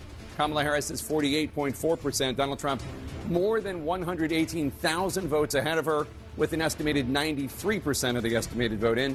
Arizona, Donald Trump ahead there too with 49.8% of the vote. Kamala Harris has 49.3% of the vote. He is more than 7,500 votes ahead of her right now, but they still have about 48% of the vote to count, 52% of the estimated vote in. In Nevada, Donald Trump is in the lead with 73% of the vote. Kamala Harris has 26.2% of the vote. Donald Trump has a more than 10,000 vote, almost 11,000 vote lead. That is with only 2% of the estimated vote in. As we follow these crucial undecided races, we are already also getting closer to another poll closing. 4 more electoral votes are at stake in the next hour in the heat of the battle to reach 270. So every electoral vote counts. We're just minutes away from voting ending in the reliably blue state of Hawaii. Over to John King now at the Magic Wall. John. So, Jake, a quick look. You just went through the numbers. Just want to look very quickly. These 3 states, Wisconsin, Michigan, and Pennsylvania, will determine the fate of the Harris campaign, whether there's any chance she can come back. As we wait to see those results, I just want to show you something. Bring it up. Remember January 6th? Donald Trump was finished. Even Republicans were running away from Donald Trump. Donald Trump is done as a national politician. I want to show you something. This is Trump overperforming his 2020 performance by 3% or more. Right? This is a statewide look. We're not done with some of these counts out here, so this will change a little bit. But Donald Trump overperforming 2020 after January 6, 2021. That's the statewide look. Look at this. Just look at this when you go to full counties. Look at how many counties across America, 994 of the 4,000 plus, 4,600 plus counties and townships, especially up this way, part of the country, they don't call them counties, they call them townships, but in nearly 1,000, 993 right now. This will change as we go through, but Donald Trump is overperforming. And look at where they are. He's mostly performing in red areas. His vote is getting higher in the areas where he wins elections. Yes, there are some blue places where he's overperforming, but just look at battleground Pennsylvania. Look at all these red counties, places that Trump wins, where he's overperforming by 3% or more what he did in 2020. Then you come out here, let's go up to battleground Michigan. These are the decisive states left on the board right now. Look at in the areas, those are his base areas, he's getting more. The same over here in battleground Wisconsin. So the former president of the United States, given up for dead, Jake, after January 6, 2021, is running stronger now than he did in the last campaign. All right, John King, thank you so much. Every electoral vote counts, and 4 more are on the line right now as polling places are about to close in Hawaii, and we project Kamala Harris will win the state of Hawaii with its 4 electoral votes. Not a surprise.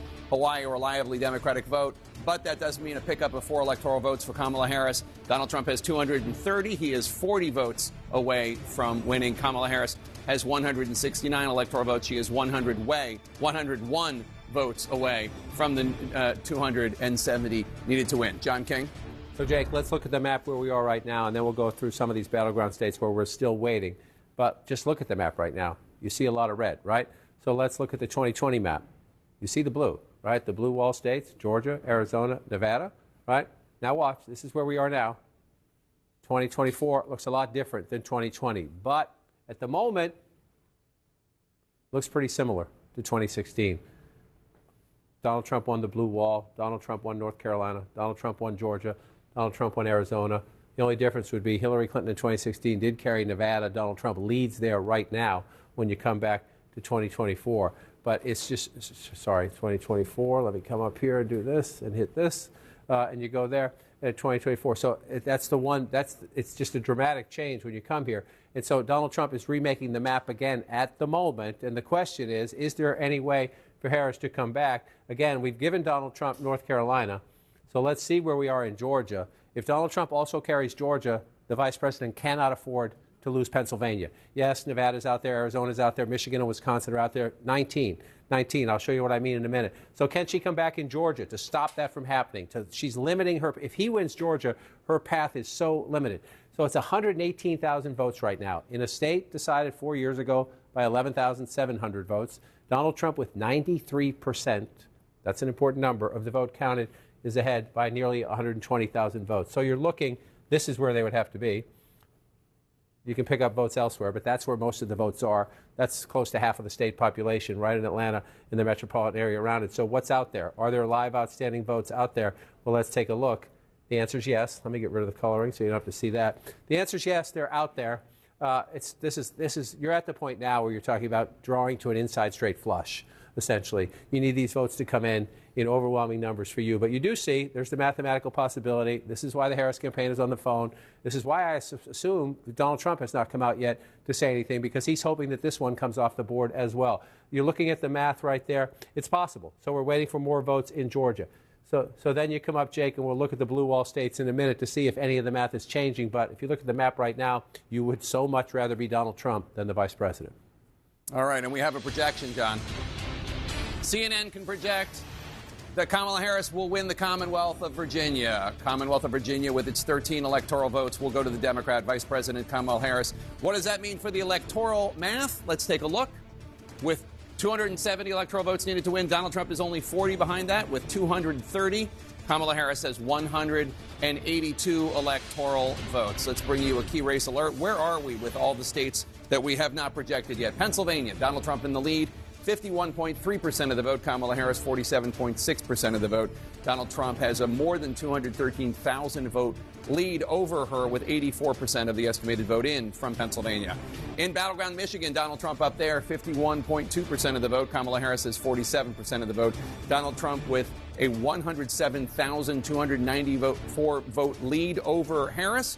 But there's still about 55% of the vote that has not been counted in Michigan. A lot of votes